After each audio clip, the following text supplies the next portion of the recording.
Good morning. Well, it all started with a tweet. James Campbell, former javelin thrower, promised he'd run a marathon in his back garden if he got 10,000 retweets on Twitter. Within a few hours, the internet delivered. James bravely agreed to do it, and delighted to be joined by him here. James, how are you feeling this morning? It's all very real now. I feel all right. It's going to be obviously going to be a pretty tough day, but all for a good cause. And like I say, it's only one day of my life, and I'll find a way to get through it. James, are you amazed at the speed with which people have got on board with the crazy notion of what you're about to do? It's bonkers. The response has been incredible. I think it's all just with the situation that's going on at the moment with everything. Everyone's at home. It's a pretty unique situation. It's I think my own personal situation is what led me to this point where I thought, what's the most stupid thing I can do at home alone? And the response, I was just speechless about the response. But now I've got to deliver and get it done. Have you done any training at all? Not really, no. I've done a few circuits and stuff in my garden the last week. I did play football after my athletics career. I've been playing football till recently, but that's all stopped as well. So I'm just going to see what happens. What have your mates said to you about this? I just think I've lost the plot, I think. I thought I was losing the plot on Monday. That's basically why I decided to do it. So, obviously it's really encouraging. There's hardly been everything's been positive from people. So I'm just looking forward to getting it out of the way, and it'll be a birthday I won't forget. Now, quick question. Have you worked out your tactic? Are you going to run round in a very, very small semicircle, or are you going to go for, foot on the line and then quickly turn? I think I'll start with the foot on the line and turn. It's going to be like, if you ever done a bleep test, it's going to be just like that. Level 1 bleep test for about 6.5 hours, I reckon it's going to be like. But I think for the sake of my knees and ankles and everything, and I'm assuming I'm going to get blistered to hell and whatever, so I'm going to have to change the directions I go in a bit, maybe a figure of 8, or just. I've got it all on this Fitbit, and I might even carry my phone for a bit with Strava as well, just to see, monitor it. It's going to be a long day, but let's get it going. That's my son giving you a wave, by the way. You've really captured people's imagination. It's going to be the strangest marathon that Alex and I have ever commentated on. It's going to be quite boring as well, I imagine. You'll have to entertain yourselves, I think, yeah. Well, I don't know, Alex. We've done a few 50k race walks that take about 4 hours, so we're kind of we know what we're in for there or thereabouts. This might turn into a race walk at some point. I think give it a couple of hours. Right, should we get going? I think I need to get going now. Sounds like a good plan. Yeah. Right. Quick final message from me then. I think just thank you for all the support. If I can hit the target for the NHS that'd be absolutely incredible. I've clearly lost the plot, but thank you all so much for the support. It's been amazing, and let's get it going. Alex, do you want to give him a 5, 4, 3, 2, 1, and we get this madness underway? Absolutely. James, does that sound to you? Right, I think I'm ready. A slap of the thighs, and bravely agreeing following the internet's response, and let's hope we can raise plenty of money for the NHS. So, James, if you're ready, I'll count you in the back garden for this challenge in 5, 4, 3, 2, 1, go. Well, there we are, and I'm delighted to say that I'm joined by Rob Walker here. Rob, commentators have got to keep busy too, and certainly we found a way of doing that, and I know you have over the last few days. Yes, it is not true that all sport is dead, but never in a million years and never in 21 years of commentating on athletics did I think that I'd be watching a guy do 6,593 circuits of his back garden for a marathon. But do you know what? This is one of the positive elements of social media. It's utterly bizarre. It's for a great cause. There are millions of us stuck at home, desperate for some kind of sport to cling on to for however long we're all in this position. And good on him. It's a great story. I love the background. I love the history to him. I tell you what though, Alex, he's bouncing there. He's using up a lot of excess energy.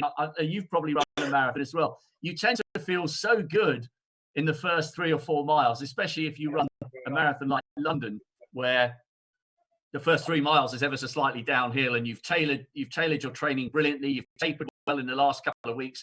You're bouncing along on your toes. You think you're going to break the world record. Well, he's got a long way to go. We'll try and keep a tab on the lap counter, but fair play. This is James Campbell. This is not an April Fool's Day gag. It's his 32nd birthday. And by hook or by crook, this guy is going to drag himself up and down the garden. There'll be no grass left by the time he's finished. And we reckon it might take him, what, six hours maybe, Alex? Yeah, we expect him to have some breaks in between. Obviously, you can see on the right-hand side there, he's all stocked up in terms of hydration. But we were talking about the effect on his knees and ankles. And already, I think, Rob, we've started to notice straight away, it's just impossible to build up momentum, of course. And the mental concentration that's needed to constantly change direction as well. So there's a lot involved, but the key difference being in a 6.4 meter garden, that's the distance he's measured out, is the fact that he constantly has to change direction, and that will surely impact on him both mentally and physically. Oh, this is absolutely brutal. Do you know what I'm looking forward to? I'm looking forward to us, as the hours progress. I'd love to see a couple of neighbours, of course, sticking to the 2 meter rule, maybe popping their heads on top of the fence on left or right. We didn't have a chance to ask him before he started whether he has actually informed his neighbours. But hey, listen, this is like the most insane bleep test known to man, woman, child, or beast. And I just love the fact that he's checking his watch. It's just sensational. And look at the number of bottles of water he's got alongside. He hasn't got to deviate much from his shortest course here to make sure he gets his hydration. It's brilliant. It's exactly what we should be doing at this time. We've got to stay at home. We've got to let the NHS get on with their important job of ensuring that we can return to normality at some stage. And he's decided to give us all a huge amount of enjoyment and raise some money for the NHS. Yeah, and on that community spirit and talking about locally, I know that he did have to have a couple of neighbours watching the fence. I think we can just see to the right-hand side a bit of movement there, but it's a very tall fence. It's like a Premier League football training ground. Only the sharpest of photographers can get a reach in and see over. We understand that his mum also lives nearby, and fulfilling social distancing guidelines will perhaps come as part of her daily exercise when she walks the dog. But credit to James, he said that this was all born out of being stuck at home for a week and coming up with what he described as a stupid idea. But then, as he then says, everyone loves a stupid idea. Well, it taps into the British consciousness, doesn't it? We love Mickey taking and we love sport. And this is a scenario that we all find ourselves in where we need both at the moment to keep everybody's mind and to keep us amused as we stay out of the way and let the frontline NHS staff get on with their important job.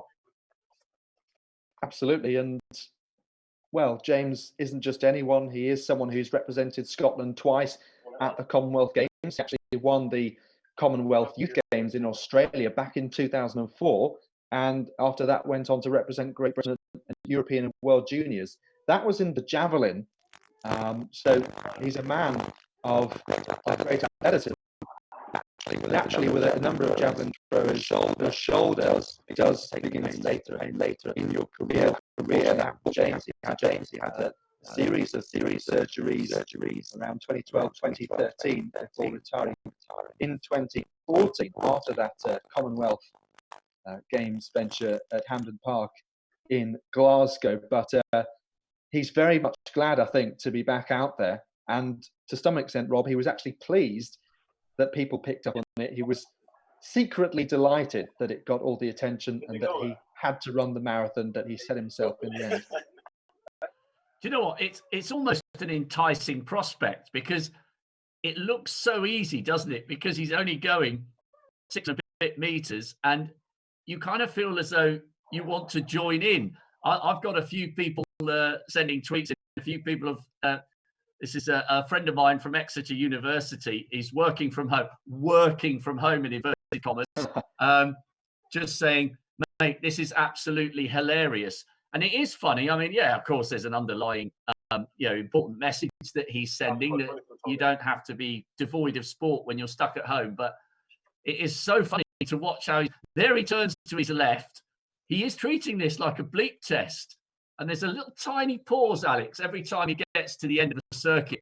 And the funny thing is, he's still smiling at the moment, but I wonder how long it's going to take before those knees and those hips start to take a little bit of a pounding. But he's flying at the moment. He's loving it. And credit to him as well, Rob. He's cleaned up the garden nicely. The preview picture that he put out on Monday, he had the washing line up. He had the lawn was looking a little bit more untidy, but that's the preparation work. So effectively, Rob, he is the groundsman and the athlete as well. He's everything. He's the publicist. He does all the jobs. Oh, hey, Alex, just as you said that there was a momentary hesitation down the far end, and that's better. He's just giving himself. Do you know what? I think the wide semicircles. He's gone for the little shimmy dance move, backward step there. I think the semicircle is the best option because then you don't lose quite so much momentum. I can't actually believe I've just said that in a vaguely sensible commentary voice, considering what we're watching. Another message has come in, Alex. What do you make of this one? The fence height is ideal for this challenge, surely, because it's helping to keep the wind at bay. So he's running in a perfect place as far as the elements are concerned. Well, we don't have much gauge for the wind apart from whether his shorts are fluttering slightly, I would suggest. Well, we have to get confirmation from World Athletics, formerly known as the IAAF, as to the wind reading. Plus 2 meters would give him a problem as far as the record books are concerned. But in the meantime, what's he on now? We've got a great producer, Matt, who's helping us keep track of the laps. Where are we on the laps, Matthias? So he's 134 laps in of 6,593. He's got this. He's got this. 41.3 kilometers to go. You are watching James Campbell, who celebrates turning 32 today. It's his birthday on April Fool's Day. But let me tell you, this is no joke. He's running a marathon in his back garden to raise money for the NHS. It's that simple. Well, that's the thing, Rob. I wondered whether we'd all wake up and find out that it was an elaborate April Fool's prank. I just worried about that as I was settling to go to sleep last night. But I'm glad to say that it is true. And James promised that it will be a birthday to remember. Well, how can he top this? I mean, what's he going to do when he turns 40? Even hopefully when we're all back out doing what we normally do, running outside and commentating in our case, Alex, maybe he should turn back the clock when he's 40 and do another one. But let's get him through the first one first. If you are watching, wherever you're watching, whether you're watching on Vinco or you're watching on Lockdown Live, send us your messages. Alex, tell everybody your Twitter handle and I'll do mine, and we'll see if we can get a few questions and shouts and comments. Yeah, mine is Seth Tells All. And you can also use the hashtag 6, that's the number 6, meter, spelled out in full, garden marathon, 6 meter garden marathon, which James has been using. James's Twitter handle, I should give you as well, is jcampbell0104. Okay, and any comments heading in my direction on Twitter? It's at Rob Walker TV, and I have sent out a link, and I've also sent this out to Athletics Weekly. There will be a few people working from home, just having a little look occasionally. I work on snooker 3 times a year for the BBC, and I think one of the appeals of snooker is that, especially if you get a long match with a lot of safety play, you can dip in and out of the sporting occasion for an hour, go out to the shops, come back, and the same contest, the same match is still in progress.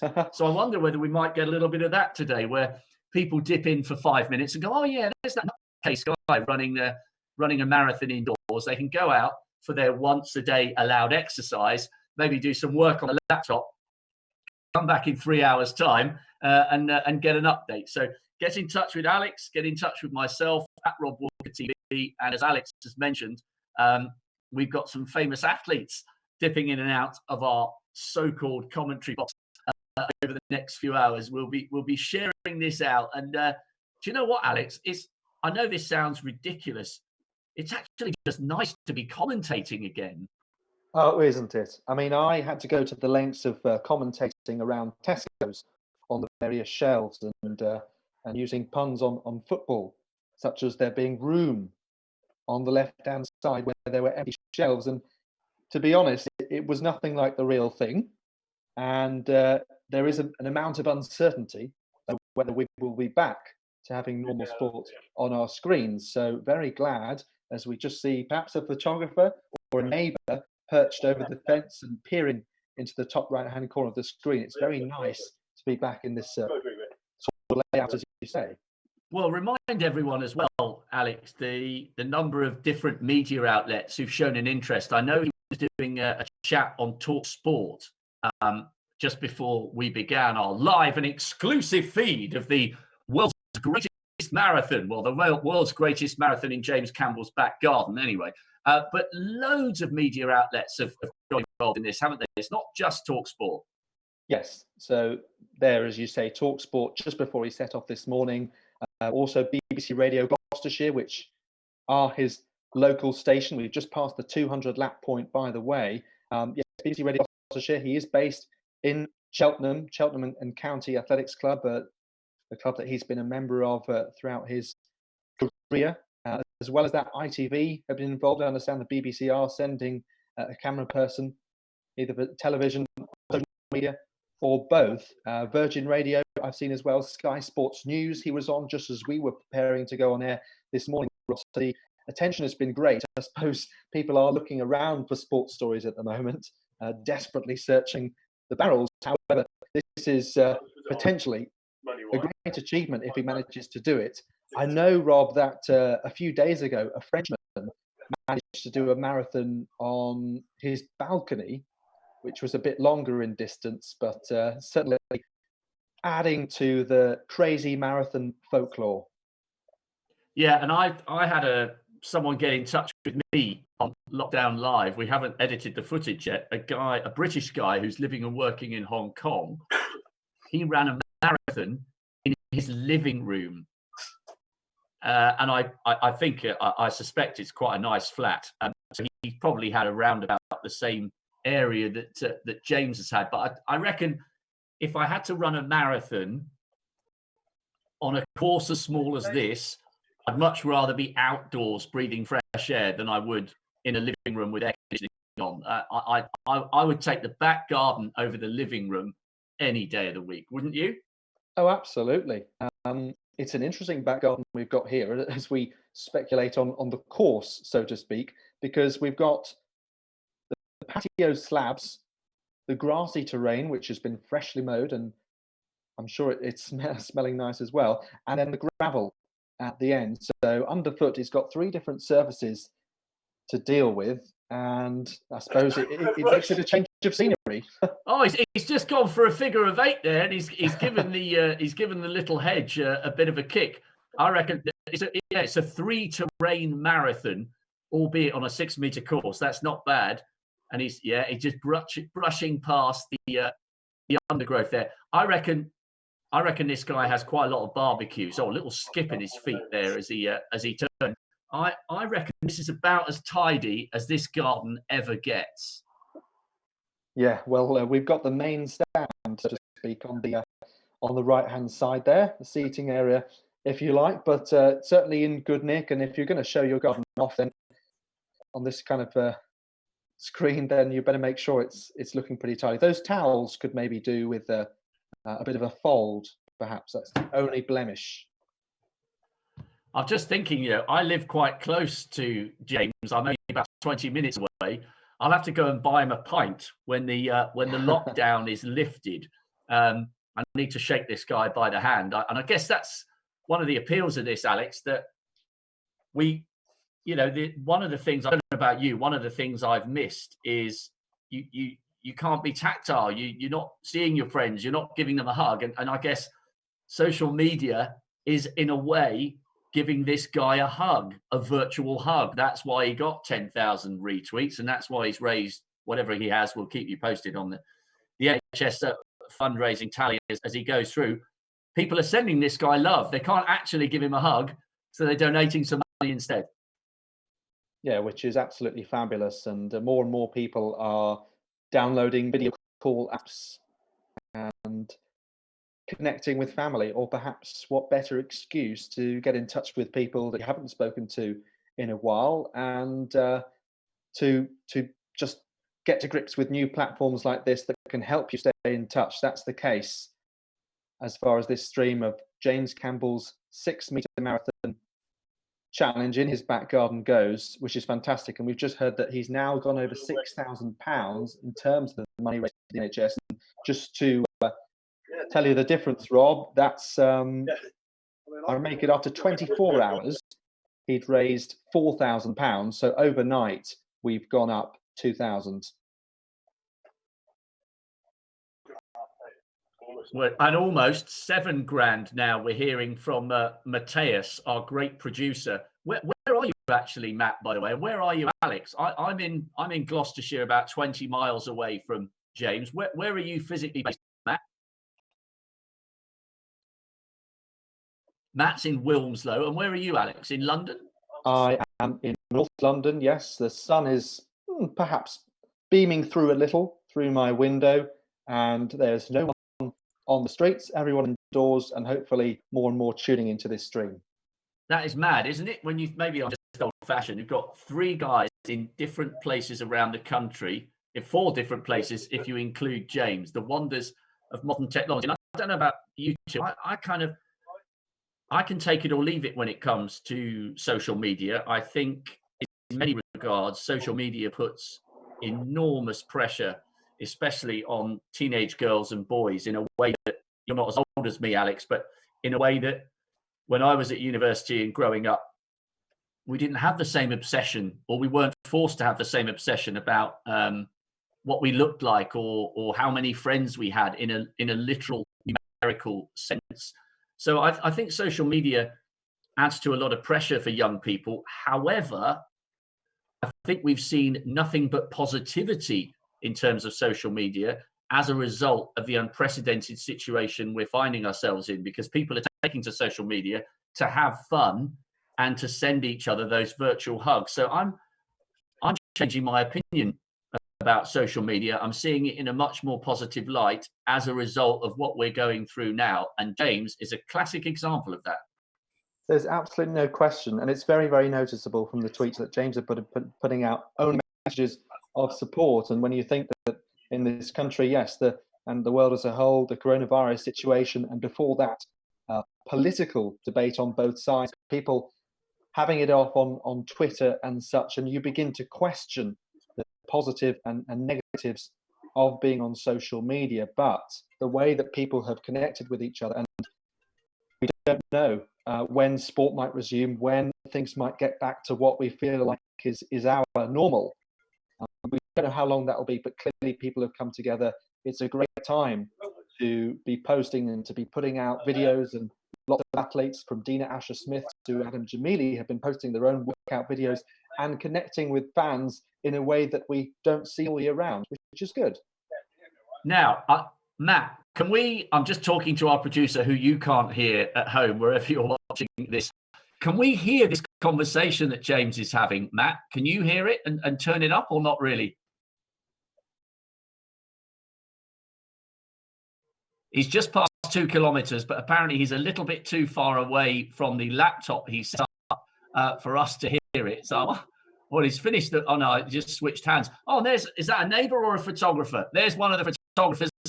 So he's probably half a metre or so inside that 2 metre safety zone, but he's making sure he's getting his photograph. Well, that's a ridiculously long lens. The question is the photographer that tall? Has he got stilts or some kind of chair?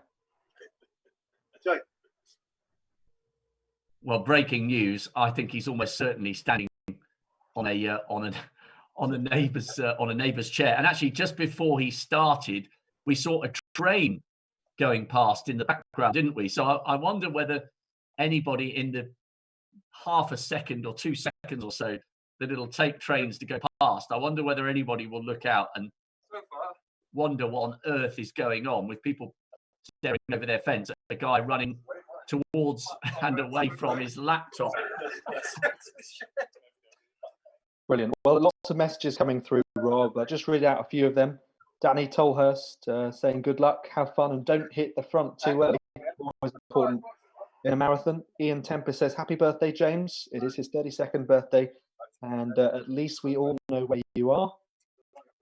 And another says, Dan Gardner says, glad to see James has shaved his head, ready for the Charity Garden Marathon Challenge. Rob, that you said I'm not as old as you, but you do have significantly more hair.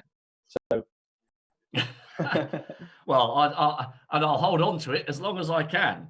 It's just brilliant. Looking through. Claire Thomas has said it's balmy and brilliant, and it's already absolutely made my Wednesday. It's mad, isn't it? Catherine Merry, who's going to be joining you in comms a little bit later. She's gone through. Keep the messages coming. James has posted loads of notes. World Athletics, as you mentioned already, Alex, love that. Former javelin thrower, raising money. Yeah, this is good. It's beginning to gain some traction. It really is, and I guess the closer he gets to the finish, Alex, the more people will want to get involved in this. Yeah, and just as you mentioned, pick up on something you said, that he's a former javelin thrower. As well as that, he's on the top 10 British all-time list, we should say, with a PB of 18.38 from 2010, so a decade ago, and that was set at the Scottish Championships. It is still the Scottish national record. He also holds national records at under 17 and under 20 level. A prolific medal-winning junior. He was Commonwealth Youth Games champion 16 years ago. I'm perhaps showing his age there. But as well as that, he started out as a footballer, had a trial at Chelsea, now plays for a local team called Brimscombe Thrupp. I understand he plays as a forward. And he also competed at the Celtic Games, where the first time he met Steve Backley, he made sure to get his autograph. I think people get selfies nowadays, Rob, than get autographs, but certainly that is the way. And then, on his own accord, he was very successful at javelin. £7,111 for this former international javelin thrower who is gaining fame of a rather different kind here in his back garden. Yeah, it's all about selfies these days, Alex, isn't it? Although sometimes you do wonder, what do people actually do with that picture? Because at least I can understand, yeah, with an autograph book, you can keep it and you go, oh yeah, well, that was the day I met so-and-so. But with a selfie, the moment it's posted, it's gone, hasn't it? In some kind of way, even though it still exists on the cloud somewhere. I have got autographs in the past and lost that piece of paper. However, you may be able to copy or reshare a selfie in different places easier and have less chance of losing it, unless I suppose we're not all as diligent with our autograph books and sticking things in place. But I can think of a number of signatures I've got that are now no more. Yeah, okay, that's a good point. That's fair. They do still exist somewhere, even if you mislay it, you can download it again from the cloud. He's still smiling. What are we up to now? Let's just quickly check. 400 laps. He's got it made. He's now got the breaking news here in Cheltenham. Well, there in Cheltenham, here in Gloucestershire, in North London for Alex, and in Wilmslow for Matt, our producer. He now has less than 40 kilometers to go. Get in. Yeah, absolutely fantastic stuff, and still showing good fitness here. Let's forget how little time he's had to physically train. He's clearly quite fit. As we just see, was that a bus going past? I thought they were trains, but it's a bus. So he backs onto a road, not a railway. That's another piece of breaking news here for the James Campbell life story.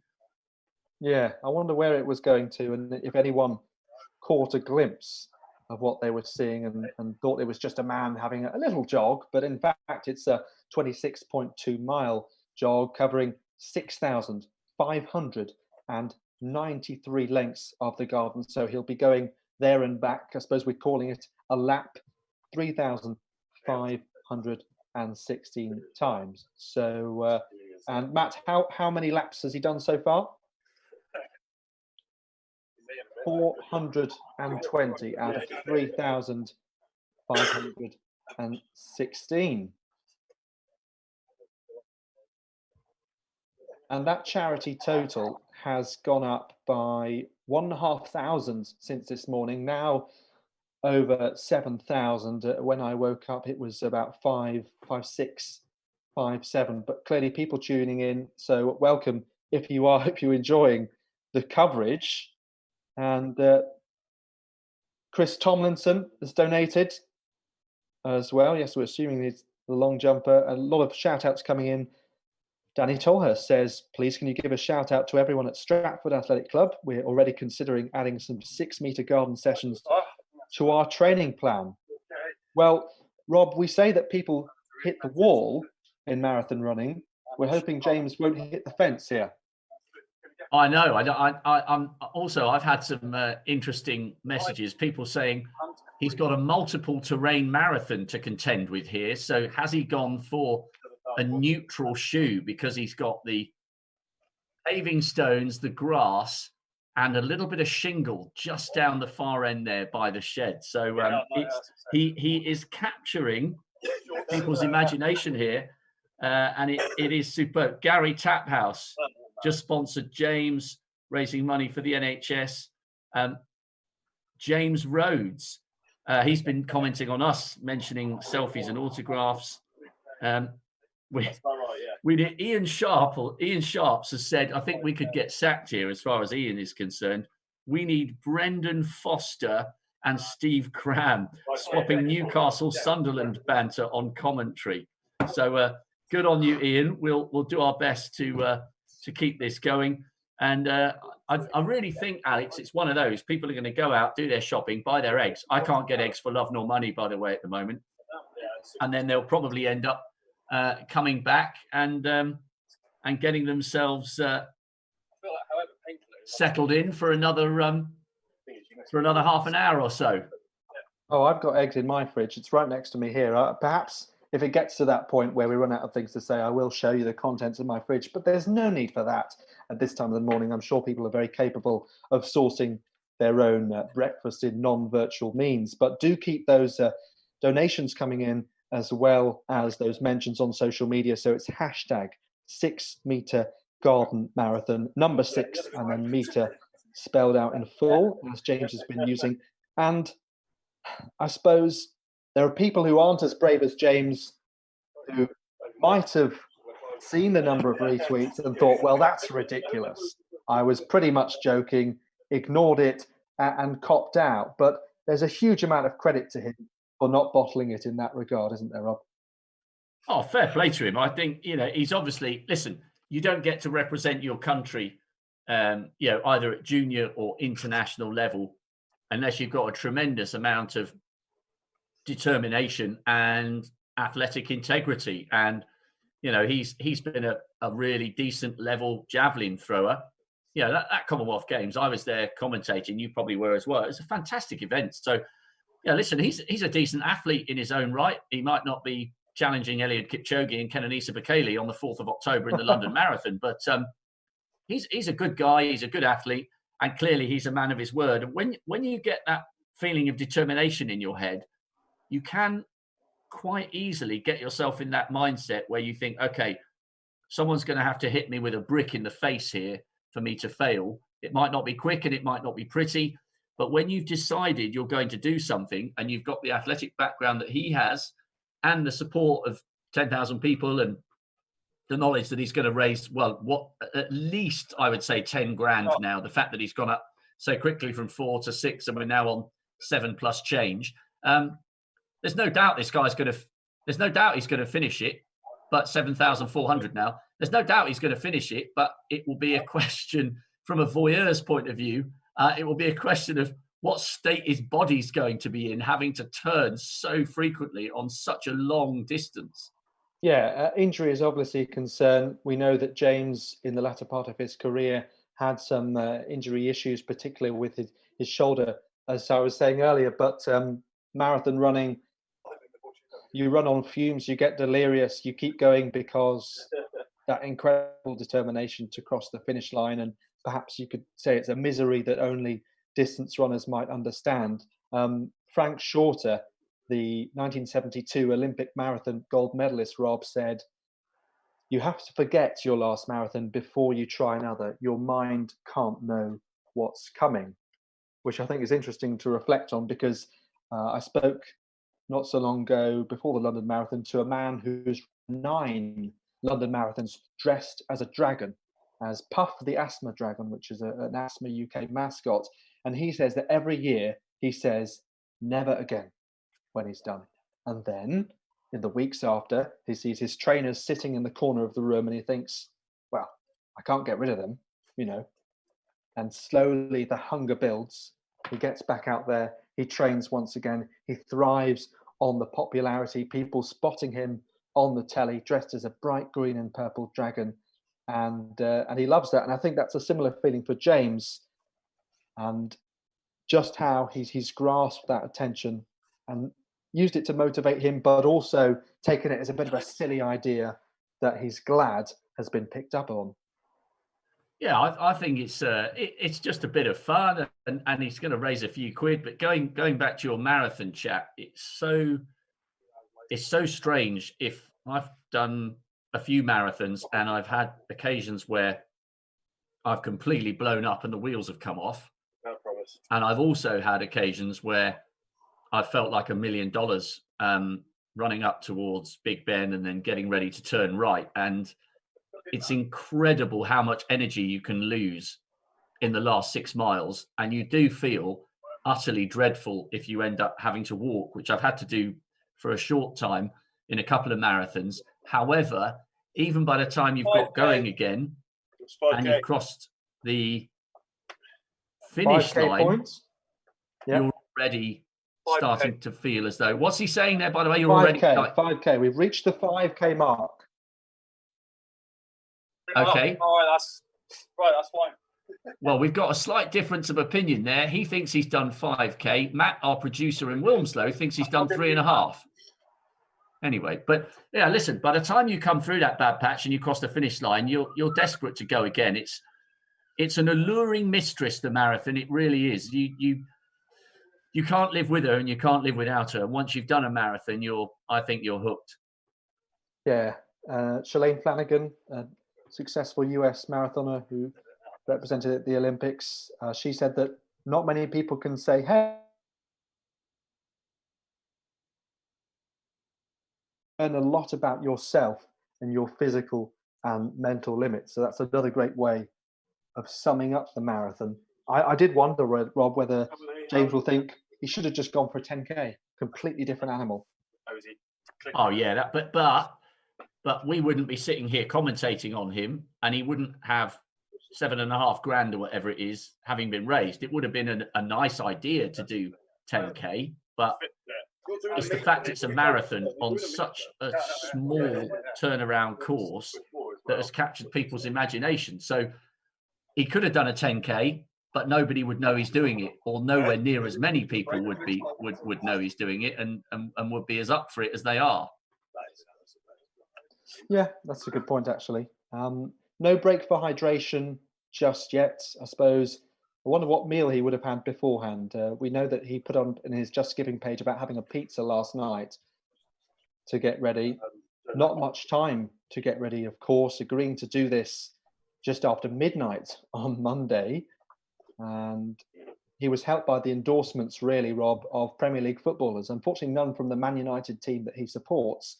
But you never know. By the end of the day, we might have Ole Gunnar Solskjaer, Gary Neville commentating. Who knows? If this picks up, hopefully it will. It was endorsed by Michy Batshuayi of Chelsea, the striker, and also England and Manchester City's Raheem Sterling. So after that, he got 5,000 retweets in around half an hour, which was half of his target. So you never know with social media. You could pop out for a minute and things could go viral. But it's great to see some big sports stars getting behind him. Oh, yeah. And Matt's just sent me a message. He's now raised over 8 grand. So I guess helped a little bit by the fact that people can tune in and watch this. The Leeds Race Walking Fraternity have been in touch with me this morning, and they say James was well known for his impressions of race walking whilst out for a night on the Lash in Headingley. We reckon his race walking prowess or history may come in useful during the business end of this marathon.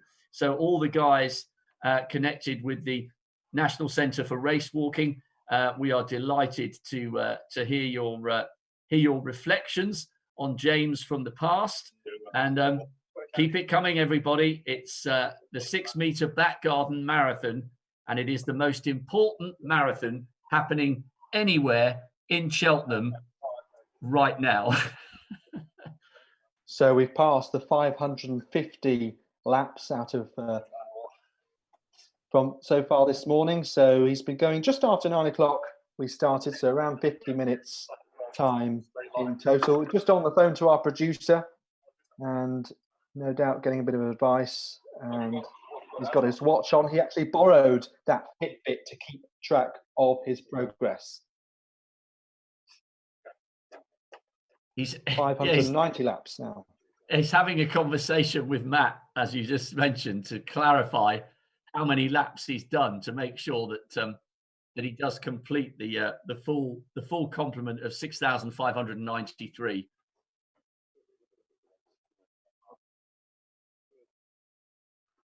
So, James, how any stiffness in the hips or knees yet?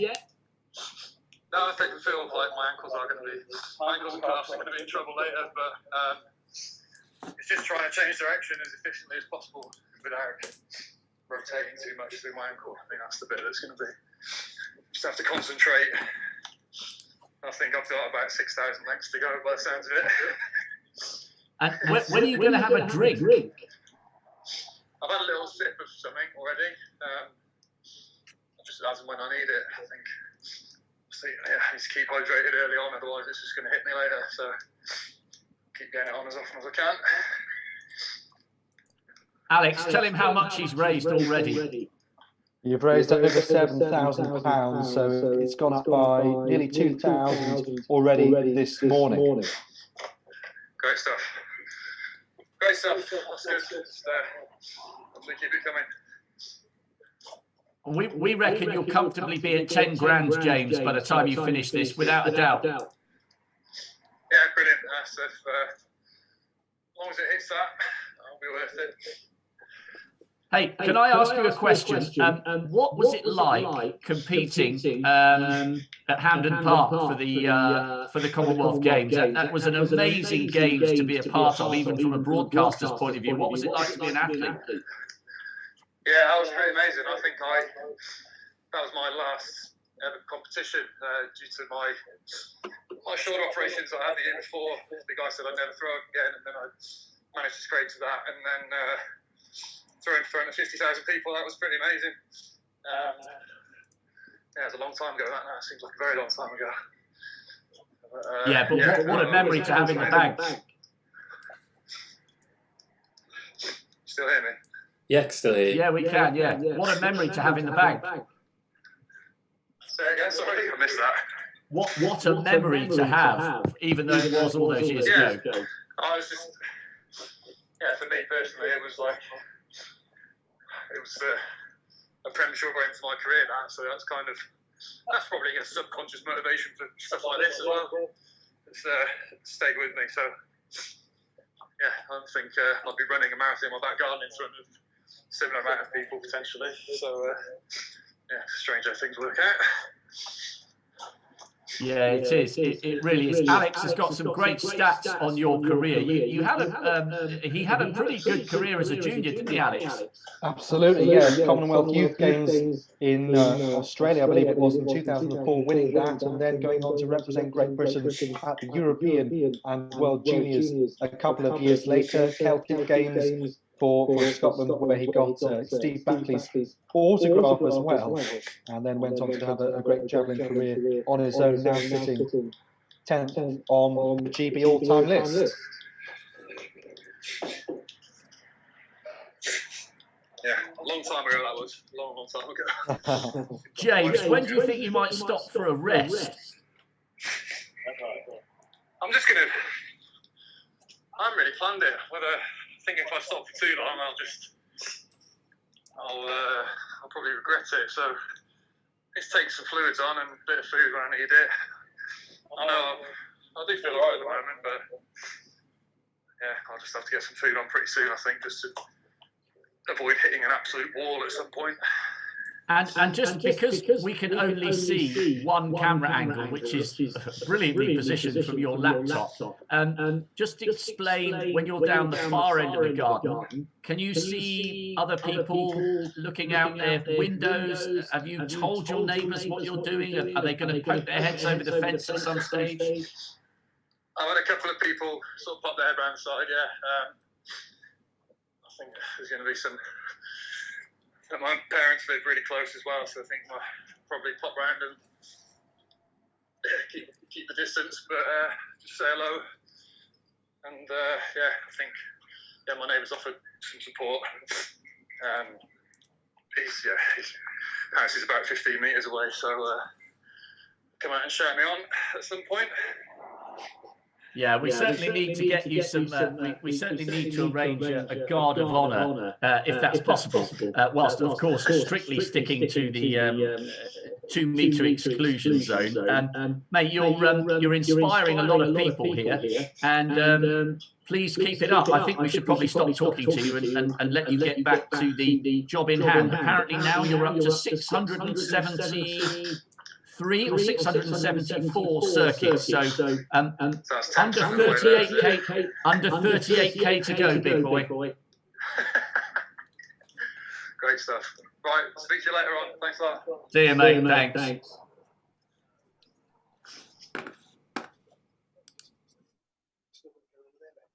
Yeah, I think so.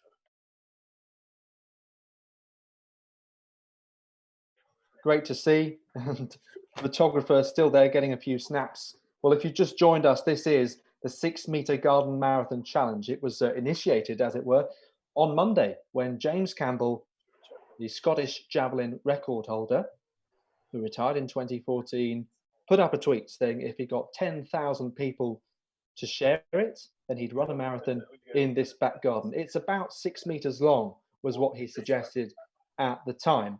And within a few hours, the Twitter sphere had their say. We're just seeing a change in technique there. He did mention on the phone, I know the signal was breaking up a little bit as we tried to get his phone on air on the stream, but he was saying that he was experiencing the pain, the rolling of the ankles, as we predicted, with having to change direction, Rob. And that's, I suppose, the key thing, really. So many changes of direction requiring both concentration and that physical toll. We know that is perhaps the biggest thing that he's going to have to deal with, really. Oh, the stopping and starting will be a nightmare. He mentioned to us just before he started, didn't he, about it's almost like the ultimate bleep test, or just a little quarter of a second pause there down the bottom of the garden. And he is just having to stretch out a little bit. And I think he's right to do that, just to give his legs a bit of an opportunity to recover. I think he might end up running a little longer than 26 miles, because he's going to do a few figure of eights just to keep the different weight bearing on each leg. George Merritt has just sent in a message that perfectly and succinctly summarizes why we're all watching this and why you and I are sitting here commentating on this. George Merritt, you've put it brilliantly. This is just so wonderfully British. Love that. Wow. No, it's fantastic to see. And of course, he's in keeping with the current social distancing guidelines as well. And it all came from him being bored, stuck at home, really. But this is a guy who had a trial with Chelsea Football Club, age 15. Great as a junior as well. I think he also got an honours swimming badge aged 10. I have to say, he's one of those who has really kept his Power of 10 athletics database profile up to date. And we commentators absolutely love that. There is a real stock of information there. He was obviously one of these guys who was a bit of a golden balls at school and was just good at everything. And almost 8.5 grand raised. So he was, the last time I saw him, when he posted the message that went viral, he was up to 5 grand. This is superb. 8,436. So there we go. Brilliant. No doubt, Rob, he'll smash that target. He was impressed, actually, that so many people had donated before the challenge, when to many it would have sounded absolutely ridiculous. So plenty of people had generously offered a hand towards that total, and we are most of the way there now. And he is just coming up to an hour into this marathon challenge. So, Rob, he's measured out 6.4 meters and is doing lengths between that. 6,593 lengths in total, 3,516 circuits. If you just joined us, once again, hope you're enjoying this coverage, and do have it on in the background. Tune in throughout the day and check in to see how James is doing. And hopefully we'll have plenty of guests to cheer him on, give your motivational messages, even by social media. Also, Jack Zorab has got in touch to say that man, James Campbell, running around in circles to raise money for NHS charities. Absolutely awesome. And that link is in a number of places. It's on Vinco Sports Twitter, and also James Campbell, J Campbell 0104 on all of his social media platforms. Bit of a hiccup there, was there? Just brushing aside the towel, sending a couple of text messages, and no doubt his phone is buzzing with support at the moment. Yeah, there's been quite an interesting tweet come in from what a handle this is. Lady Gabe is disco distancing. It must be a friend of James's, because it says her pin is Cheltenham, so she must be good mates with him. And she's just advertising the fact that we are on YouTube.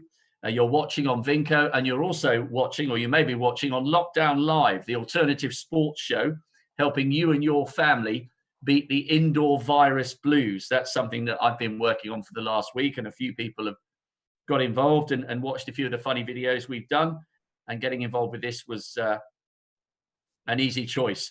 So thank you, Lady Gabe, whoever you may be. She's decided to sit and have a little watch.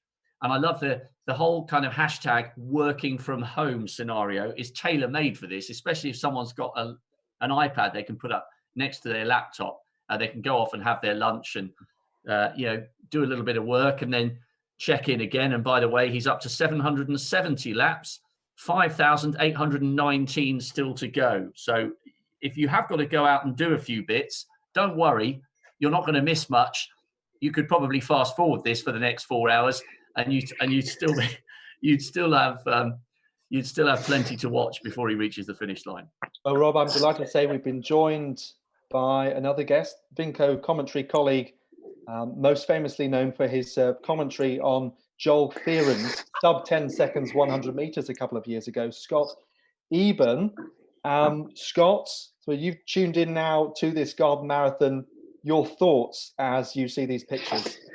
He's incredible, isn't he? He's I can't believe what would possess a man other than to raise a lot of money for charity to go and run 6,600 laps of your back garden. It's incredible, really. I pray for his ankles and his knees, because I think he's going to be struggling for a few days after this. And the fortunate thing is you can't go and get a massage or any physio, can you? Because obviously you've got to stay 2 meters away from people, unless of course he lives with someone. But yeah, what an incredible job he's doing so far. Funny you should say that, Scott, because professionally, James works in a gym, and the main thing he does is sports massage. It begs the question, when you are the sports masseuse, who masseuses the sports masseuse, to use incorrect grammar? Yeah, good question. I'm not too sure, but he will need a few Epsom salt baths, and I don't know if he's got a Compex, or somebody can loan him an EMS machine, so he can sort of massage his legs himself. I don't know, but he's doing an amazing job. I think his mind will fail before his body if it does. I know he'll make it to the end, but yeah, incredible job so far. Well, thanks for joining us, Scott. And Rob, it's been a great start to the morning, hasn't it? And I know you'll be with us throughout the day. Just a word for your Lockdown Live channel and what it's all about, because you've been getting involved putting out content on social media. Yeah, it's been strange, actually. I, like many self-employed people, my work has been hugely affected by this. I had a massively packed schedule, World Snooker Championships, Invictus Games for the BBC, and then Olympic Games, Paralympic Games, and Wimbledon, all of it gone. So anyway, I was sitting around moaning to my wife and saying, listen, we're really going to have to eke out my savings here, because we've got a massive hole, possibly 5 or 6 months with no work. And my wife works in a school. And she said to me, listen, I know that you'll make everything work. You're looking at this the wrong way round. Instead of focusing on what you're not able to commentate on, you need to focus on what you can commentate on. And there'll be tens of thousands of families and millions of children, not just in Britain, but around the world, who will need reassurance from the adults around them that, despite the bewildering nature of what's going on at the moment, that we will be okay, and that we'll get through, and that we'll have humor, and that there'll be fun, and there are activities we can do as a family to stick together. So I went away and thought about it and came up with the idea of a program called Lockdown Live, where people send me footage and I add commentary on their games and their fun sports in the back garden, just such as the thing that James is doing now, but only instead of talking about it for 6.5, 7 hours, we edit our little bits down to 2 minutes. We did the first program last Saturday. It's on our YouTube channel, which is Lockdown Live. We've got an Instagram page at Lockdown Live 2020. And if you look at the bio section of that Instagram, people can upload their sports and their footage direct into our Dropbox, which is public, or they can get in touch with me on Twitter at Rob Walker TV. And it's been a bit mad, to be honest, Alex. It was not set up with any other intention than making people laugh and reminding families that there are lots of ways to stay entertained. And so far this week, I've done pieces on 5 Live Breakfast, the BBC News Channel, CNN have been in touch with me. I did an interview with Andy Goldstein last night for Talk Sport. And at 6 o'clock this evening, I'm live on an Irish television chat show for 10 minutes talking about it. So we're trying to spread the word. I feel like I'm holding a tiger by the tail. There are millions and millions of families out there, all of whom, just like James, are trying to come up with ways to stay active, to stay interested, and to stay positive. So we're asking people to send their footage in. We've made the first show. And by the way, we had cameos on that first show from Keith Wood, one of the great Irish rugby players, one of the world's great hookers of all time.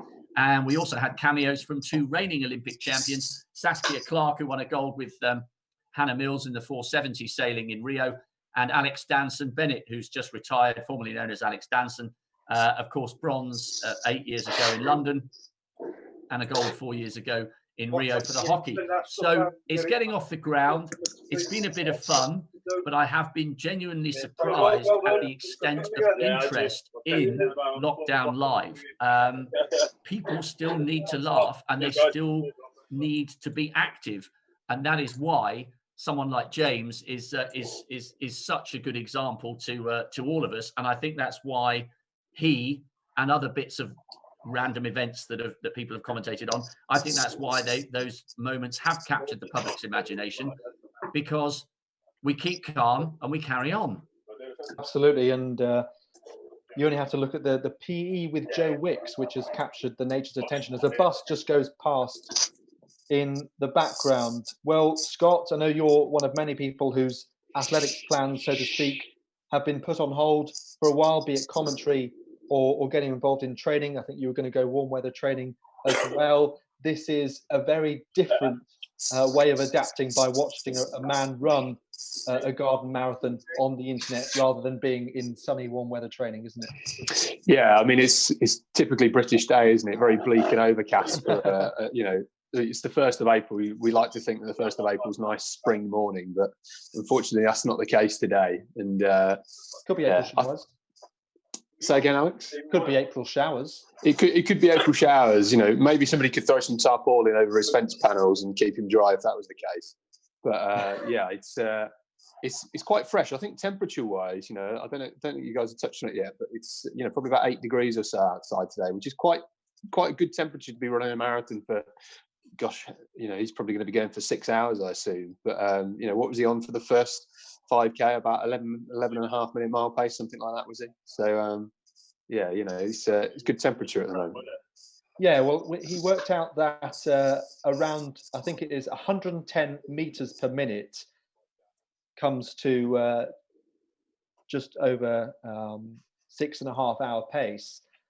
We believe he will take some breaks, though, and you can see on occasion he's starting to slow down and experiment with technique. But Scott, you mentioned just as you came on about the physical challenge on the ankles. We know that James has been feeling the rolling of those ankles so far, and for that reason, we may see him try and vary the technique. What do you think would be the best option for him as he starts to struggle with that? I like the figure of 8 because it's consistent. It shows that rather than trying to do an hour one way and then an hour the other way, which as you tire means you're probably going to do more running on one side of your body. The figure of 8 is good because you're just altering the turn. It's a bit more generous on the body. I'm surprised he hasn't moved his chairs and some of the, you know, dug up a few plants, so he's cleared a bit more room, so he could almost run in a square, if you like. I perhaps would have done that. That would have been my choice, but I like the figure of 8. It's a good tactic. Not one that many people would have gone for, I think. So James here live in Cheltenham. It's hashtag on social media, hashtag 6 meter garden marathon, something he only agreed to do on Monday. What do you make, Scott, of the fact he will have had very little time to prepare mentally and physically for this challenge? James as an athlete went through a lot of injuries and a lot of setbacks. So, you know, he was speaking earlier about before 2014, he was in the Commonwealth Games, he was pretty much written off. But he managed to come back in a very short amount of time to throw again, which, you know, I think he's a tough character. And I think that will help him, you know, coming back from those setbacks of injuries. Obviously, running's not his forte. I followed James on Twitter for quite a number of years, and he's been into his football a lot in recent times. So, you know, and those guys, they can be running 10, 12, 14K in 90 minutes. So, you know, he's got a good base fitness, but it's a completely different beast being a marathon runner and doing it in your back garden. So I think the mental challenge, hopefully getting some neighbours cheering over the fences and having people over the stream shouting out and giving them a few words of encouragement will certainly help them along the way. You know, it'd be interesting to see, there was a guy in Italy recently that ran a marathon on his balcony. I think he did about 6 and a bit hours. It'd be interesting to see how he managed to cope mentally, because this is obviously not the first crazy marathon of Lockdown Live and, you know, the Corona Championships, if you like. So Yeah, it'd be interesting to see other people who've done these crazy marathons and see what they felt mentally as they were going through it at the halfway stage.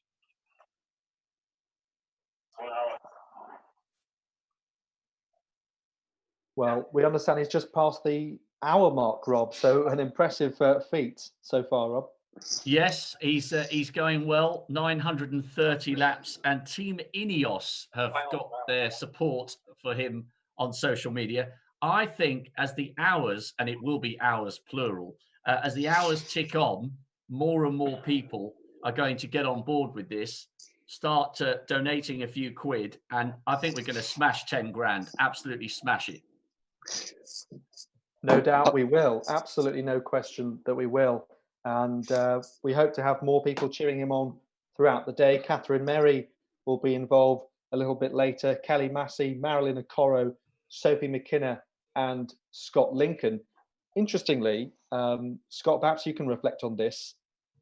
As a thrower, used to running over a shorter distance, and maybe more the case, with the shot putters, one often says that their acceleration and their prowess over the first few meters is excellent and as good as many others. But is there anything to say to that? The fact that he will be used to running short distances?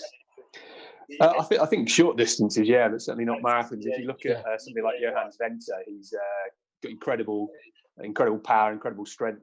I've seen some of his times for 30 meters and 30-meter flies, and he's a real athlete. When he gets going, he's incredibly quick.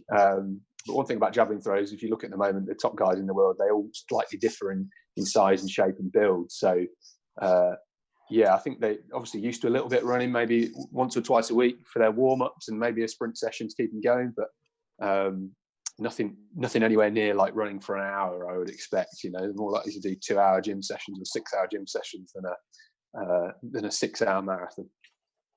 Well, 36 out of 42.2 kilometers remaining at this time.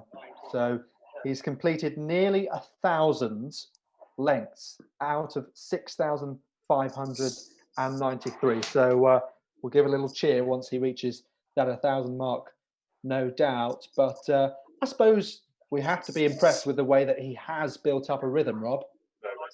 I think he's going along quite nicely, actually, and he's still definitely in the honeymoon period of this relationship with the marathon. He's still smiling. Matt, our producer, who's up in Wilmslow, tells us he's now raised over 9 grand. It'd be great to see if Ineos dug deep into their pockets. And he's, I think people are passing that information on to him, which is why he's given a little tickle of applause. There's still a fair bounce in that stride. But I agree with Scott. I think he's got to start varying how he turns, because any of you who've run a marathon, how there he goes with a little figure of 8.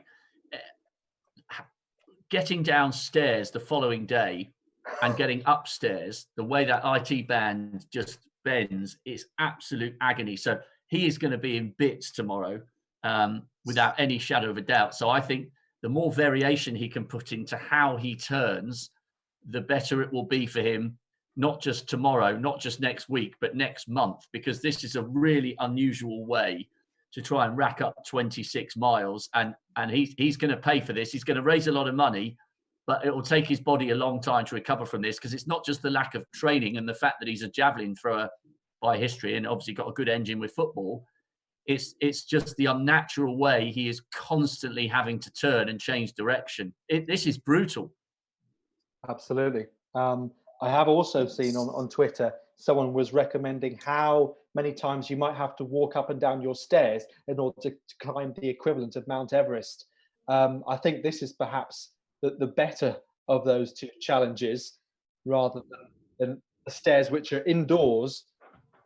This at least has some fresh air for James, and maybe a little bit of support from the neighbours as well. Doesn't have the claustrophobia of a staircase, so there are some positives to take, I suppose. But Scott, if you had to take on this challenge, what would be your approach going through it? As we know, we are passing the 1,000 mark now. So well done, James, and keep it going. And everyone watching along at home virtually, hope you're enjoying it. The 1,000 length mark out of 6,593 has been reached. But Scott, I was just saying there, what would be your approach?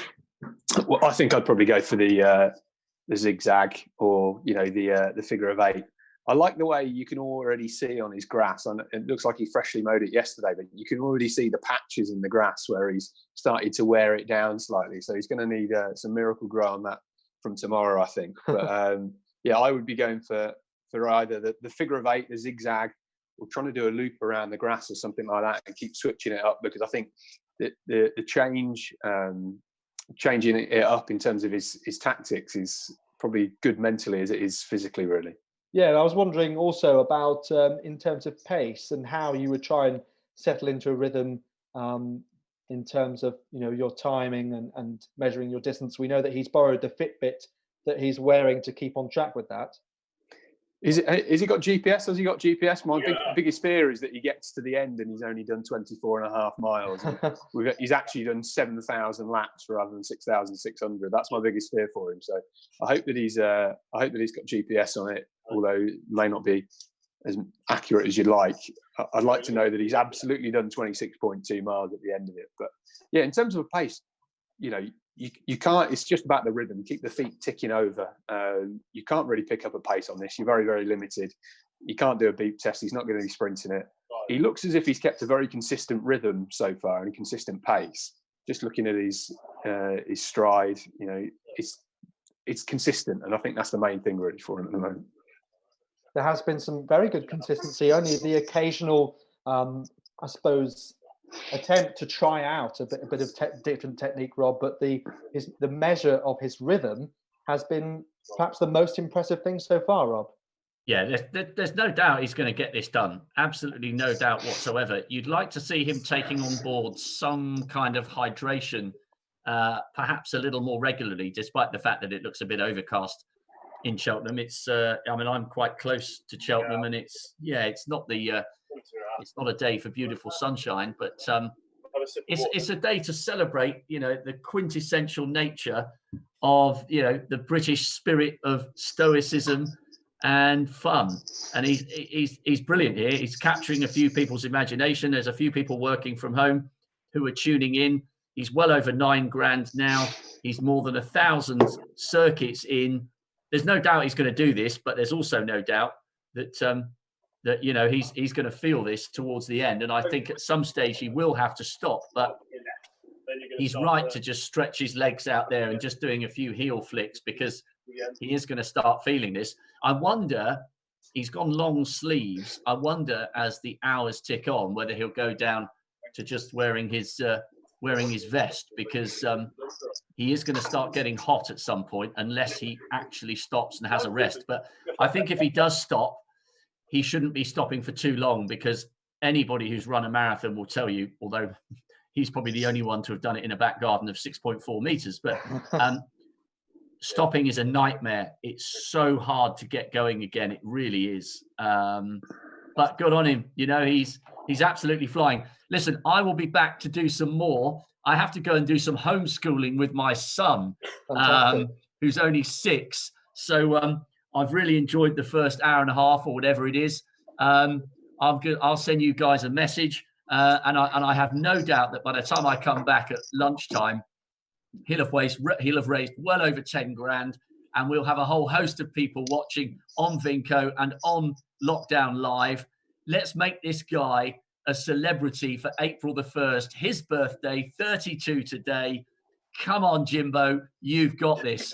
So Alex, Scott, I will be back later on as he edges towards the finish line.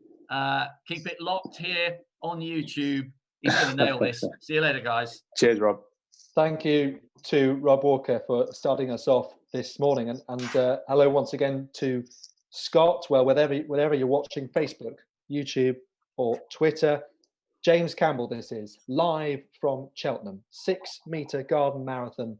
That's the hashtag on social media. We have now raised over £9,100, so 91% of his 10K target. I wonder, Scott, whether he should have asked for more than 10,000 retweets before getting this underway. Yeah, to be honest, I saw it and I think it had got about 20 retweets initially, and it managed to get obviously a bit of a stretch there from James, maybe a bit of tightness in the hamstring earlier on anyway. Yeah, I saw it when it was on about 23 retweets and thought there's no chance he's going to get to 10,000. Absolutely no chance. But as you mentioned earlier, the likes of Raheem Sterling and so on, giving him some traction. You know, I think he's up to well over 20,000, isn't he now? So yeah, I would have probably wanted more like 30, 40 or 50,000 retweets to get me to do it. But yeah. I remember in the playground at secondary school, someone said, if I get 50 people to sign this piece of paper, will you get dreadlocks? Of course, I had hair then, so that was more possible. But very quickly, you know, I thought there's absolutely no way that will happen. By the end of the lunch hour, that was managed. And I copped out of getting dreadlocks because it might have ruined my scalp. And I didn't think it was a clever decision. James Campbell, in this case of the 6-meter garden marathon challenge, thought otherwise. Yeah, he's. I can appreciate if he lives on his own, he's a bit bored, bit of boredom. Then why not give it a go? You know, I appreciate some people say, look, you've just got to suck up being bored at the moment with everything that's going on. Stay at home, be bored. You know. But for somebody that's obviously used to an active lifestyle, being stuck at home with no work and nothing else to do, I can see why the appeal of going out and running in your back garden for 6.5 hours is quite something. You know, it's probably been a mind-blowing 48 hours for James, really. So I hope he's got hydration tablets. I hope he's got energy gels and stuff like that, because they're going to be really, really beneficial to him later on. I think, is he just cracking open a banana? I think he is. That's the first banana as we're about 72 minutes into this. So yeah, keeping that potassium high early on. Yeah, he mentioned he'd have a few snacks, possibly a couple of bagels as well, electrolytes, hopefully freshly baked. Freshly baked bacon, cheese, maybe. What do you think? Brilliant. He could be vegetarian. You never know. Many are these days. Essentially. But 34.8 kilometers remaining. He's completed 1,140 lengths of the garden, of course, going up all the time. But James Scott just seems someone with great initiative, who takes to things like a duck to water. For example, he first picked up a javelin at his Year 7 school sports day and broke his Year 7 school record. Since then, he's gone on to win a number of titles. So the way that he took to the javelin, albeit he was much younger then, could be the same way that he takes to the marathon, which perhaps at his sort of age of 32 is a good time to take to the marathon as well. People, you know, they get into running a lot later in life, don't they? If they've not necessarily, or they've done team sports and they don't really feel that they can still compete in those team sports or individual sports, they take up running for a bit social. And as you start to get a bit fitter, you start to get a bit further, a bit faster, and then eventually somebody, you know, they entice you into a marathon, don't they? And I know a lot of people from my life who have done very much similar things. So yeah, this might be the first of many for James. If he does another one, I think they should give him a free entry into the London Marathon. I think that would be great. You know, he could perhaps run for the NHS charities at London Marathon. Why would they not give him an entry for that? I think they should do that. Give him an extra space. Maybe we can petition for that. If people are watching and they're on Twitter, give James a spot at the London Marathon. You know, and it would almost be, if he did it in 2021, it'd almost be 12 months on. So he's got 12 more months to train rather than just doing it on a whim in 48 hours. So yeah. Exactly. He could only compete in his garden, perhaps. Yeah, he could do. You know, I'd like the idea of him going to London and competing with everybody else. So, you know, get him amongst the medalists. Kipchoge, Bekele, Campbell. You know, what a story that would be. Well, as you mentioned, the NHS charities there, Scott, I think it's going up by around £100 every couple of minutes. Now 9,335, so 93% of that total, as another truck goes beyond his rather neatly looking hedge in the background. It's a very tall fence, isn't it? Hard to peer over if you're one of the neighbours. But anything else of note that you pick out in the background of his garden that's Interesting. I think he's put his washing line. He's folded that away, and it's just to the right of his shed in the green bag. You can see that, can't you? So managed to tidy that away. But it's a nice flat top looking hedge, isn't it? Done well to try and trim that. So he's done it himself. Good job. I suppose at 32, we would expect him to do his own washing. Yeah, you would hope so, wouldn't you? You would hope so. You never know, really. But yeah. I to be honest, I hope that somebody locally can offer to do his washing for him, because he might struggle over the next couple of days. Certainly, hopefully not for much longer than a couple of days anyway. But yeah, anybody in the area to James, if they can send a food parcel out for him tonight. He seems to like a pizza, so if anybody from one of the local pizza takeaways can deliver some goods to him this evening and tomorrow, I'm sure that would be greatly appreciated. And Scott, where are you joining us from, by the way? Are you in Coventry? I'm in Coventry, yeah. It's a little bit grey, very similar to where James is today. As you mentioned, a classic British morning, I suppose. We've had some more tweets coming in. Kelly Massey, who'll be joining us a little later, said, just painted the downstairs bathroom and had the option of watching it dry, but decided to join in watching the sporting event of the year. Hats off to James Campbell, brilliant idea, and for an amazing cause. I didn't expect that I would break into hysterical laughter there, but thanks for that, Kelly. I think she's right though. This is the sporting event of the year, because I can't see any more sport happening for a long time. All the sporting fanatics watching this, they'll be disappointed, but I can't see anything happening this side of August really. Maybe some Premier League games will crack on in June or July, but I can't see any major sporting events. They're talking about Wimbledon today, I think, having a meeting to discuss that. I can't see Wimbledon happening anytime soon.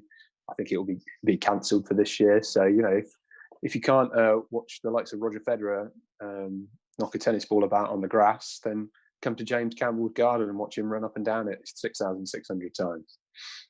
Yeah, well, people have watched James Campbell twice at the Commonwealth Games, a finalist in 2010 in Delhi, then competing in Hampden Park after a number of shoulder surgeries that he'd had after a great junior career. So this is a different kettle of fish for him, very much a different ball game. But he's been enjoying, Scott, getting back to playing football, which he's done throughout his youth, and that means that he has, I suppose, a decent level of fitness, as you were saying. But he plays as a striker. I don't know what his playing style is, whether he's a battering ram or a prolific goal scorer, but he's sort of doing what looks like a football warm-up here, but for a very long time. Yeah, he's we're now almost 80 minutes in. A few high knees there. I like that. Good tactic. Just pop the legs up, get the blood flowing a little bit quicker. We're almost 80 minutes into this, so I think we're getting to the edge of his physical limit. I don't know whether he's played any games with extra time in cup competitions recently, but we're certainly getting towards that 90-minute barrier.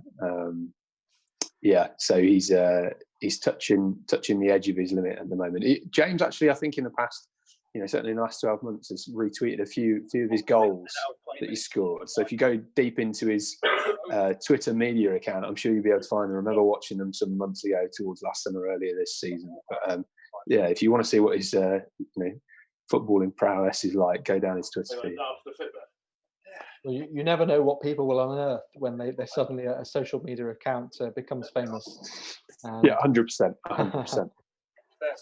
The Ineos Challenge have got involved in sharing, as we mentioned, Eliud Kipchoge, of course, making history. That was a fabulous moment, Scott, and it was talked about a great feat of human sporting achievement. How does this compare? Incredible, really. This is what I was saying. Next year, 2021, Kipchoge, Bekele, Campbell, the three big ones going for London Marathon. I think that's what it's all about. It's you see his towel falling off his chair there. I think that's probably an indictment of what's going to come for James later on. So or is it a t-shirt? I can't quite tell what it is, but this is a great achievement. Obviously there's lots of people that have done similar in recent weeks with the lockdown and the coronavirus, but running around your garden when it's 6.4 meters long is is crazy, really. And this just goes to show it's up there with some of the really impressive marathon attempts to raise money for charity. You see it in London every year, people running in, I don't know, Eiffel Tower costume, donkey costumes, in metal costumes which weigh 50 kilos, and it takes them 7 days. This is certainly up there in terms of crazy marathon attempts. I'll tell you one question that's come to my mind. One question that's come to my mind is what's he doing about Vaseline and chafing? Okay, I never ran a marathon, but I think it's quite common knowledge that Vaseline is an important part to prevent chafing. So I don't know if he's got any on his little side table there, but it'd be worth asking him that. Well, yeah, interesting to reflect on choice of clothing, but the shoes are another thing, Scott. And we had someone asking earlier about whether he'd chosen a neutral shoe. What would your advice and thoughts be on the choice of shoe for this occasion? I would have probably gone and spent the £240 on the Nike 4% or 5% the next percent. So I would have probably done that. Surely we could have taken a little bit of that money out of his sponsorship fund, but just because they would have given him a little bit more of an edge, and he would have probably less likely worn them down with their carbon fibre and sponges. Now, a lot of the running community are really against those shoes, but I think for a marathon attempt like this, where you're basically doing 6,600 shuttle runs in your garden, I think having a bit of carbon fibre and some springs in your shoe would have been a really great addition. Yeah. Scott, we have reached £9,500. Sky Sports commentator Gary Taphouse has mentioned on Twitter that he has donated to this great cause to raise money for NHS charities together. And you can see James's Just Giving page, his Twitter handle and Instagram handle, both jcampbell0104. That is his birthday. Today is April Fool's Day. This is not a prank, but it's also his 32nd birthday. So he said it will be one to remember, no question. And what I would like to know is tweet us in with a hashtag 6 Metre Garden Marathon. Let us know your best jokes and best April Fool's pranks. Maybe we can read them out to James as a bit of a sweetener, just to keep him on his toes. I think that will cheer him up when he gets into the depths of marathon hell. Yeah, so tweet us in. What's your best April Fool's prank? Best joke on this April Fool's 1st of April day? Hashtag 6 Metre Garden Marathon. Let us know your jokes, and we'll read them out to James a little bit later on when he gets his phone back in his hand. He's been putting updates on Twitter as well as his Just Giving page, and this morning putting up one nice and early at 6:34 in the morning. I wasn't actually out of bed then, I have to be honest. Hasn't jet washed the patio, he says, but the grass looks better, and as you said, it's been nicely set up. You've got the drink and snack station, and he's put 2 bits of duct tape. We can't quite see that angle to the floor, but he's put down the duct tape. I don't think that could prevent chafing, by the way. On the ground, 6.4 meters apart, and is doing lengths between them. I hope he's got a lot of that duct tape left as well, because he's going to be needing to tape certain parts of his body back together again once this is all over. So, strapping of a different nature, I think. So, yeah. Well, he had a pizza last night in the oven. Just trying to see. Looks like he had onions, mushrooms, possibly a bit of peppers on there, as well as a lasagna by the looks of things. So, loading up on the carbs last night. That was his last meal of being 31, by the way, as he prepared for this challenge. One can only imagine his thoughts before going to bed, facing the daunting task this morning, what it was like to wake up. Yeah, I wonder if he was up early carbo loading. Do you think he did he do a warm-up? I don't think that was asked when you had your sort of intro. But I don't think there was any warm-up in, was there? So, fair play. Very short warm-up. And we know that he did a little test on Tuesday in which he tried 110 meters a minute pace. And that would be around 6.5 hours. It may well be a little longer than that. So finish time expected I suppose between 3:30 and 4:30. Hard to say at the moment, as we just look and see how far he's gone. So 1,350 out of 6,593 lengths. So more than 5,000 still to go, and 33.5 kilometers remaining. But he's eating up the ground there, and he's maintaining a decent rhythm, you'd have to say. Yeah, he looks good. Like he's ticking over nicely at the moment. He's mixing it up occasionally with a few high knees, a few kick outs, a couple of stretches here and there. His arm carriage is quite good as well. Now, this is a guy that's had shoulder surgery, so he doesn't want to carry too much tension in his upper back and shoulders. You know, that could put a bit of stress on some of the areas he's had surgically repaired in the past. But yeah, I think so far he's doing a good job, looking smooth. I do question it. If it was me, I would have been going for lycra or very short, flappy shorts. The long, baggy shorts is not for me. I think there's just too much moisture, too much potential for chafing. So, you know, I wish him all the best with that. But yeah, at the moment, he's doing well. We understand that 6 Meter Garden Marathon is trending on Twitter. Never quite know how much to read into those, because sometimes it involves your community that you're already part of on Twitter and those you follow and the stuff that's trending to do with them or your local area. But certainly it is getting a lot of attention, and that's number 6, and then meters spelled out in full, Garden Marathon.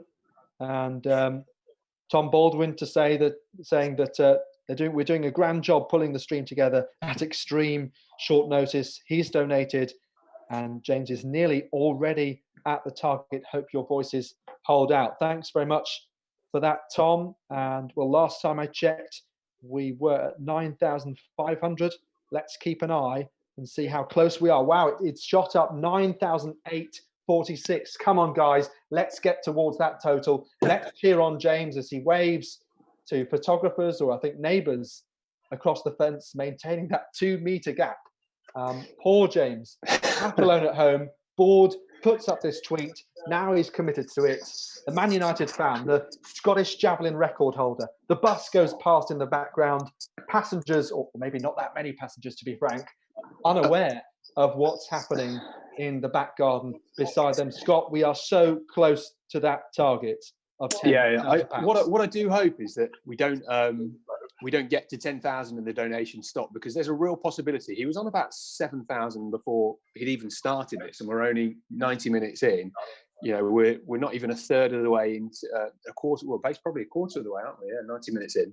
So I just hope that the donations don't stop and he can get towards £20,000 for a great cause. But imagine being on. There's not many people at the moment going anywhere on buses, but those buses that are coming past, imagine sitting on there at the top deck and looking past as this guy's running up and down in his garden. How confusing that would be. So, you know, I'd love it if we can get him trending in the top 10 on Twitter, #6 Meter Garden Marathon. What a great story that would be, you know. At the moment, what's number one? April Fool's Day. Well, if we could get him anywhere close to that on UK trending Twitter, then I think that would be a great thing. And Ineos, if you guys are watching, can we get a video message from Eliud Kipchoge, please? Because I think that would be an incredible thing. He's nowhere near sub 2, but this is a different beast of a challenge. So, yeah, if we could get a message, Ineos, if you guys are still watching, then please, please tweet that in. James, I'd love to see it. I'm sure it will be a good motivator to keep him going. I think it'll be sub 2 days, maybe sub 7 or 8 hours might be the target. So less than £100 to go, we understand. Producer Matt, if you're listening, I don't know if we can get that figure up on screen in a ticker bar, but we are indeed. So there we go. 9931.14 as I see it, but it's changing all the time. Those donations, as James hoped, are absolutely flying in. So we're less than £50 away. Less than £50 away from 10 grand for NHS charities. Come on, James Campbell, live from Cheltenham. This is it. This is the 6 Meter Garden Marathon. This is what we've all been waiting for, okay, for these last 8 days in lockdown. This is what it's all been for, okay? This is what it's been building to. the 6 meter garden marathon. We're almost at it. We're like 99.9% there of his original target. I think we're going to have to set the bar higher. And I think our tally is going to have to go down a little bit more. I think we're going to be 50% very shortly of 20 grand. So I think the new target, I don't know, James he probably can't hear this at the moment, but I think we've got to now stretch that target to £20,000 because it's what it needs to be, really. It's we're so close. We're so close. He's doing a great job. You can see him stretching out occasionally. He's going for this figure of 8. And if you look on his Twitter feed and see what his grass looked like a couple of days ago and have a look at it now, you can see the faint and light green patches. That's where he's been running so much and he's starting to wear it out. So he's doing a great job. Scott, live pictures. So now 90 minutes in, just past that barrier, and we have been for a few seconds now on 9961, less than £50. Come on, let's raise more money for NHS charities. Let's cheer James Campbell on. 6 meter garden marathon challenge here in Gloucestershire. What a great sport he is. The Alex, he's done it. Look at that. In 2014. He's done it. He's done it. Take road. Here we go.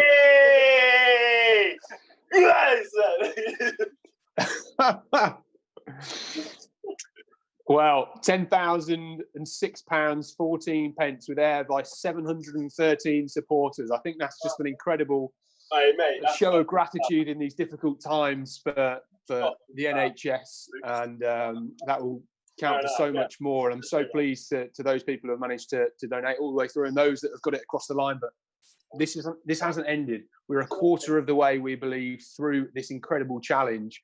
James is still going to be going for another 5 hours potentially here, and I do hope that everybody carries on donating, because I think the new target, and I think Matt in the studio back in Wilmslow, if you can change that target to make it 50% now, so that it can show that we've still got to go up to £20,000, I think that would be a new target. Visually, what a great thing that will be for everybody to try and aim for. Let's get him to £20,000, because why not? Why not? Fantastic stuff from James, and as he knows there, he said there's still a long way to go, taking on some hydration, some water by the looks of things at this stage. But great to see that certainly he can hear us, and he's receiving your messages. Great celebration there. I wonder if he's used that for some of the great goals that he's scored, Scott. But James is pumped. He's motivated for this challenge. There we go. Over still going. £10,000 and still going up and up and up all the time. Let's keep that going higher. 718, now 720 different supporters, different donations. Possibly some people have donated twice. They've come back for more. And hopefully you can do that throughout the day, whether it's just watching or donating for NHS charities as well. Come on, James Campbell, and look forward to Catherine Merry and Kelly Massey, Marilyn Okoro, and others perhaps getting involved to cheer him on. But I feel, Scott, that reaching that target will give him a great psychological boost, particularly as he starts to feel it in his legs. Yeah, I think so too. I think now we should start getting him to cheer every £1,000, because £10,000 was, in all honesty, James would probably admit this, a potential pipe dream. I don't think he ever thought he would be getting this live stream from his back garden. I don't ever think he would have believed that he'd get £10,000 donated. But yeah, incredible, absolutely incredible. I just hope we can keep pushing this on, and everyone's behind it. Share the link, share the Just Giving page, get behind it, because James needs your support. The NHS needs your support at the moment. And this is just an example. People who are saying they're bored at home. James has got a 6 meter back garden. He's running around it all day for well over 6 hours. He's going to be going for. You can do anything. You can keep fit and you can be active in a very short time frame in a very small space. So take this as inspiration if you're looking to get fit. If you look out on the street, get out, get in your back garden, do some exercises, keep fit. I think, Scott, it's also an opportunity to set goals for yourself. Yeah, 100%. What do you want to be? Whether that's career-wise, sporting-wise, fitness-wise. Is there a new skill you want to learn? There's a lot of people with time on their hands at the moment, is there a book you want to read? Is there something you want to learn about? This is the time to do it. James is chosen to use part of his day today, 6.5 hours worth of his day, to raise money for charity. Maybe you could do something in your street, in your back garden, at your house. This is a great opportunity for people to try and learn a new skill, develop themselves in different ways. Learning and development, personal development. This is what it's all about. You've got time on your hands. You're stuck at home. These 3 weeks are going to go on probably for longer than 3 weeks, and I think this is a great time to get fit, to develop more flexibility, become more mobile, learn a new skill. If you've got that autobiography sitting on your top shelf that you want to read, get it out and learn about it. So yeah, this is a time for it, really. Anything in particular that you've been doing, Scott? I know that you've been working from home. I don't know whether your house has become cleaner as a result of the time you've had. Oh, I'm fairly OCD, so my house is always clean. Yeah, but I've got my turbo trainer, my road bike downstairs. So it's just with all these home circuits I'm doing, Alex, and all this yoga and these bike sessions, and these squats and burpees that I'm doing, I'm having to tidy up a little bit more. But yeah, I think I've got Eddie Jones's autobiography I need to finish. So signed copy I got for Christmas, so I need to finish that really. So don't put off to tomorrow what you can do today, I think is the answer, isn't it? So I just love seeing James's grass, how it's slightly getting more worn down every 10 minutes. He's opting to go for the box technique now, sticking to the angles. Nice little pivot there, looking good. Any ballerinas watching, let us know what you think of his pivot technique. Interesting you should say that, because as well as Joe Wicks being the nation's PE teacher, perhaps the nation's best known ballerina, the face of ballet, Darcy Bustle, I understand, is teaching dance as well. Carol Vorderman is teaching maths. So I almost wonder whether you can tune in as an adult to these homeschooling sessions. You might learn a thing or two and find a way to occupy your day. Yeah, why not? Learning isn't just up until you're 16, 17, 18. It's an everyday thing. So, you hear about these people in their 60s, 70s going and doing degrees and as mature students and stuff. Why not? Spend some time with your kids. If there's any history lessons online, you've got an interest in that, why not? Get a map out. Read your AA maps if you want to know about geography. Well, people may have just these things at home lying around. What do you think James Campbell is learning right now? Perseverance, digging deep, working for the greater good, how to stay at home and alienate people. No, how to stay at home and bring people together. Bringing people together, yeah, mental toughness, certainly, but doing a grand job. Come on, James, over 10,200 now and rising all the time. As I say, £100 every couple of minutes, which is absolutely terrific to see. And a number of famous faces getting involved. I think Laura Waitman showing her support on Twitter. Ellie Doyle as well too. So brilliant to see, and look forward to seeing Catherine Mary on later. Certainly Rob Walker was enjoying taking us through the early stages, and we'll try and get this far and wide. Do share it on your own social media and maybe tag a few of your friends in it as well, and hopefully all those that can empathize, because Scott, so many people are out there running park runs at the moment. There is a running boom.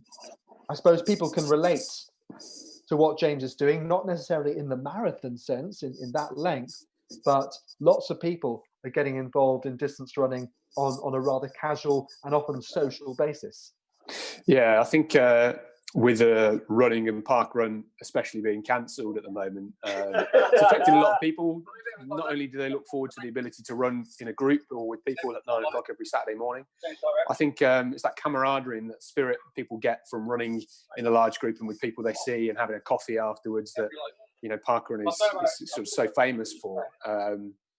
But James here is showing some great mental fortitude in running up and down his back garden to keep going. And if this isn't inspiration to get out and get started, it doesn't matter if you go and run 5K and you run it in 40 minutes, whether you run it in an hour, it doesn't matter. The Couch to 5K, the BBC is a great initiative as well if you're looking to get involved in running early on. A little wave from James to, I think, one of his neighbours. But I think it's a great opportunity to get out. We're seeing a lot of people at the moment get out and be active. I think in my area that's certainly tailed off in the last week or so, certainly from the last couple of early days of lockdown. But I'd encourage everybody to try and get out and to be active at the moment. And if you've never taken to running and never something you've been a part of before, why not just give it a try? Run for a couple of minutes, stop. Run for another couple of minutes, stop. And then suddenly you've built up to 10 minutes, 20 minutes, 30 minutes. This is a great time to learn a new skill, take part in fitness and activities. So, crack on. Maybe take part in Joe Wicks's PE. Brilliant stuff. Yeah. Well, Scott, I'm going to tweet this out far and wide. Who shall I tag? I'm going to tag BBC Sport. I'm going to tag Sport Bible and Scottish Athletics. Maybe Dan Walker from BBC Breakfast. Who else shall we reach out to? Oh, I don't know, really. There's loads of people. I just couldn't think. There's too many names. Eliud Kipchoge, put him on there. Why not? Will do. Kelly Holmes, get Kelly Holmes on there. She loves this sort of stuff. Kelly, well, in 2004, when Kelly Holmes was winning Olympic gold, of course, in Athens, James Campbell was winning Commonwealth Youth gold in Australia in the javelin for Scotland, and a great career in a throwing sense he had as well. Scott, I think you have to get back to your work now. I know you're working from home. I do, yeah. Conference call. So, duty calls, but I will hopefully join in later on if you'll have me. I'd love to chat more. It's been a pleasure. Alex, as always, see you later and good luck to James for the rest of the day. Goodbye for now. Adios. Well, thanks to Scott for joining in. We hope to have Kelly Massey with us in a little while, but I'm absolutely loving this challenge. Come on, James Campbell, doing a terrific job so far. So 1,604 out of 6,593 lengths of his garden, and we have now passed the 10k points.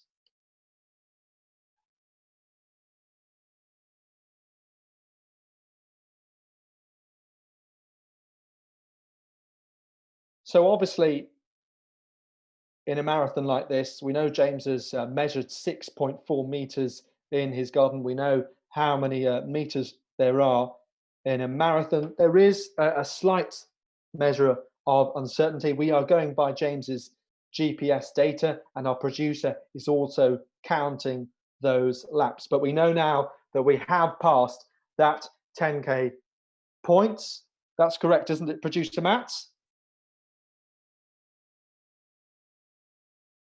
So working towards that 15k mark now as we speak, but a terrific job. He's now got 2 drink stations, if you like, as we just see a peer into shot, the top right of the photographer's camera. The BBC have been involved, and TalkSport, Sky Sports, all of them. Is that someone climbing over the fence? But certainly getting the best vantage point possible. Well, great to have you with us watching this challenge. Let us know your thoughts on social media live on Facebook, YouTube, and Twitter. And we've commented on this rhythm from James Campbell, which is good so far. Naturally experimenting a little bit with technique, but hey, let me just recap for you how this all unfolded. So at 4:57 p.m. on Monday afternoon in Cheltenham, he put up the tweet. And he said that it happened after he was just stuck at home, wondering what to do. And he said that if he got 10,000 retweets, he would run a marathon in his garden, which at that point he suspected was about 6 meters long. A little while later, he'd had retweets by footballers Raheem Sterling of Manchester City and Michy Batshuayi, the Chelsea player, and not only retweets, but messages willing him on as well. And that means that he got a number of 1,000 retweets in just half an hour. And then just after midnight on Monday, James posted an update on his Twitter page, agreeing to do the challenge on his 32nd birthday and April Fool's Day to raise money for the NHS. And I believe delighted to say Kelly Massey joins us as well. Hello, Kelly. Can you hear me? Hi, I can hear you, Alex. Thanks for having me. Yeah, well, you're watching this man, James Campbell, run back and forth across his garden. Pretty crazy scenes. What do you make of what this man has put himself in for? Well, I think he's absolutely mental, but it's for a brilliant cause. So, as I said before, hats off to him. He's doing so well. I can't believe he's been going for nearly 2 hours now, and I can't believe he's not fallen over yet because he must be so dizzy. Oh, we did have a laugh, Kelly, when we saw your tweet about you painted the downstairs bathroom, and rather than watch it dry, you decided to watch the sporting event of the year. But I hope the painting all went well, did it? Or was that a joke? Yes, it did. It went very well. But to be honest, I am actually transfixed on watching James run up and down his garden at the moment. Fantastic. Kelly, you posted yourself a bit of a challenge in your garden, I believe it was, or a garden, certainly. Tell us about that. Yes, so I'm an ambassador for Greater Sport in Manchester, and they asked me to set a challenge. So there's different Olympians who are ambassadors for them. They had a hockey challenge with keepy ups. So I thought, obviously, I've got to do a bit of a running one. So I had a 30-second shuttle time trial where they had to go between different types of food like beans, tuna, and soup.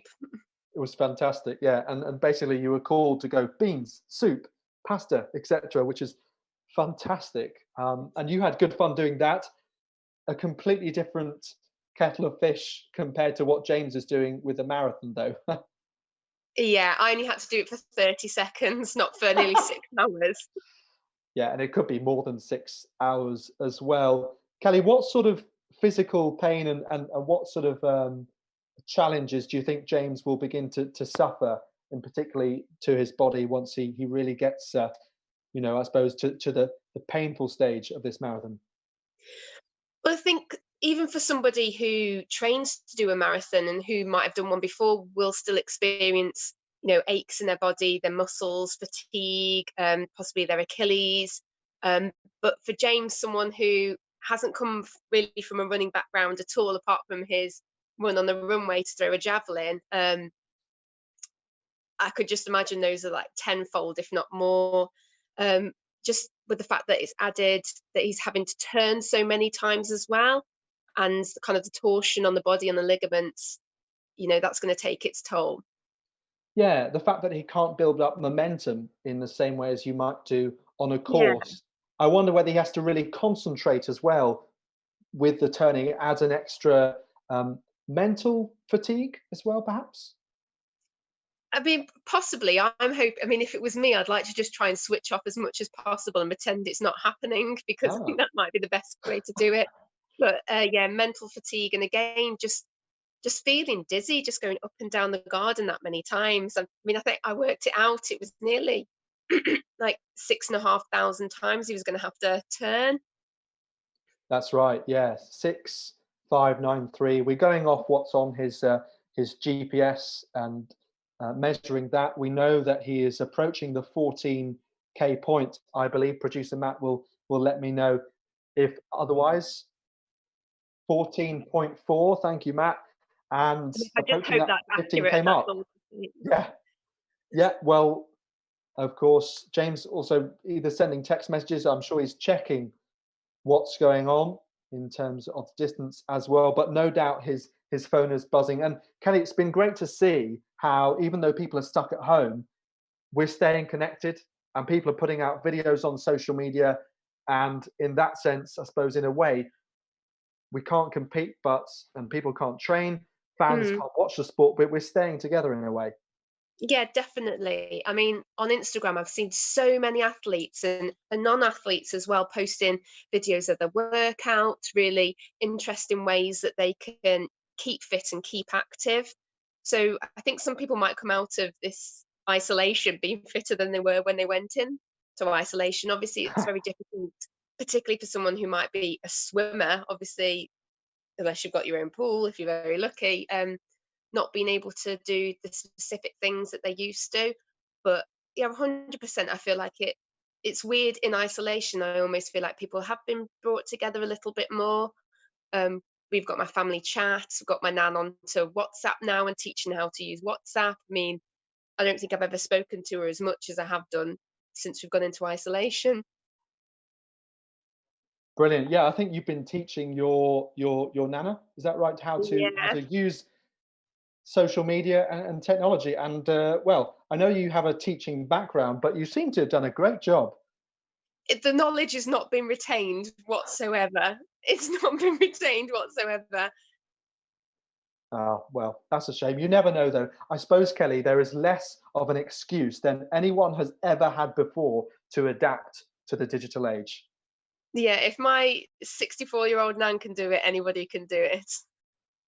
Brilliant. Well, Kelly, you competed at the Commonwealth Games that James did as well in Glasgow. That was the latter point in James' career. Of course, you're running 400 meters. James was throwing the javelin, but you know, as an athlete who's had a chance to be on that stage, particularly as far as James is concerned, it was the home Scottish crowd. A very special experience to represent your country at the Commonwealth, wasn't it? Oh, definitely. I mean, that's the best crowd I've ever run in front of, ever. And I've heard a lot of British athletes saying the same thing. I mean, especially the Scottish athletes out of those, just knowing that pretty much 90% of that crowd are cheering for you. It's just ridiculous, just the noise. I've never experienced anything that loud before. Yeah, and I know you said that I think there was a Mexican wave in the stadium.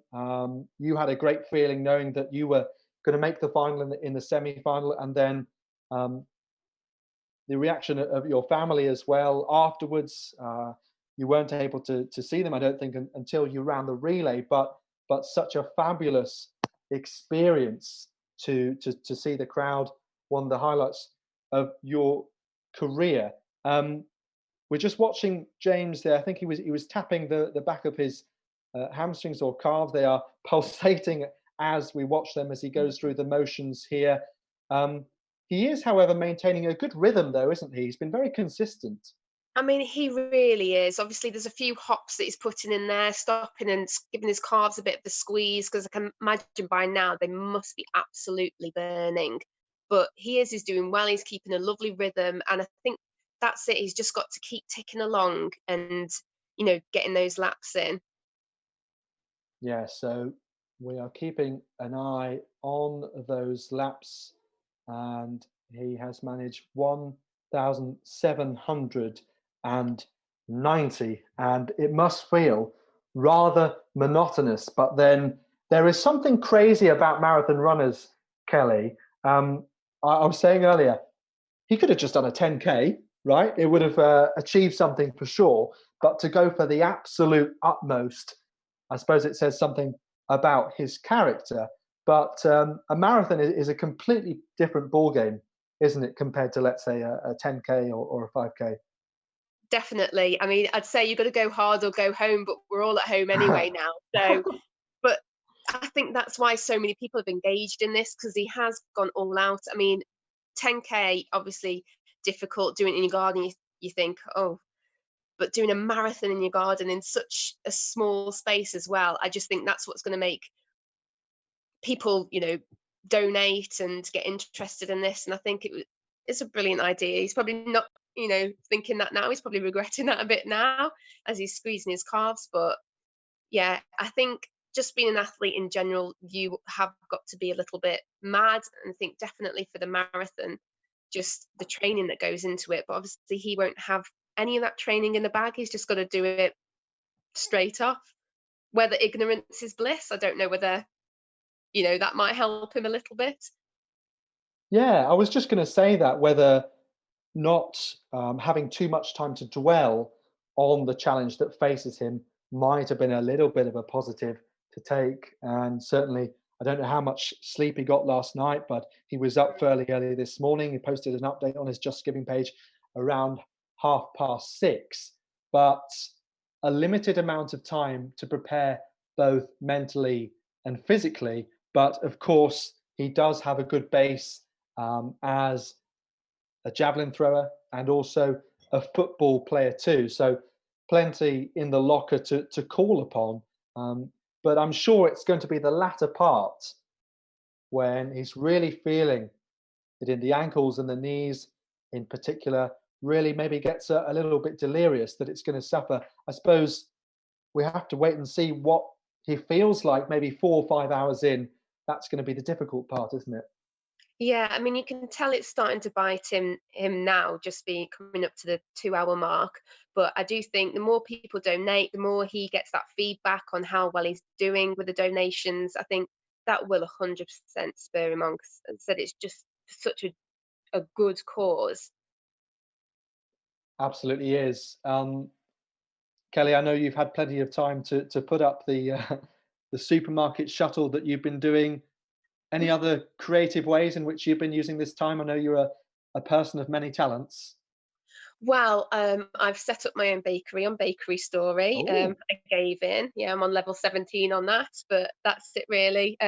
Obviously, I can still work from home, so I've been instead of doing my normal lectures, we have live chats with the lecture slides, and I'll have dissertations coming in soon to mark. So things are kind of a bit as normal work-wise, but yeah, I'm still making a gym session up at home with bands, and I'm still going to the park to do a run. So the only thing that's really changed is I don't have the weights to lift and I don't have a track to run on at the moment, but I'm trying to still replicate things, otherwise I would just go absolutely mad.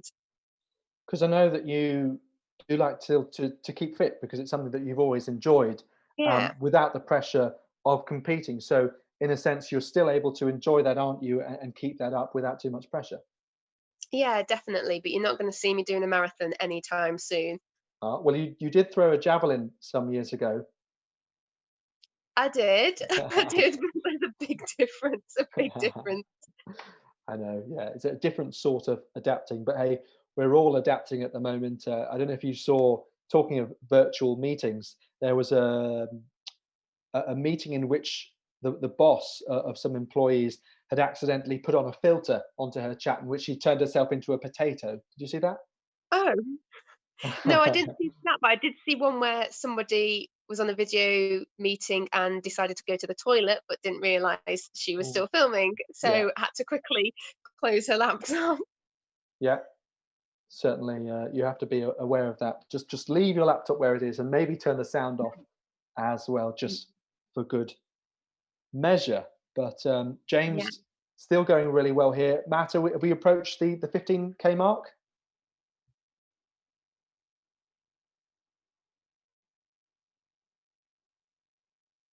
Okay, so James, we're going by his GPS with a certain measure of uncertainty, but that's the one James we're going with. So he's passed 17 kilometers now, and in terms of lengths across his garden, 1872. So incredible numbers racking up here, and he started just after 9:15. So we're approaching that 2 hour mark as well. So great stuff from James, and the donations rising all the time. He had that initial target of 10,000. As you can see, we've gone past that as well. Kelly, I suppose it's just great to see that people are watching what you call the sporting event of the year, because it's a shame, but there just is uncertainty about Yeah. when we might get back to normal in terms of sport. I mean, 100% potentially might be the only sporting event that's left this year.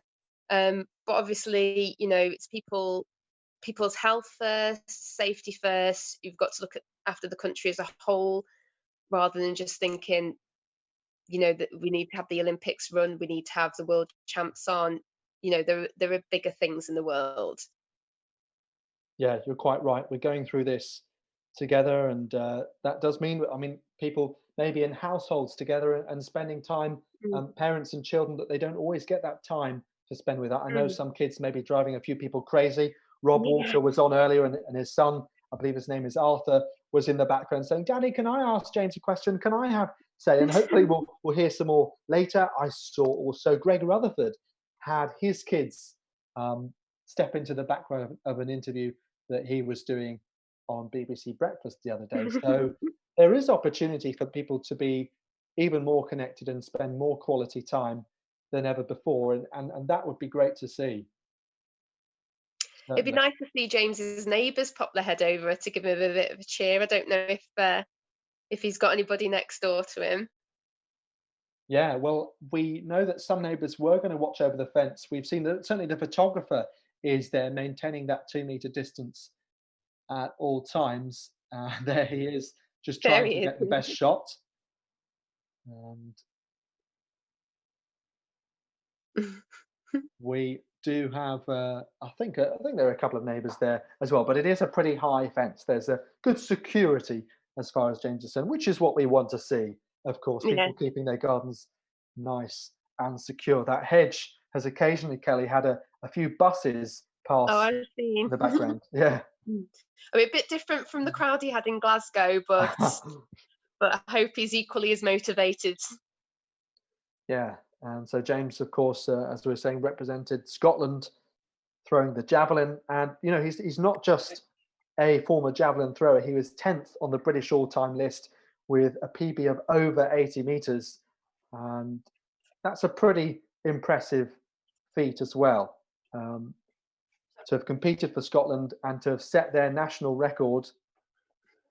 And James is getting a bit of support here. So at home and wherever you're watching from, keep cheering on James, keep tweeting on social media, and let's hope we can get this one way towards the 20,000 mark in terms of donations. Kelly, I know that James can hear us. He obviously is, of course, concentrating on his challenge, but any advice, any tip now as he goes towards the 20k mark? 18.2. I don't think I'm one for being able to give a tip on how to do a marathon in your garden, but I just think he's just doing an amazing job. He should be so proud of himself. And yeah, just keep going, James, because you're doing so well. Brilliant. Kelly, been great to have you join us. No, thank you for having me. And I hope you, whether it's supermarket shuttle challenges or otherwise, I hope you enjoy the rest of the time that we all have to stay connected by whatever means. You too. Bye, Alex. Hi, Kelly. Well, we are live here from Cheltenham. James Campbell and this 6-metre garden marathon. Let's have a look at that hashtag. Dan Gardner, javelin thrower, not mistaken, has been involved. And Danny Tolhurst is looking for, this is a good one, song titles that contain good or bad puns linked to James's challenge. That's a good one. We'll have a think. What about Up and Down by the Venga Boys? Up and down his garden. And yeah, lots of people getting in touch and donating as well. Spikes, the IAAF's, or World Athletics, they're now known, magazine wing, shall we say, tweeting it as well. A crazy challenge. And raising money for NHS charities. Today is his birthday as well. And he is the Scottish national record holder in the javelin, retired in 2014. He had a number of shoulder injuries, unfortunately, that he suffered with towards the latter stages, 2012, 2013. Unfortunately, with the javelin, of course, all that weight on the shoulder, it is a fairly unnatural set of movements. You have to build up speed on the runway, and then you hold the javelin at an angle ready for that release, and you transfer all of your energy down the runway. So here I am pretending to throw a javelin in my kitchen, speed on the runway, getting ready for that angle of release, block with your feet, and suddenly you push all the way through to get that angle of release. So an unusual movement. Hey, this is pretty unusual. A marathon in your garden, 6.4 meters. And James on the phone. Well, he's past the 2-hour mark now and hoping for around 6.5 hour pace. So we've eaten a chunk into this massive task. Photographer getting some good shots there. In the background, James checking his Fitbits. But doing a fantastic job. We've got a full TV crew, I think, in force. Hope you're enjoying the coverage here. Do get in touch. 6 Metre Garden Marathon.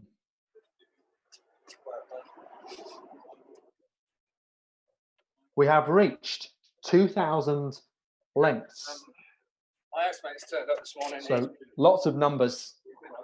The one that matters, 26.2 miles, of course, as well as the number of pounds that he manages to raise for NHS charities. And thank you everyone who has donated so far, because they've been flying in, just as James hoped. And let me give you a bit of background about James and the backstory to all this. Well, from the top, Scottish record holder, twice competed at the Commonwealths, in 2010 in Delhi in India and 2014 in Scotland. He first picked up a javelin at his school on Year 7 Sports Day, broke his Year 7 record. The following year, he won his district school's trials by just 1 centimetre, after which he began being coached by Carolyn Franks at the local club Cheltenham and County Harriers. At first, he pursued both athletics and football. He had a trial with Chelsea at the age of 15. Javelin, though, became the preferred option. He won a medal at his first English Schools Championships in 2002, then a silver, and then 2 golds. And English Schools is a huge tournament, and all of our best known athletes have come through it over the years, including, I believe, all 3 of the Super Saturday London 2012 gold medalists, Mo Farah, Jessica Ennis-Hill, and Greg Rutherford, if I'm not mistaken. And that allows you to have the bragging rights of being the best schoolboy or schoolgirl in the country. Thanks a lot, mate. Cheers.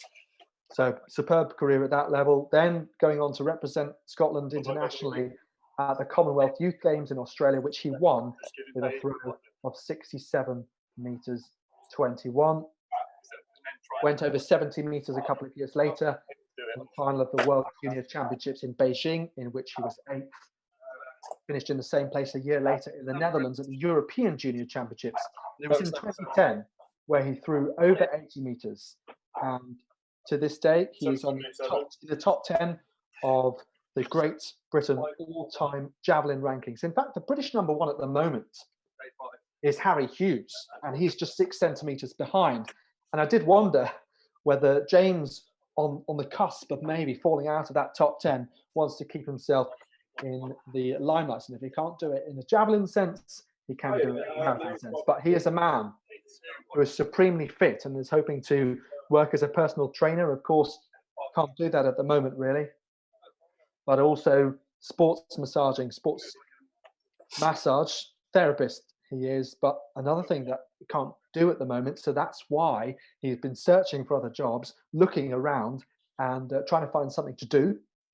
Well, I think it's fair to say he's found something that will keep him occupied for at least today, and then beyond that, he might be suffering from a few aches and pains, shall we say. So a bit more hydration there, is it? Oh no, it's actually the mobile phone that's just on the table there. This lovely setup, and I've been watching the same image for more than 2 hours, but I haven't lost interest in the slightest. And you may have tuned in, tuned in and tuned out, but keep across to see how James is doing. Certainly, it's a case of deja vu, isn't it? I think that's fair to say. Let's have a look on Twitter then. City of London School have retweeted it and asking whether any of their pupils want to join James Campbell in doing their own 6 Metre Garden Marathon. Danny Wright says, fair play to James Campbell. Keep going and keep donating, guys. Things on Twitter, which is a platform for cashless donations.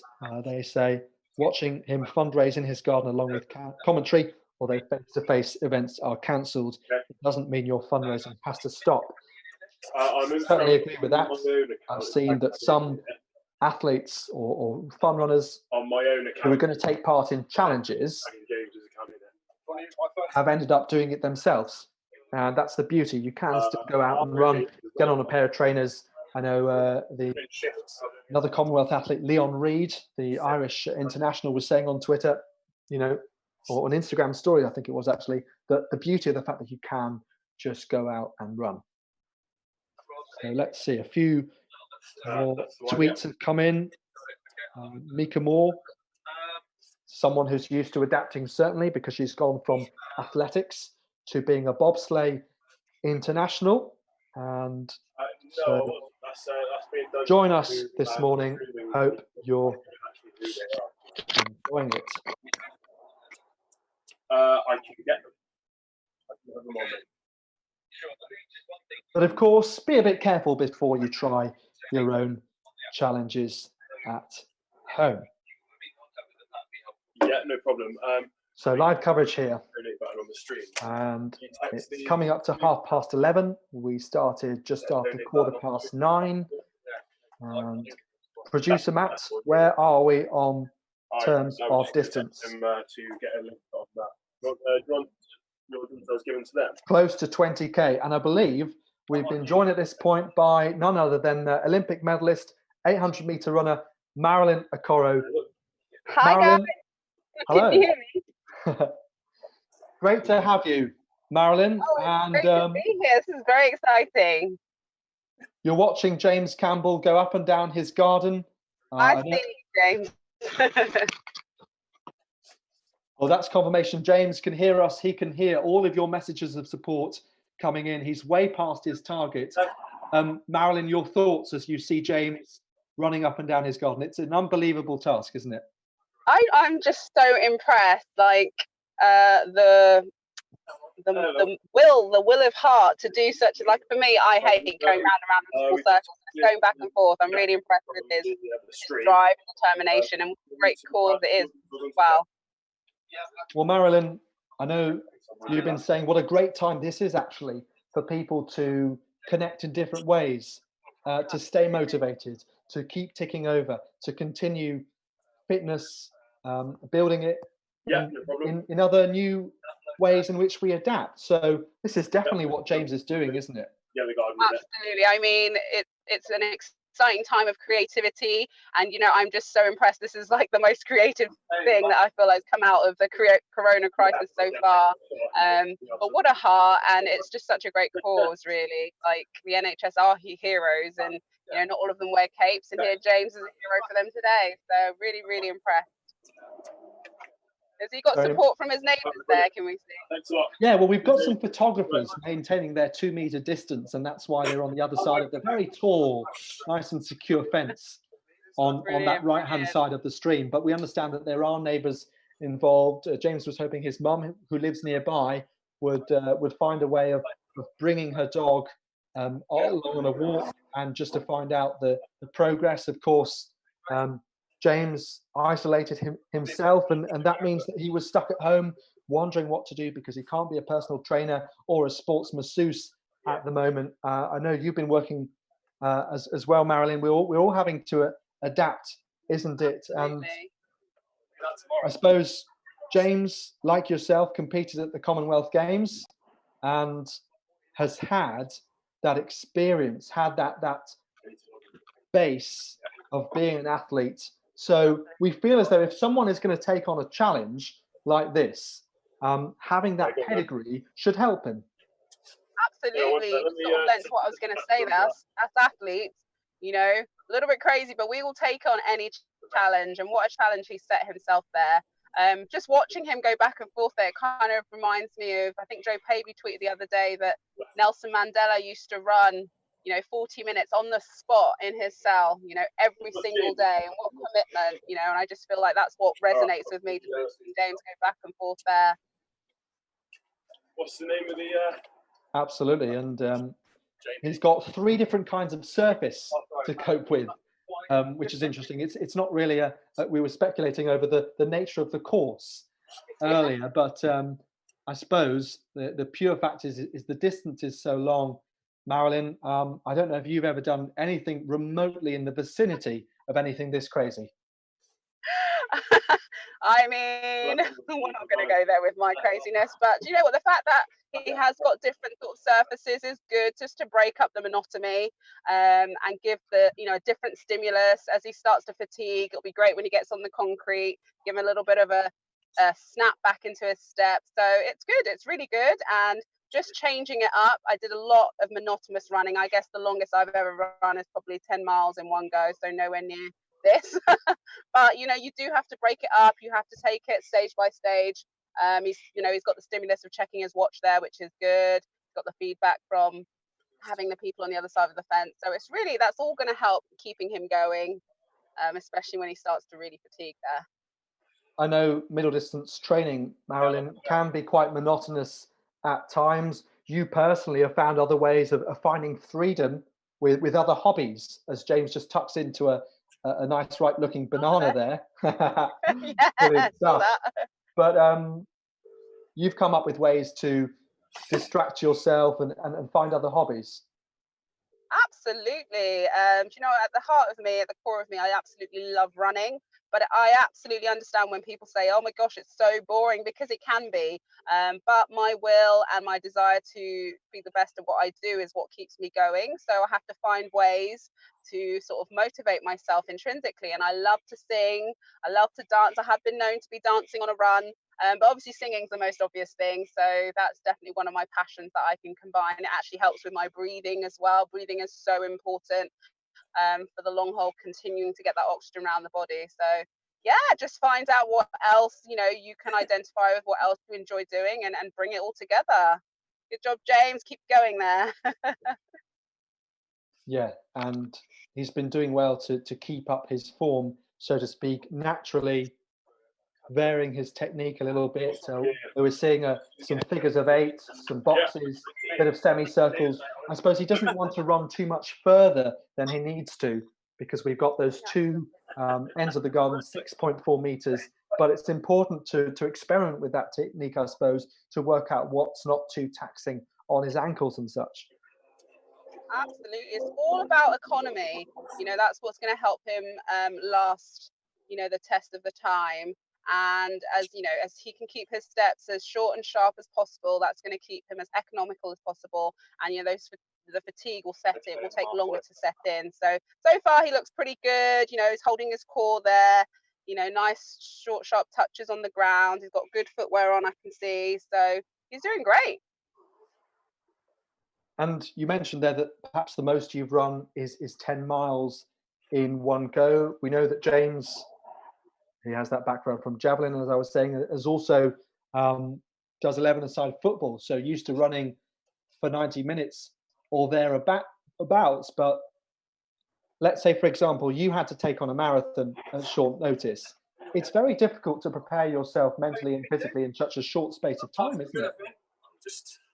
It really is, you know, but you know, if you are going to take something on like that, I think you have to be quite an adaptable person, physically and mentally. So that's what we're seeing there. And you're not going to dwell on what you can't do, but focus on what it is, you know, the challenge ahead, the task in hand, and how you can achieve it most economically. So yeah, it's great that he's prepared with all his bits on the side. You know, we saw him having a banana there. I'm sure he's got his liquids there.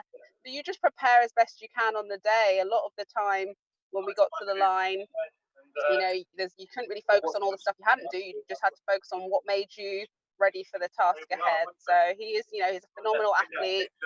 He's more than in his element. So let's see how he rises to this challenge. Now, Marilyn, whilst now I've been talking for 2.5 hours and my voice is starting to break out, I'm going to have a swig of water. Good. Stay hydrated.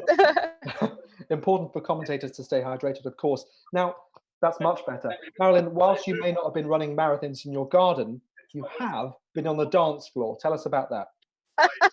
Oh, brilliant. So I recently took part in a charity fundraiser supporting the Change Foundation, who have various workshops that they run for young people. So this particular one was called the Dance for Change program. We were raising money to help support people struggling with their mental health, and they use dance therapy to support them. So I took on the challenge of learning a Latin routine. Had never done any ballroom dancing before or Latin dancing, and that was my challenge, to perform in front of 200 people on the night. A 2-minute routine. I liked that number because that was how long my race is. So a 2-minute routine, and I was paired with a pro dancer who did not go easy on me. He was spinning me all over the place. And I think because you're an athlete, people just expect you to be good at any form of physical exercise, but I have so much respect for dancers. It was definitely a challenge, but I relished. I mean, it's different going out on a night out and dancing to actually performing, you know, set choreography and getting your timing right, and then going out there and performing on the night. So it was great. I had the full Strictly experience and lots of fun for an incredible cause. Yeah, and you got a 9 from one of the judges.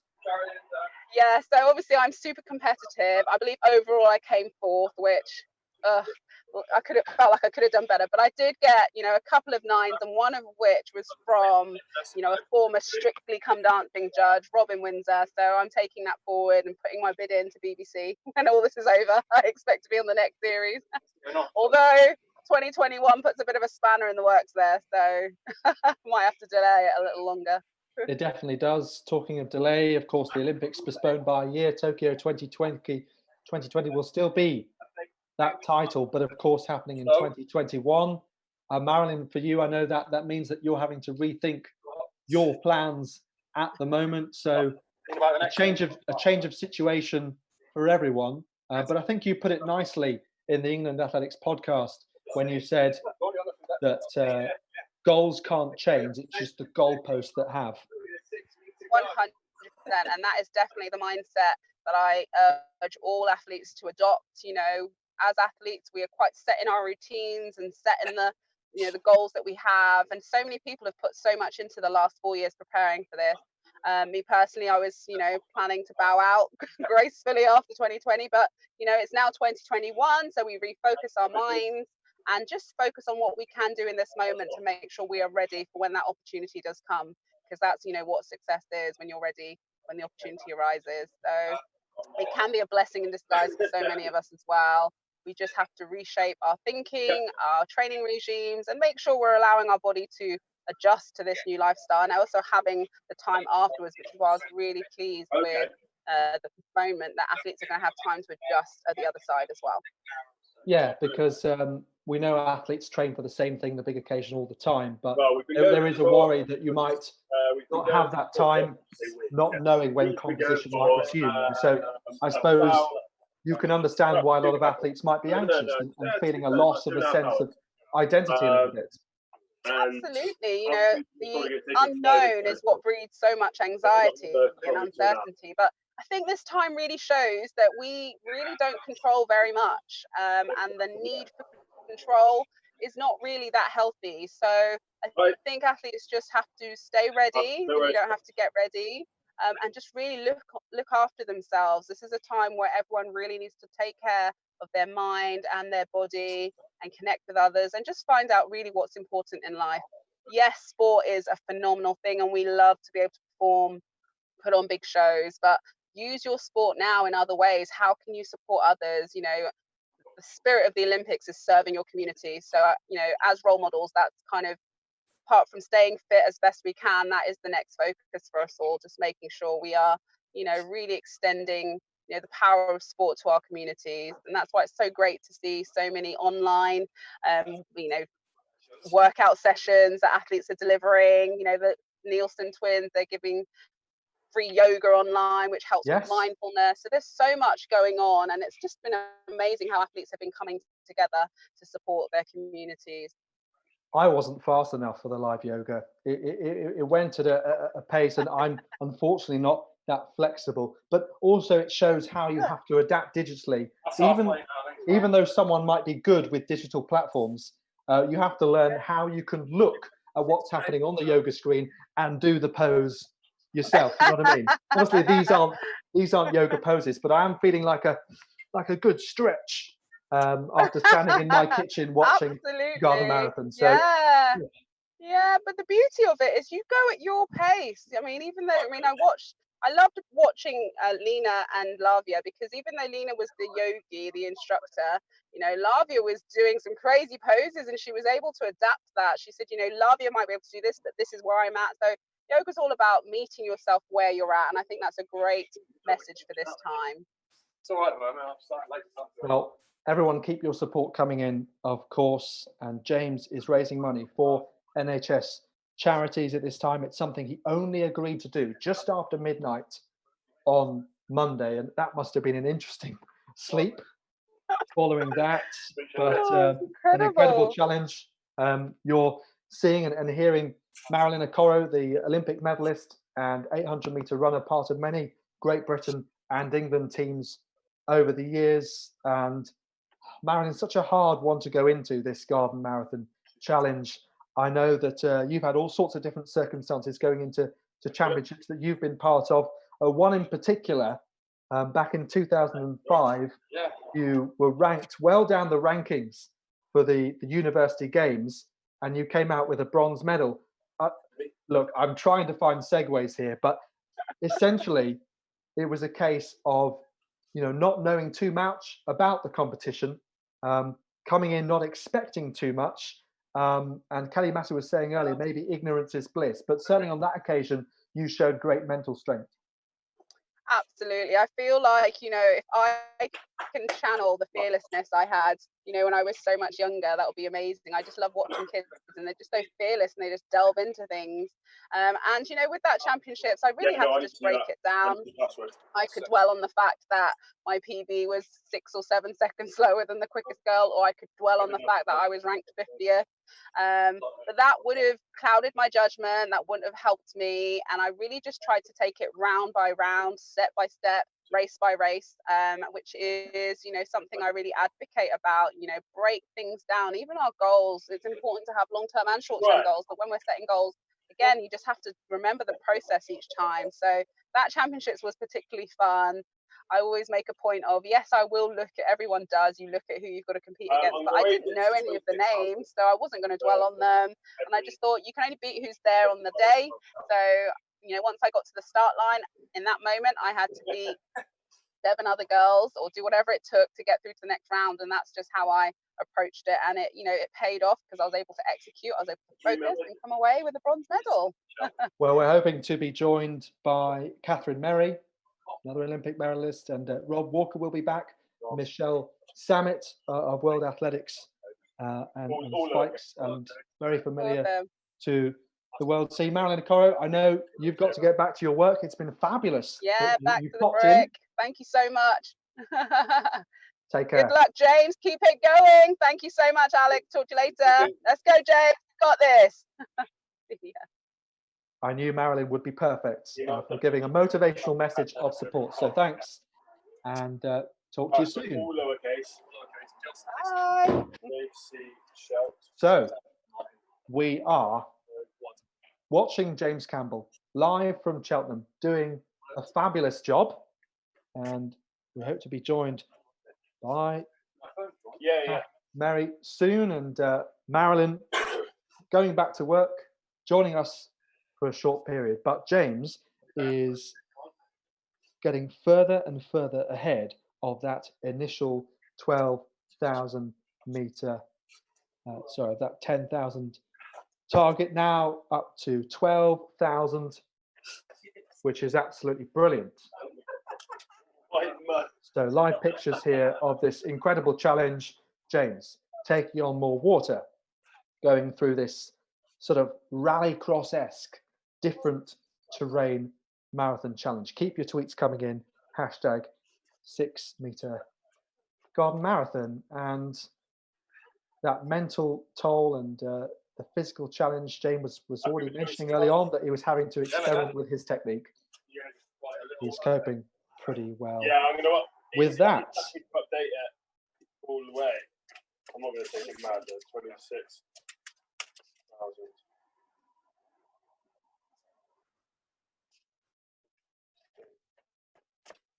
I'm frozen.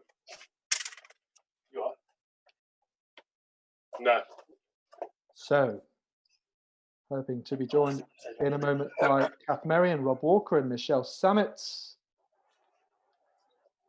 And James continues. He's got another snack here. What is that? Oh, it's a bagel. Don't know if there's any smoked salmon or cream cheese in between. Just makes me think about what I might have for my lunch, the contents of my fridge. It's just next to me.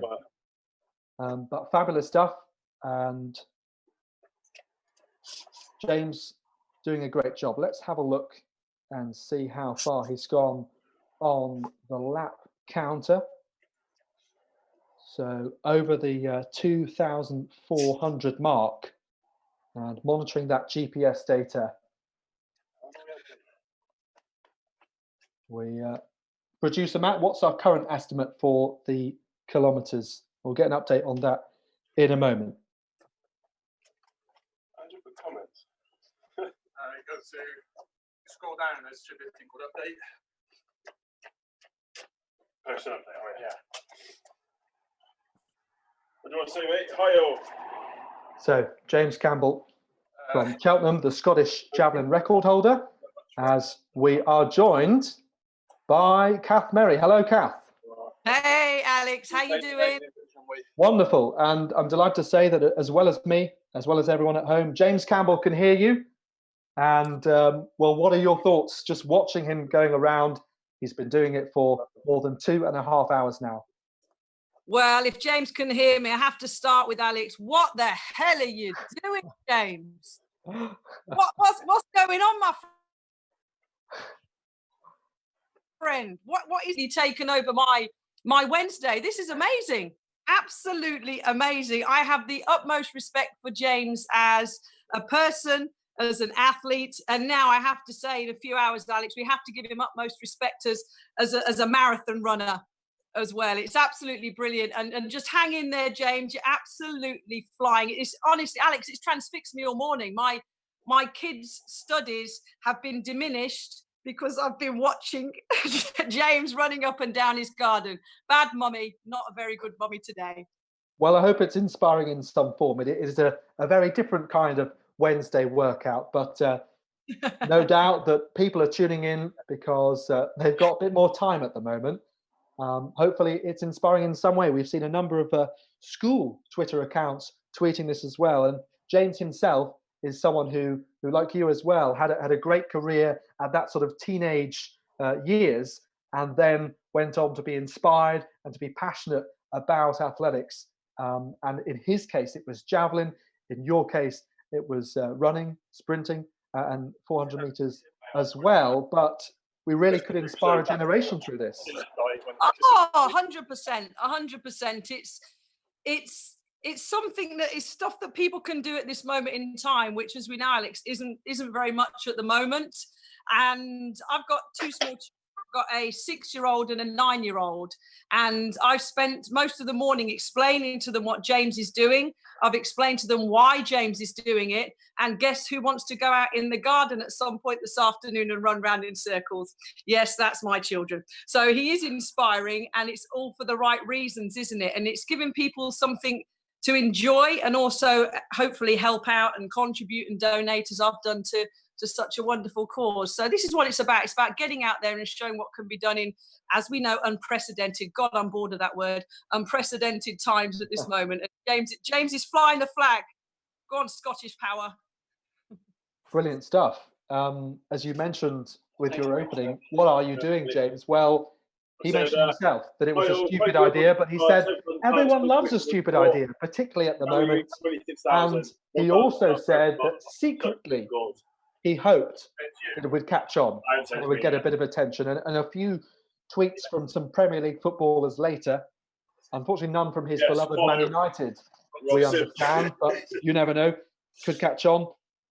Then he finds himself having more tweets than he can possibly look at or reply to on his phone. It just shows you never know what could happen.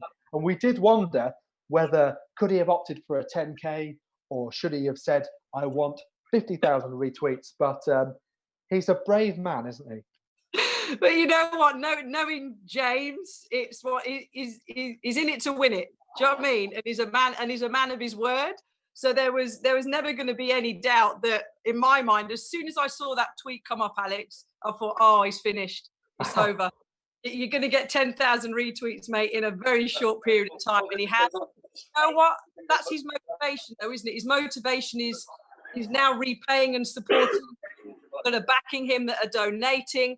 And let's not forget what a brilliant cause it's for, which is, I think, so close to everybody's hearts at the moment that it's just absolutely brilliant. And I don't know what's going through his mind. He must be bored out of his brains, Alex. Look at that. You know, yes, you are, my friend. Look at you. You're up and you must be bored. Look at that power there. A little bit of a thumbs up.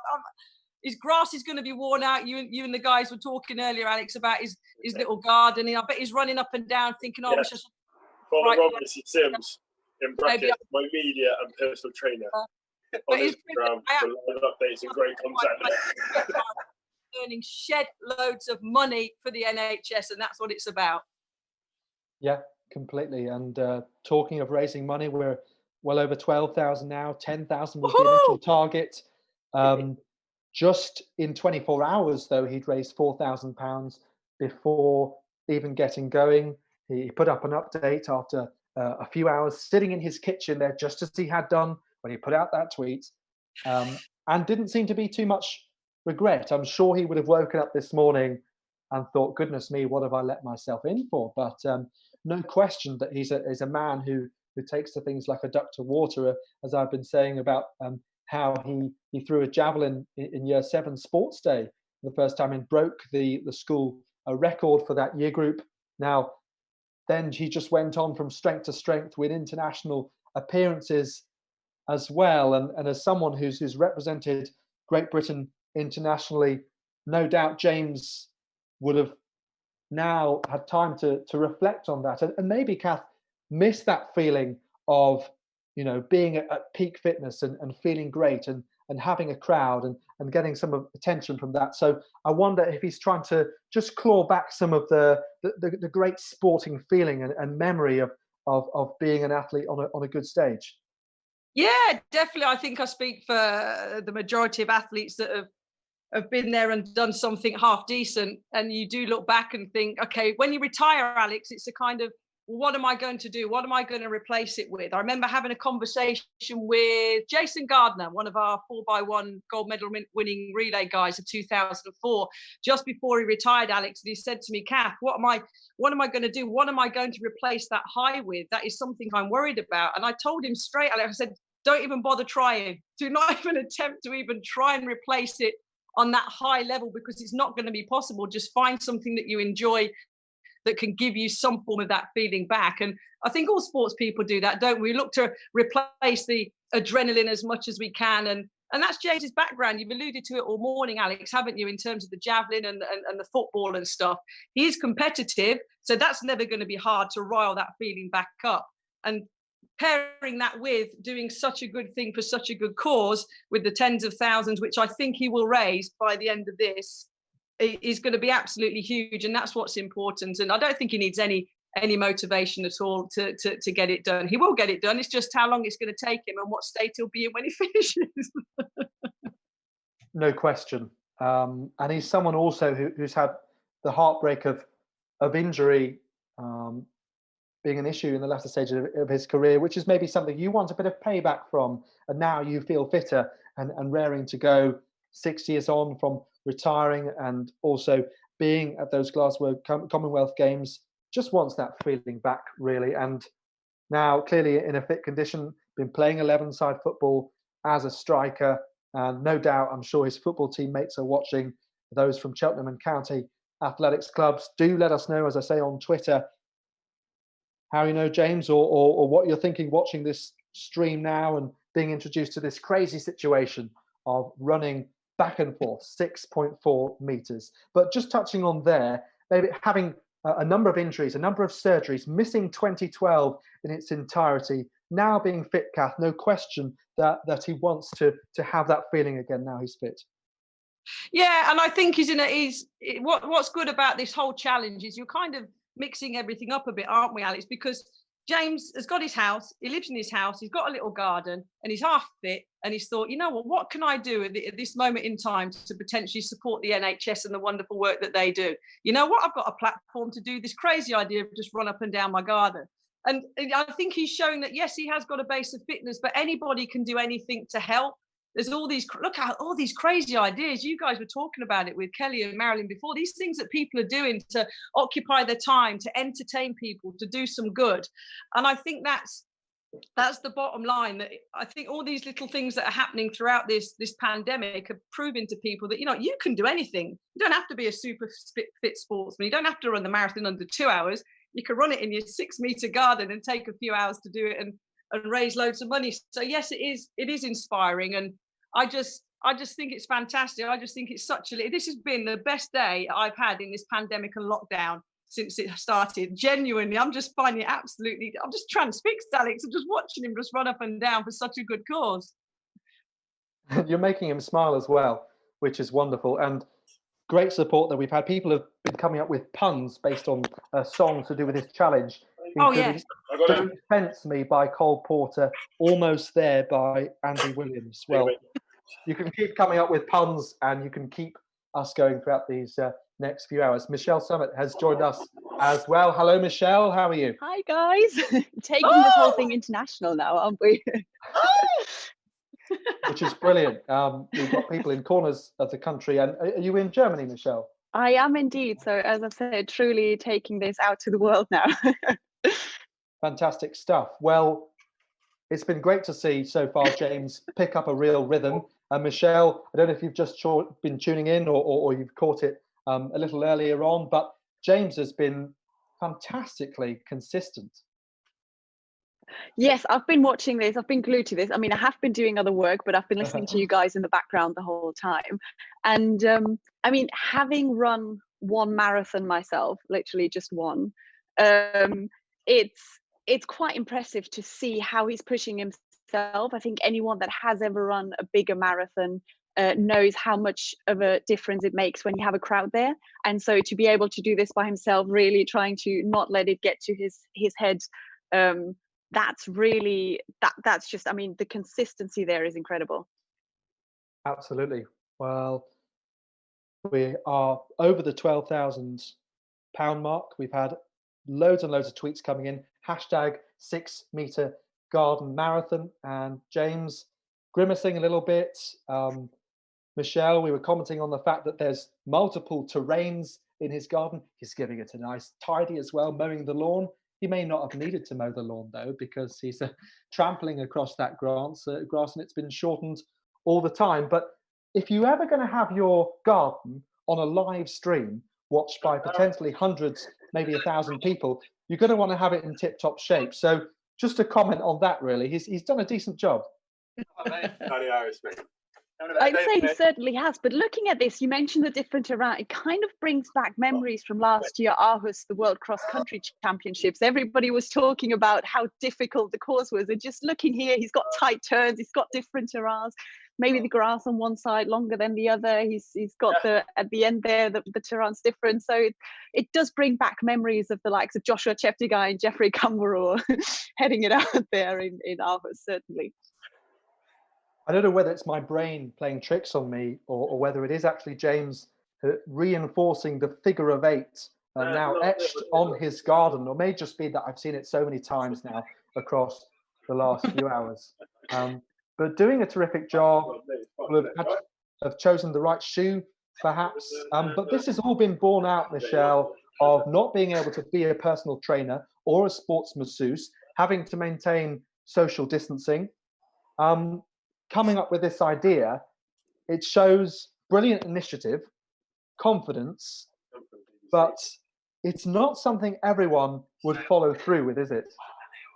No, certainly not. I mean, I don't know whether he actually thought that he would have to pull through with it. I think having seen him a little, I think he certainly is the kind of guy that sticks with it. But I think everyone has been learning to adapt in this situation. And I mean, I'm used to working from home, but Kath will know and you will know, we're also used to going to competitions all the time. And suddenly everyone now having to, as you said, I work with the guys from World Athletics quite a bit and other organizations. So everyone having to adjust to working from home and the guys that have kids at home and trying to keep them active.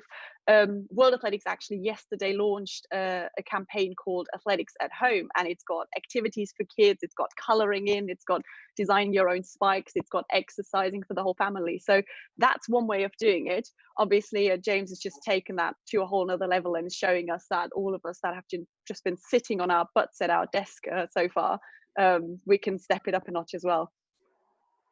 Fantastic stuff. Well, we hope to be joined by the likes of Sophie McKenna, Scott Lincoln, Mika Moore a little later. So lots of people getting behind this.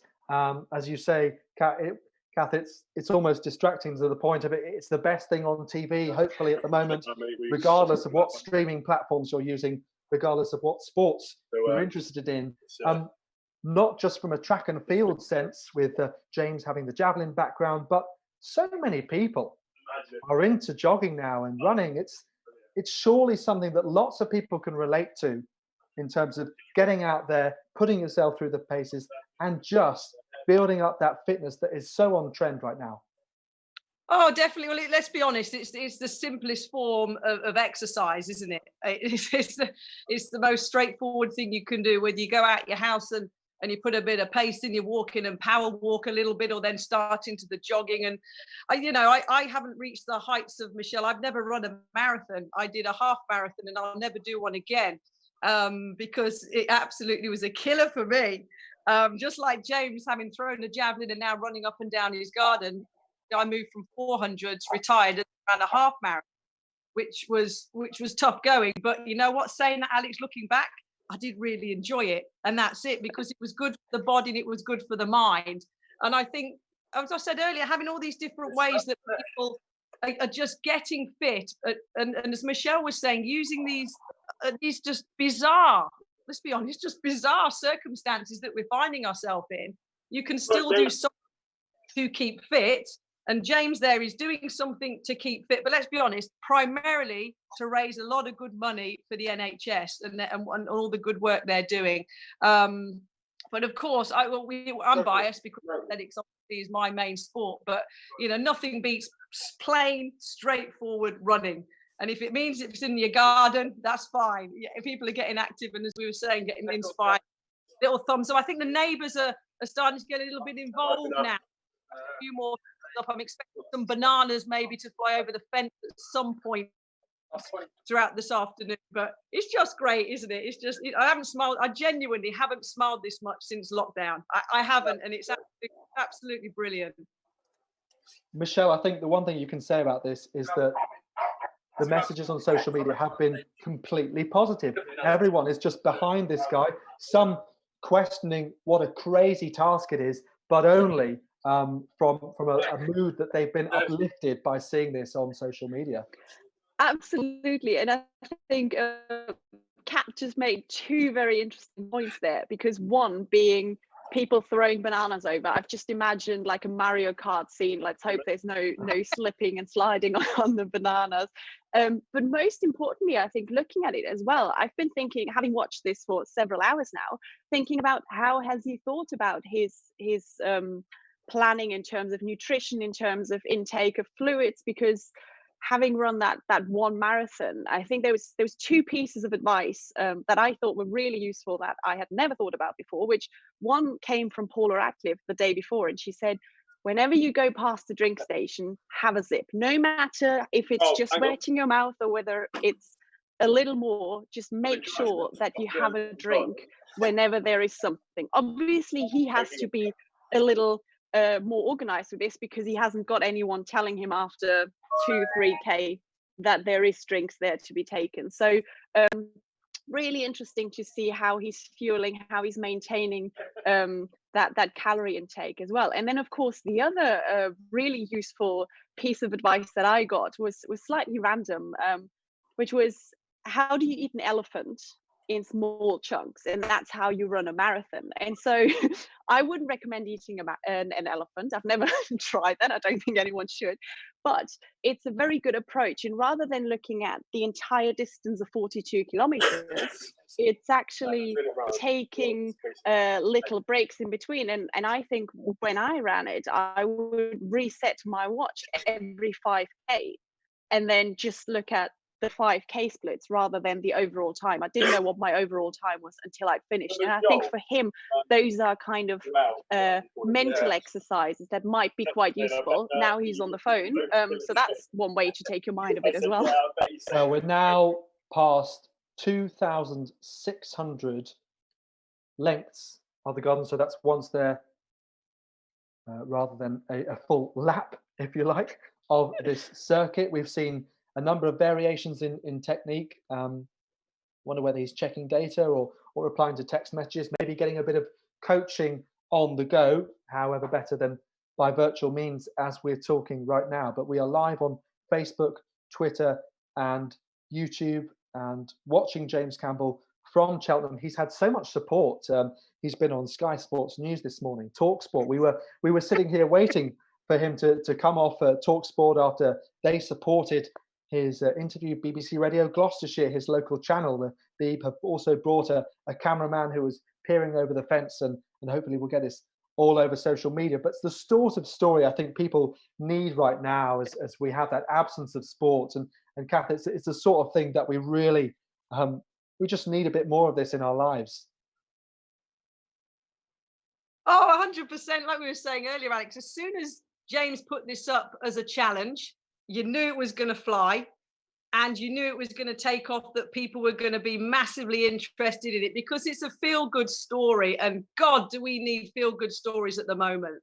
So it was always going to absolutely rock it, which it has done, and quite rightly so as well. And I'm sure if James is honest, he wouldn't be surprised that that's happened, because it's a brilliant idea at a brilliant time and will raise money for a brilliant cause. And we just need to remind him of that as the hours go by, as he starts hurting and getting in trouble. And Michelle made a good point. What's the deal, Alex? What if he needs to go to the toilet? He's got break. There is an understanding that we are being sensible. I think James, as all athletes would want to aim to complete it, in one go. But, there is an understanding that James will need not to take too much toll on his ankles, on his knees. As someone who suffered injuries in the past, he maybe will be aware of the need not to wreck his body entirely in the process of doing a fabulous job and wanting to get to the finish line in the end as well. So we understand he may indeed, at his discretion, choose to take a couple of breaks. But that's hard, isn't it, Alex? Isn't it, Michelle? That's tough, because as we know, when you're running, you're in a rhythm.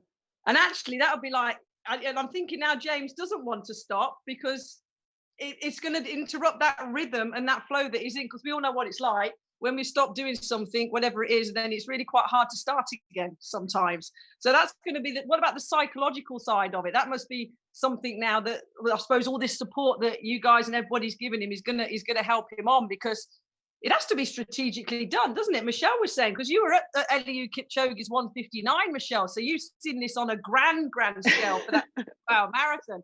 There's a lot that goes into it. Just because James is in his back garden doesn't mean that he doesn't need to give some strategic thought into the way, as you were saying, Michelle, he takes the breaks and actually stops the rhythm of his running.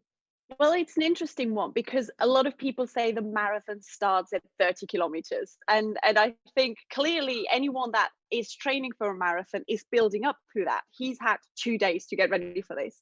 So as you said, the mental challenge there is quite tricky. It's also then when suddenly your knees, your ankles, everything is starting to hurt, you really have to adjust yourself. I remember running London in 2016, I think it was, when you get to, I think it was around 32 kilometers, you can start feeling your calves cramping up. And a friend of mine had told me that's when you should maybe try and, as a casual runner, not as a professional, to try and change your stride length or to do something differently. So I just remember trying to lift my knees for about a kilometer. Must have been absolutely looking ridiculous, but at least that's when you're not cramping up. So maybe having a different, not necessarily a break, but just changing things up a little might not be a bad thing, without really trying to get out of that rhythm that he seems to have found now.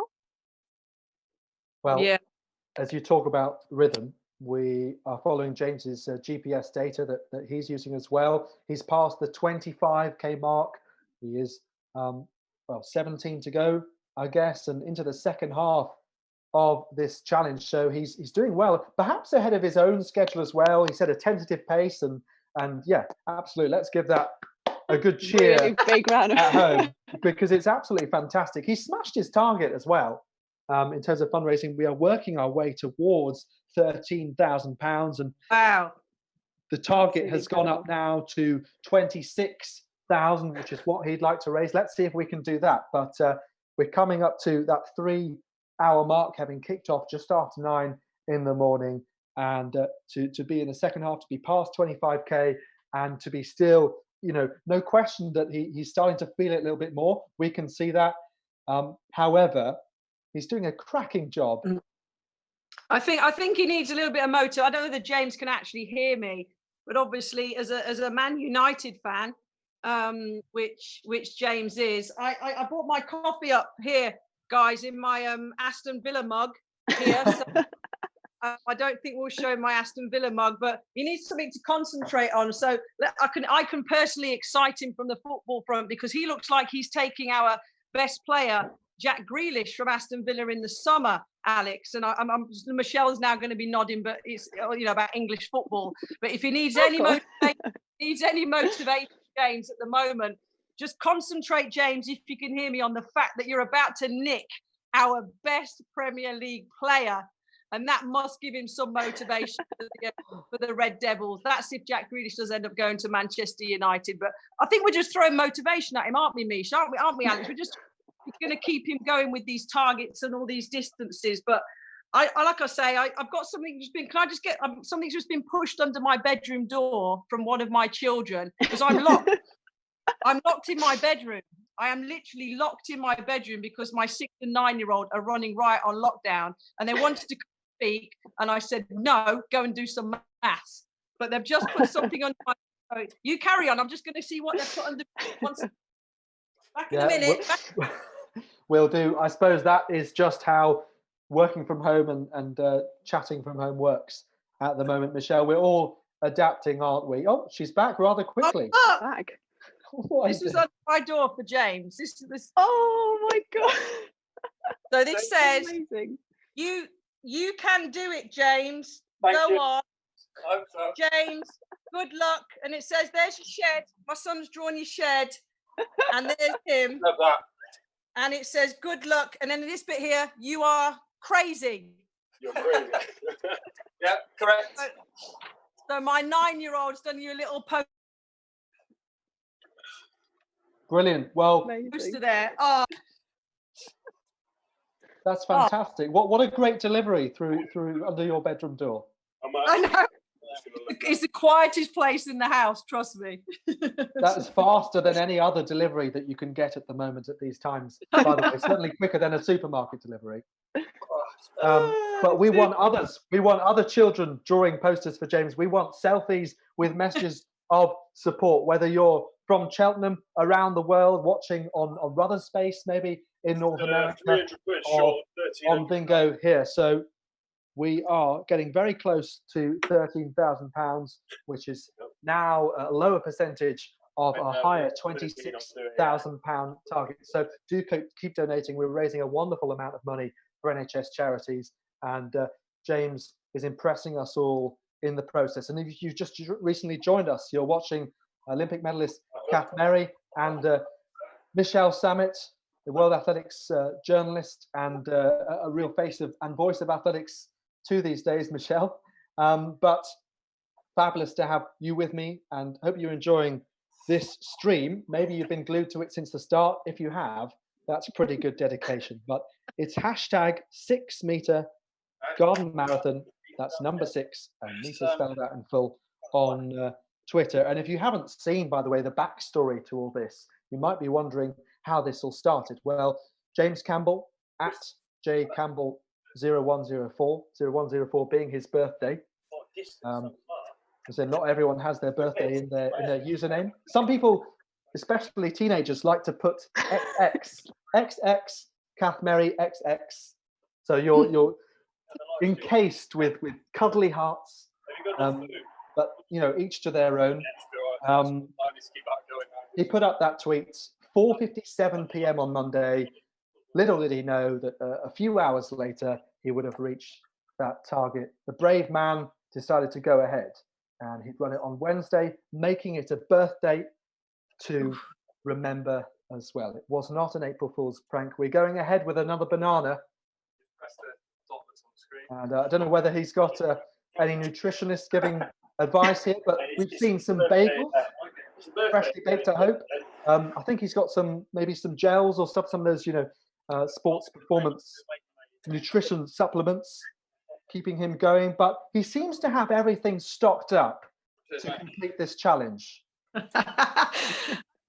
He does, doesn't he, Michelle? He seems to, even in the short period of time, Alex, that James has pulled this together, he seems to have has it, excuse the pun, locked down quite nicely in his organisation, which is so it's just like a proper big marathon, isn't it, Michelle? Just kind of condensed into 6 meters in Cheltenham. I mean, people talk about sustainability a lot, and I think he's making a great case there for how well marathons can be run around the country in a very small space. And I'm sure he'll be recycling all of the bottles and everything afterwards. So there's no no problems on that side as well. So it's really impressive. You just mentioned there we're approaching, I think, the £13,000 mark there, which basically, in terms of making that an equivalent to the half marathon distance, he's halfway to the 26.2 really there. So in distance he's gone, I think, beyond the half marathon now, but we're also getting there in terms of the money race. Yeah, an estimated 16k to go now according to his GPS data. We've had plenty of messages come through. Hannah Gabriel says, "This is feeding my need for live sports. Can't stop watching. Go on, James."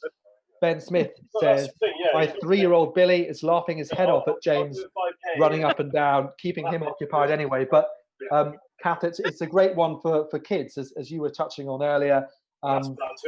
Something very easy piece of sport to understand and inspire you. And as I'm sure you know from your kids, no stranger from running up and down, getting as dizzy as they care to think about.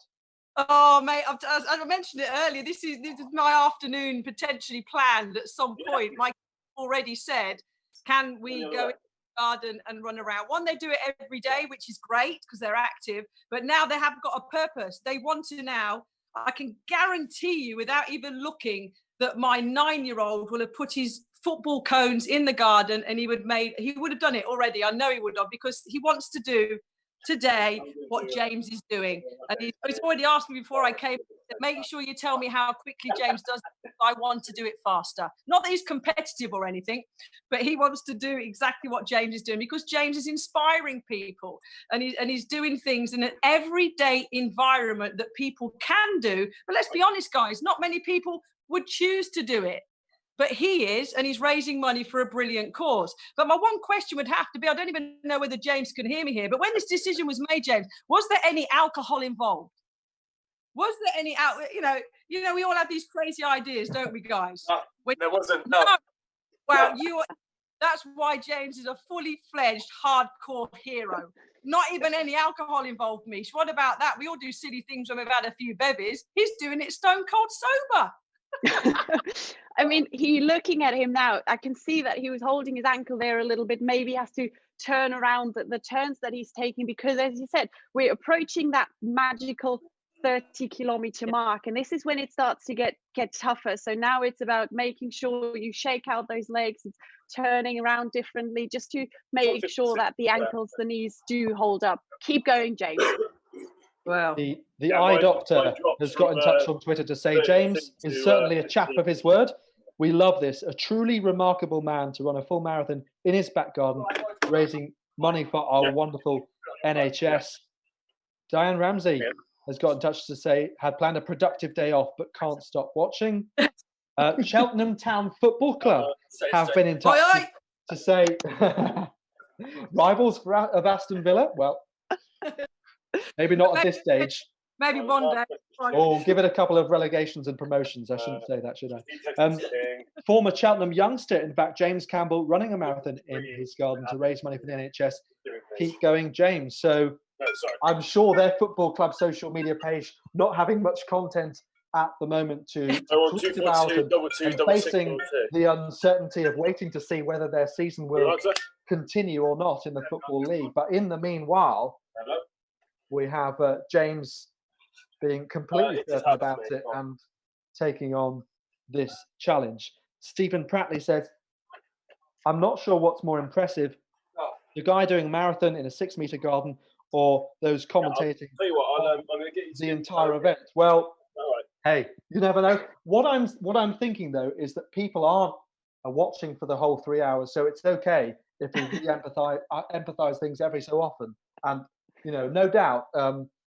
No, Alex, you're underestimating athletics fans. You know athletics fans well enough.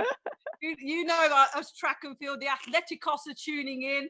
Ian Sharp's one of our big athletics fans, so I know he's tuning in from the beginning. He's already tweeting Alex saying, listen, James, make your target £26,200. You see the link that Ian's given to the new target that James should be going for. No, people will be watching this like me and Michelle all day. Well, guess who's just tweeted? The comedian Dom Jolly from Trigger Happy TV, again, an English television reference, but he was a man who, I'll just explain for those who don't know, carried around a massive life-size mobile phone, and he'd be in a library and he'd say, hello, I'm in the library. Shh. Hello, I'm in the restaurant. So on this occasion, it's, hello, I'm in the garden. I'm doing a marathon. But Dom Jolly of comedy fame on your TV screens is tweeting it. So it shows that people are finding this funny. They're finding it inspiring. And it's just a great time, really, to set some fitness goals for yourself. If you're thinking, how can I make the most of watching James as well as being entertained, I suppose, Kath, setting a simple goal for yourself or your kids, just to get out there. What can I do to keep fit, to stay active? What we don't want is to people to be feeling like because they are at home, they have to be sat indoors, every minute of the day, because that's not what the restrictions are. You can go outside and have exercise, and you can work out from home.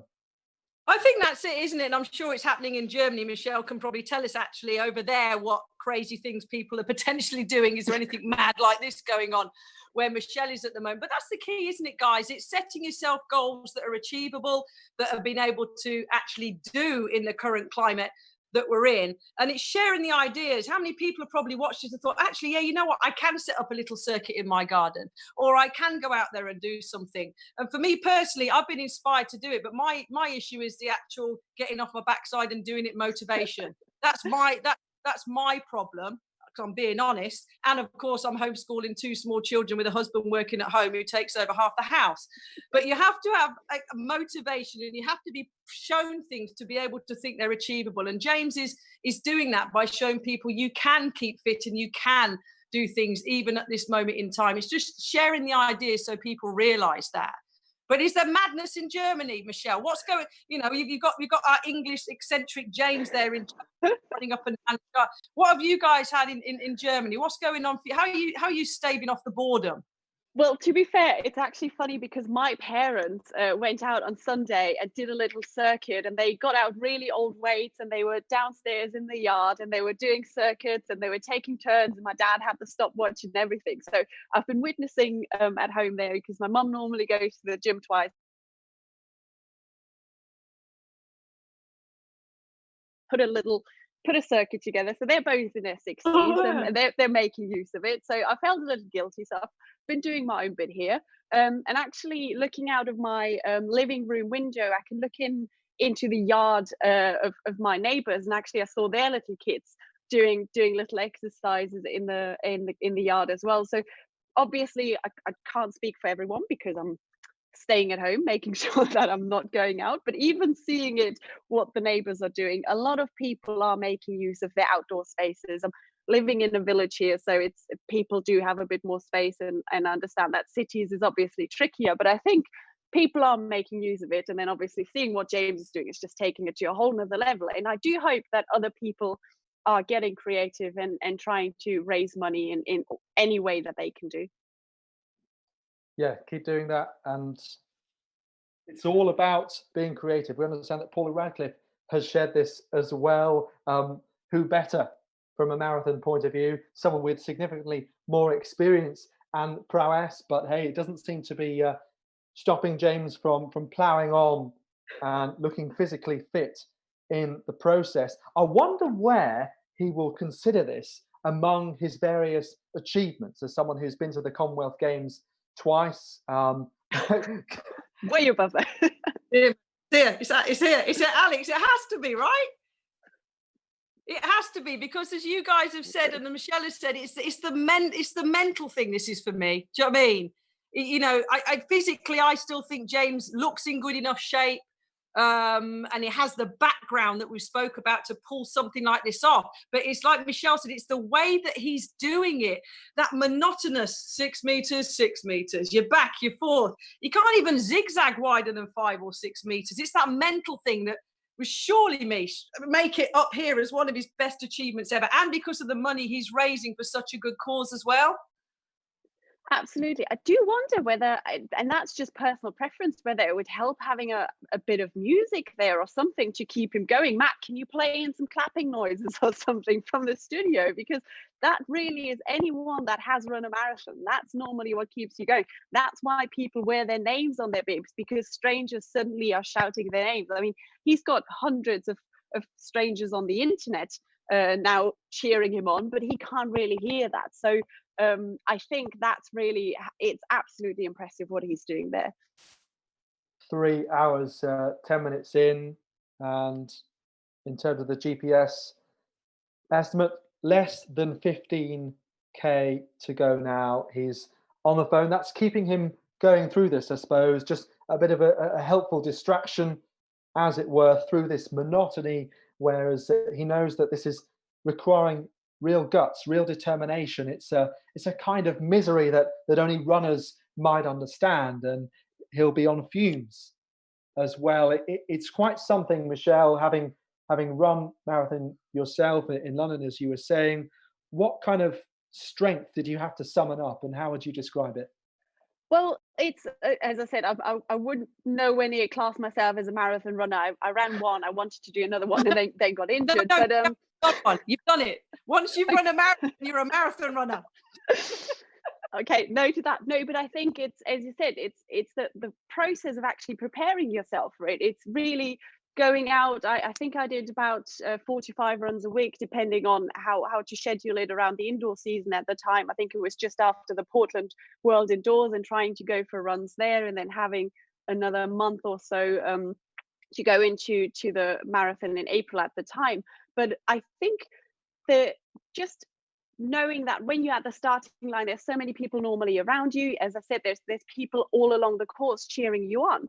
It becomes so much easier that way because you're constantly distracted. I wonder whether he might want to completely redesign his garden after that, because he's probably going to get so tired of the views. So maybe we could all donate some extra money for him to get some new plants and maybe paint the shed a little, just to change it up a little after this.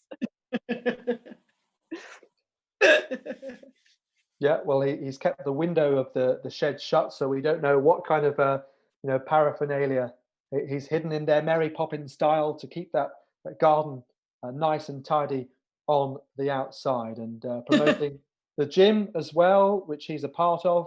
And frustration, I'm sure, for him that he can't be personal training, which he's hoping to start doing. He was looking around for other opportunities and things he could do, and this might keep him occupied for some while yet. But the pace is pretty good, considering that he estimated, maybe a cautious estimate anyway, that's always good, isn't it, 6.5 hours.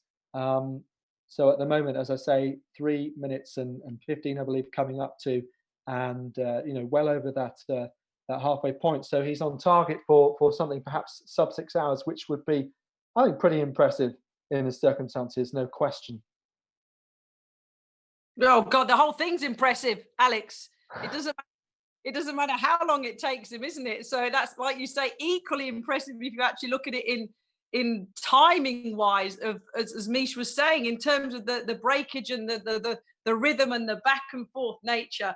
And we know it's going to start burning him. It might be already, but I think he's just got to, I don't know how he's doing it in his mind, James. How would you do it, Mish? You've run a marathon. When I used to sprint, and my coach Linford Christie would say, I want you to do 6 times 300 meters on a track, right? And I used to go down in my mind. So I'd run 1 and I'd think, oh, now I've got 5, I've got 4, because psychologically it would help me to go down rather than start at 1 and think, oh no, I've still got 2, 3, 4, and 5 to go. I don't know how James is doing it. Is he going down in his mind? How when you ran your marathon, Mish, what were you thinking? How did you do it in chunks in your mind psychologically in terms of the distance that you'd covered? So I did as I say, like somebody gave me the advice of approaching it like eating an elephant. So I decided to stop my watch, basically reset it after every 5K. So you start running and I mean, the first 5K, I think the first 2 or whatever, you're just so swept by it and you're so enthusiastic, and then you realize, hang on, this is going to be really, really far. So I better pace myself. And then you find yourself into your rhythm. And I try to basically, rather than trying to look at the 1K splits, because they do depend on how you're going around turns and where other people are, rather than looking at those short-term 1K splits, I just looked at if I can maintain the 5K splits all about the same between, I think it was like 25 and 30 minutes, and always just resetting it after that.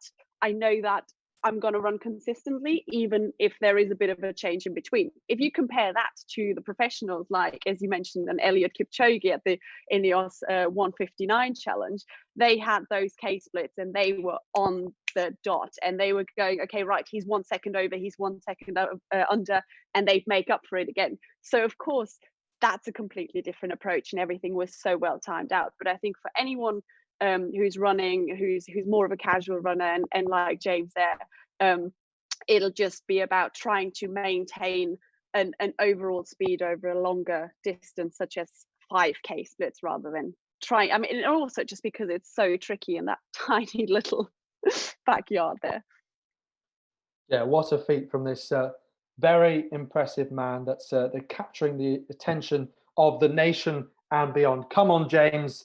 He's into unknown territory, but ploughing through it like a duck to water, and using, I suppose, summoning every bit of that base of fitness that he has from playing football and that javelin career, the mental strength, just someone who's not only true to his word, but goes into this with every bit of determination and guts that he can fulfill this challenge. So let's keep those messages coming in. Let's keep those donations going as well, as we try and cross over that £13,000 mark and beyond, taking on a bit more hydration. A few snacks left there. I can just see a bagel and a banana lying there in a corner. So that is the proverbial lunch. Guys, Kath Merry, Michelle Samet, I'm going to take a quick break now for lunch. We'll have Rob Walker joining in a moment's time, and a host of other international guests as well. So come on, James, let's do this. You're doing an absolutely terrific job. Less than 14K to go. Come on, James. Go on, James. Go on. Go on, James. See you in a bit. Enjoy your lunch, Alex. Nice lunch, Alex. Go and have some. And it's amazing, isn't it, Michelle? You look at the social media, which obviously is massively your bag, and runner space and World Athletics and all these big wigs of world athletics in various forms are saying, go on, James Campbell, loving what you're doing, and having the support from all of those in the athletic family, the Athleticos, the fans, and at the big levels as well, really behind it. Absolutely. And I think it just shows we've just been so deprived of live sports. It doesn't matter what level it is. I mean, I found myself watching marble races the other week that were somewhere on my Twitter timeline. And this is by far more entertaining because it's so much more meaningful. He's really doing it for an amazing cause. And so just to be able to have this on, this is my lunch hour now, to be able to have a chat with you and then go back to work and have it on in the background, I just think it's such an inspirational thing to do. Well, it is indeed. It really is. Look at him. Oh, he's such a little star, isn't he?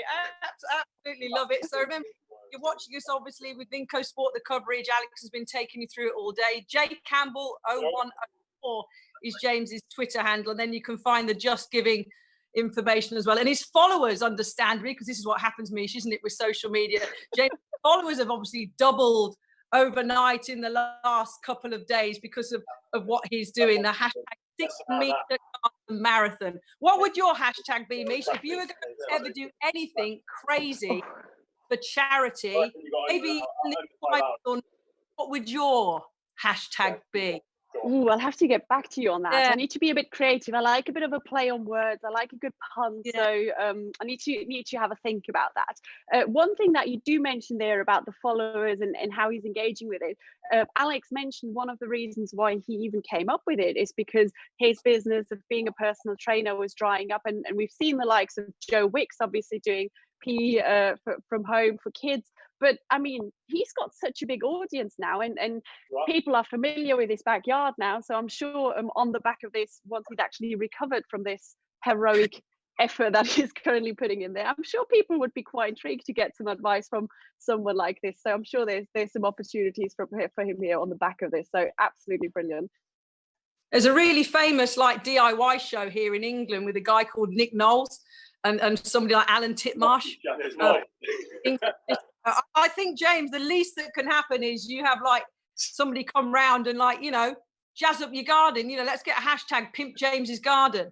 Let's get some pink flowers. Let's get some painting, as Alex was saying, of all the different aspects. Because you deserve it, James. You're absolutely flying. We're going to have a quick check, I think. Should we have a quick? We got another runner space. Here we go, Mish. Saying former javelin thrower James Campbell is running a 6 meter garden marathon to raise money for the NHS. And Chris Nickinson has put, don't even need coffee to get me going this morning with this. Everybody, brilliant. It's funny though, everything, how simple things that good people are doing, good causes, it's just transfixing everybody. It's absolutely brilliant. I mean, we were talking about the grass there, and you can really see it deteriorating by the minute. I don't know how many laps he's done by now, but yes, I think we should all chip in and encourage someone to put some effort into that garden and really pimping it up a little. Well, you know what, the pace-wise, we're flashing between our screens here because we're obviously got different screens and can't see the whole feed that's going out on YouTube. But like Alex was saying, I haven't seen a drop in the pace of this. I haven't seen a drop in the pace from Jay. I've seen a few of it, little knee kicks and a bit of variations. And Rob Walker, who's coming on shortly in a minute, was talking, as you were, Mish, about the different terrain from the concrete to the grass. And as Rob pointed out this morning, the shingles on James's left by his chairs that will make a difference. God, James, you know what? He's never going to be able to go in his back garden again without remembering this day, is he? Well, but it's a positive memory. I think a lot of people that have run, as you said, a half marathon or a marathon that will cross the line and they will say never again, and the following day they'll say I'll sign up to another one. And I'm sure he's got a similar experience there. There are calls on social media and on the YouTube stream for James for Sports Personality of the Year. So BBC, if you're watching, here is a very strong contender. I think we might have to start a hashtag there, James for Spotty, but that's on the back of this once this is all over. Well, 100%. Let's be honest. I can't remember the last bit of live sport I watched. I'm trying to think, Mish. Let me think. Yeah, you're most recent live sport on TV. I work being obviously in sports broadcasting and commentating. So this for me, I'm just lapping this up. This is the best day of my life so far. I'm just so excited to see some live action. And actually, we should give Matt Quine and Minko Sport a big shout out here for actually putting this on, because I remember watching the US Olympic marathon trials, and there was a lot of people complaining about not seeing all of the action. And here we really have the fantastic picture in picture. We're really all on James there, all focuses on him, and I think it's just it's such a brilliant effort that the team from Minko have put on there. And from him putting out that tweet on Monday to them turning around this stream by today is just absolutely fantastic. So well done everyone there on the technical side, of which we of course have no idea on how it works. Yeah, exactly. And and also remotely as well with the circumstances. I mean, this is happening from all over the UK, but of course the event is in James's back garden. More messages. This is really impressive. Wow, fantastic effort. What an inspiration. So all these different messages, Mish, coming through on all the different platforms of YouTube and social media and through Twitter. And I'm really hoping, and I'm sure he is, because he's given us a few nods and thumbs up, hasn't he, Mish, in terms of that James is hearing all of these messages and all of these messages of support. And we're going to do a quick total very shortly. Let's have a look and see how we're getting on. How long has it been going now? Let me have a quick check on my watch here. What are we? 3 hours and 23 minutes. I mean, that's a pretty, I mean, considering that really he has all these turns, that's actually decent pace, I think, Kathy. I know. So just shy of 30k at the moment. And you know what, Mish? You must have woke up this morning, James. You must have woke up this morning and gone, thank God it's not raining. Oh my days. Imagine if you had to knock out this marathon in your back garden with it raining. He's got good weather today, Mish. He does. Really, the weather gods are on his side there. I think he's really lucky there. But I'm thing that we mustn't forget here. So absolutely, I think at the end of this, by then I'll be gone. But whoever is ending this, can we please have a big happy birthday sing along for everyone coming on, because I think he just deserves that. Exactly. James Campbell, 32 today. It will take him till his 35th birthday to recover, but it's all right, James. You're going strong, son. It's going to take him a while to recover, isn't it? Because we know how hard it is, Mish, to recover from half marathons or marathon running. And in this unique way of doing it, I'm just in awe. I'm not gonna lie, I'm just in awe today. This is absolutely amazing. So please do keep going to the Just Giving and donating for funds for the NHS UK, because James Campbell's doing his bit, and that's the least we can do today on his birthday. Absolutely. And I mean, I don't know what his house is like. Obviously, we're just seeing his backyard there, but I hope he hasn't got too many stairs, or maybe he'll just sleep on the ground floor for now, because anyone that has ever run quite a bit, even the first day after isn't so bad. It's 2 days after when you're trying to go backwards down and really make sure we're getting those Epsom salt baths in tonight. And I hope that the guys that are there, we can occasionally see there on the side with the camera, they'll make sure that he can fuel after this and that he's well looked after, because this is just absolutely monumental. Yeah, James. Well, you can hear, obviously, with social distancing, the support is still hugely in play. I'm just doing a check now, Mish. Just have a look. £13,197, James. You've gone over the 13 grand mark. Oh, the target has been just 100. Good suggestion by Ian Sharps, our Athleticos fan there, to put that as a nice round amount, Michelle, of 26,200 for the target now. Absolutely. And I mean, I just can't say anything else other than that I'm absolutely in awe of this. I mean, I'm glad we started in the morning, because imagine he'd be doing this in the evening, we probably couldn't be seeing it because it was getting dark. So thankfully the clocks have changed, and as you said, the weather held on as well. So, oh God, what an absolutely amazing effort. So keep them coming on Twitter. I keep looking across, because that's we'll know that with the hashtag 6 meter garden marathon.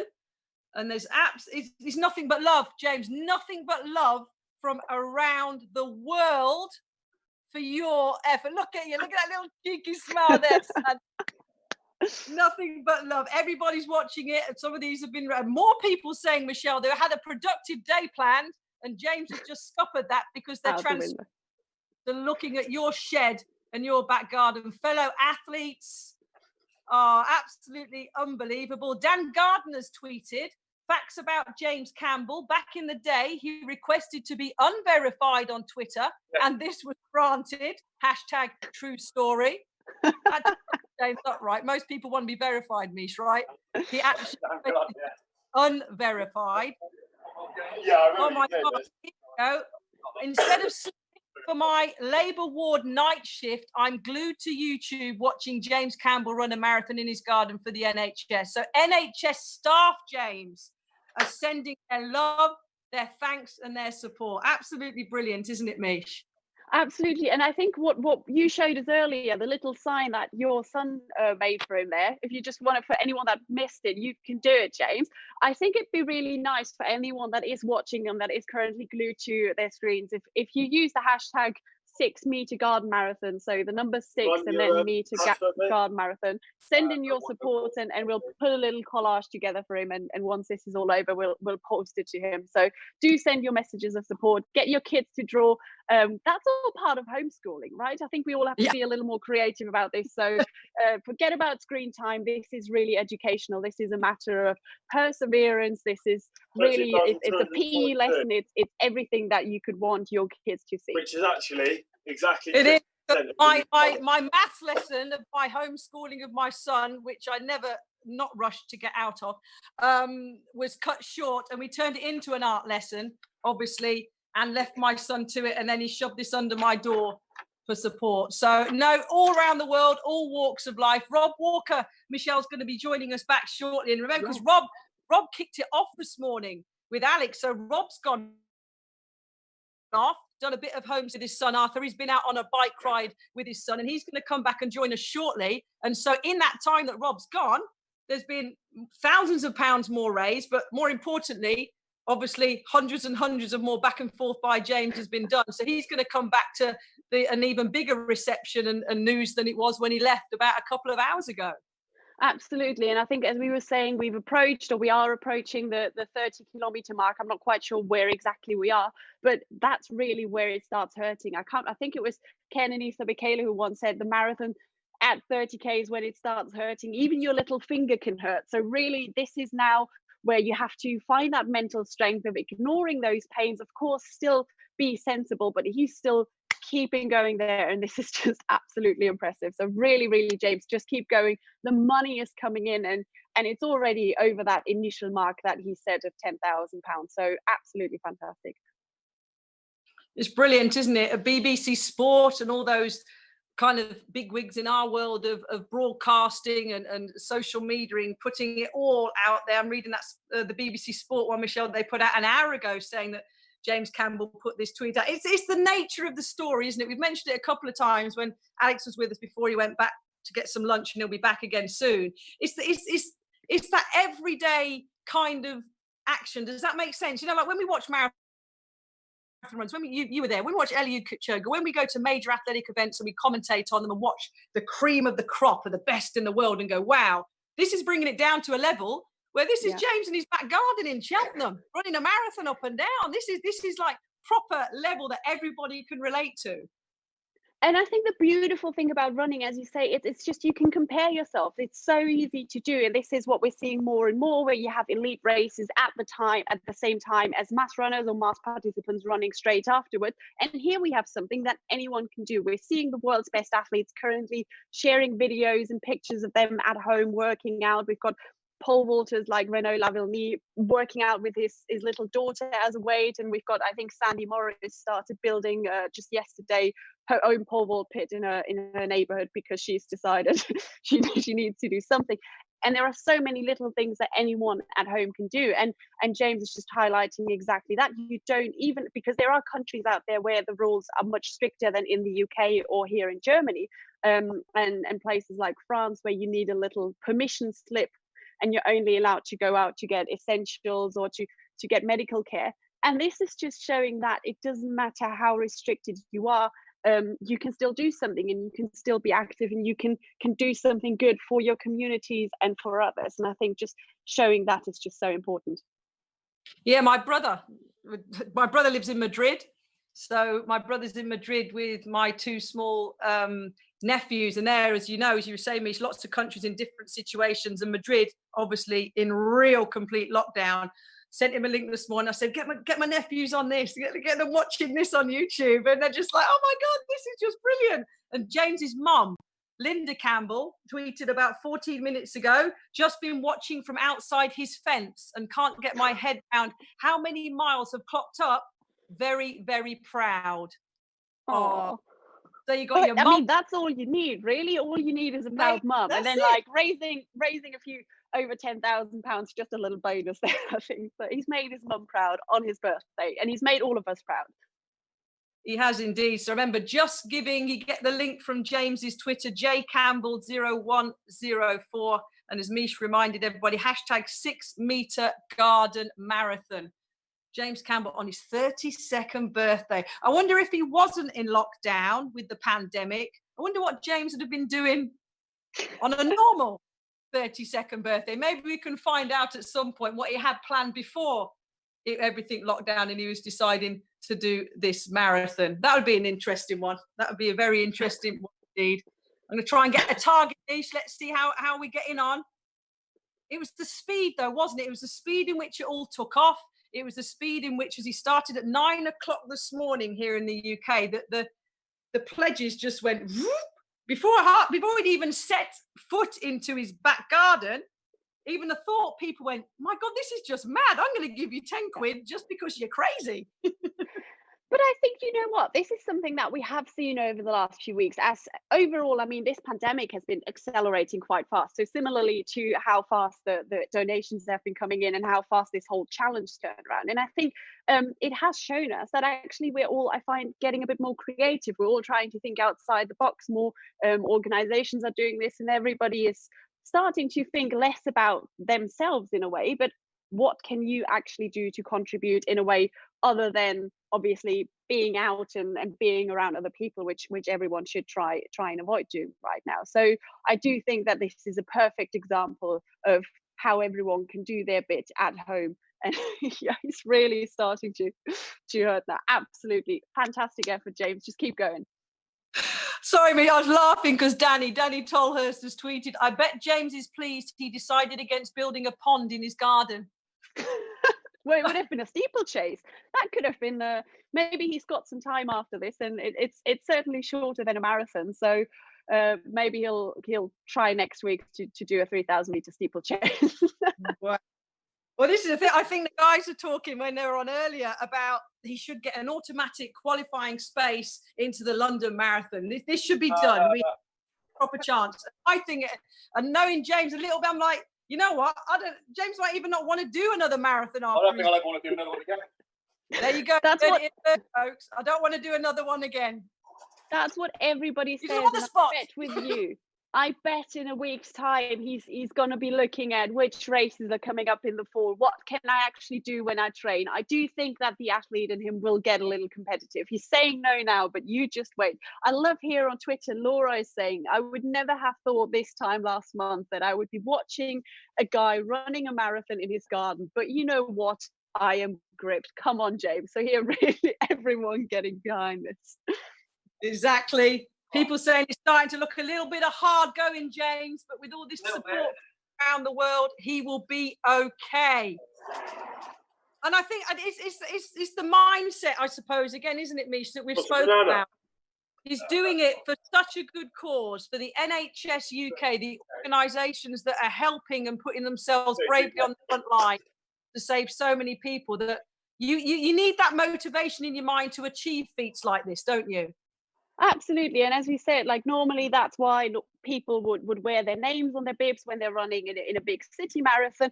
And for him here, it's just not forgetting about the magnitude of the challenge that he's currently taken on and how many people are virtually cheering there for him.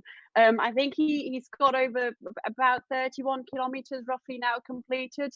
We're really starting to approach the final stages of this race, because obviously 42 kilometers is the overall distance. So we're getting in the final tough stages, and we can see there, somebody mentioned earlier, they're wondering whether he might be taking off his shirt, and they were talking about his choice of shorts, and that's all stuff I think you need to consider as well, because a lot of people that run marathons, they start off and they'd be wearing a long sleeve and then taking that off and have something short underneath. So he will be getting really hot now as well, even if temperatures might not be as high, but they would have been higher than when he started at 9 this morning.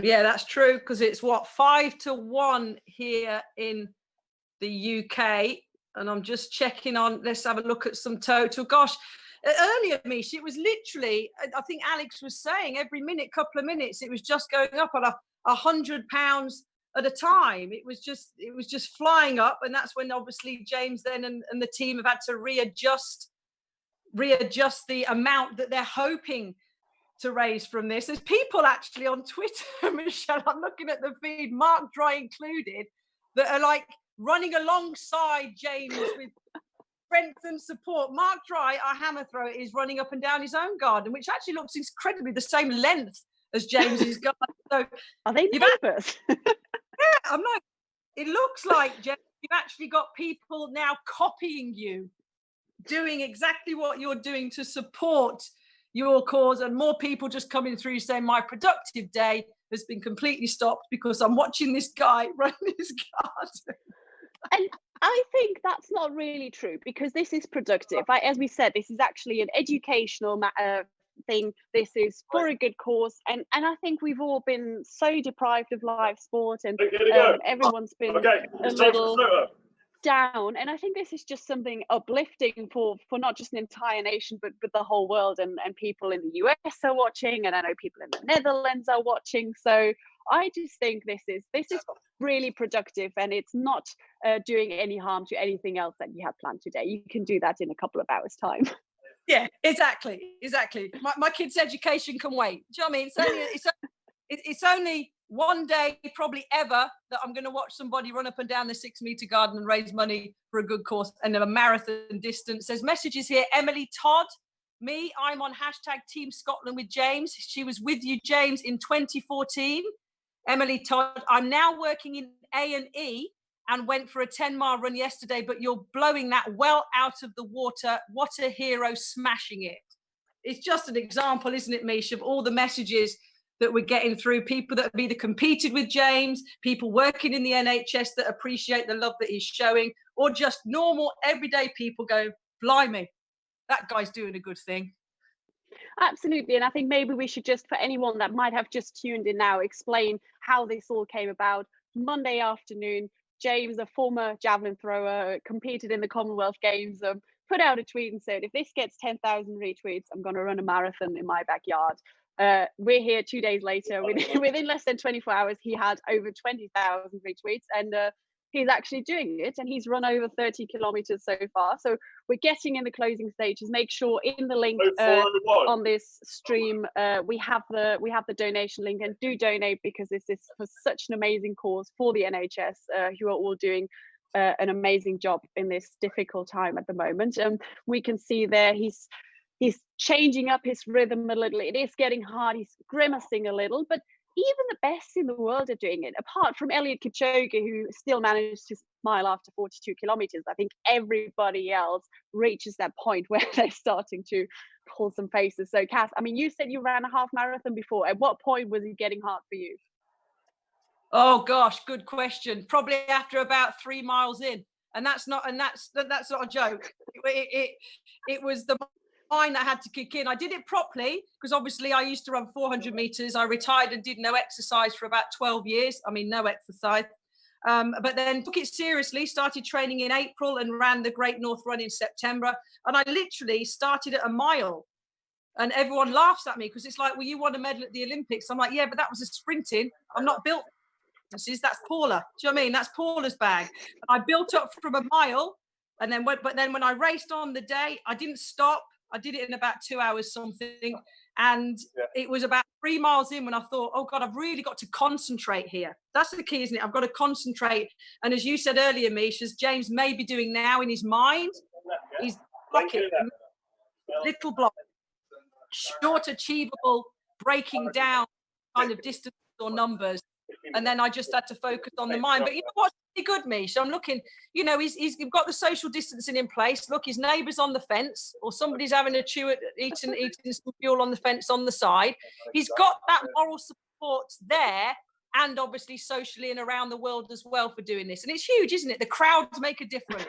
So, absolutely, and I think you're right there. We see with social distancing, they're really they're keeping to the rules there. But it's interesting because you said you, as a 400-meter runner, taking on the half marathon. James, as a javelin thrower, so many people associate, like, I mean, you have the strength aspect, but really, I mean, distance is not necessarily something that as a javelin thrower you would train. So really, for him to take on this challenge, it's about pushing yourself out of your comfort zone, and for him to do that, to take that on, really hat off, because that's just a whole nother level. But there, yeah, you can see the neighbours really getting involved there now. Don't forget to cheer, guys, because you're the only ones that he can really hear.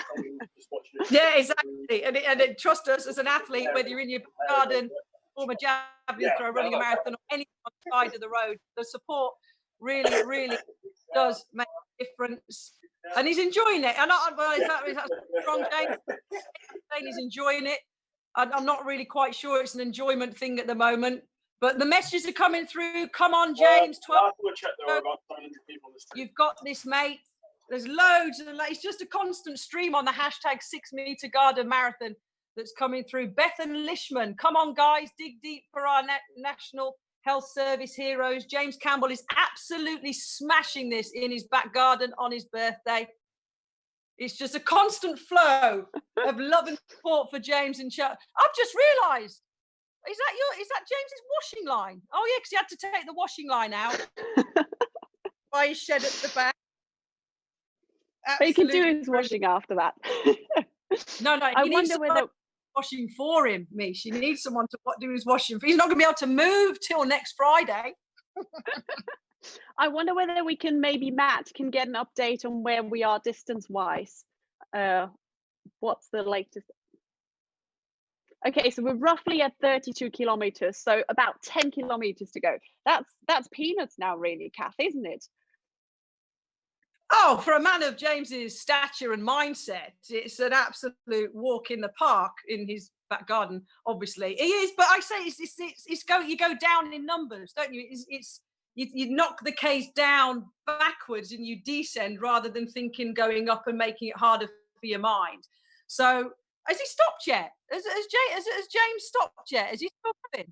He has not yet. He's been constantly going. There's been a couple of where he's been slowing down a little, and we can see, I think the turns are now getting harder and harder. And the best thing to do is probably now to try and take them as wide as possible, which is obviously tricky given the limited space. But it's really about trying to change it up, because those tight turns, trying to turn aids versus changing directions is going to take their toll on his ankles, I'm sure. That was the key. I don't know whether I think Alex and Rob, when he kicked off at 9 o'clock this morning, might have alluded to it, Mish, but what that plan of action is, I don't know. Maybe we can find out whether James did actually have a plan in his mind to say, okay, I'm going to get to this distance, then I'm going to take a break, or you just keep going as long as you can. I suppose you have to go sometimes with the way you feel because of the unique nature of the situation. It probably is. And I think Rob is actually coming to join us shortly, so we can ask him in person when he comes live. Oh, there he is, Rob. Did you hear our question, or shall we ask it again? Oh, I can't see him. Maybe he's not quite come on yet, but we'll hold on to that. But I do think, yeah, it might be. To be honest, I don't think he's had much time to actually to think about it, and he's probably just approached it and said, "Well, I'll see how I go," and taken it from there. I think we're hearing it. It's the latter, which was also known as no plan at all.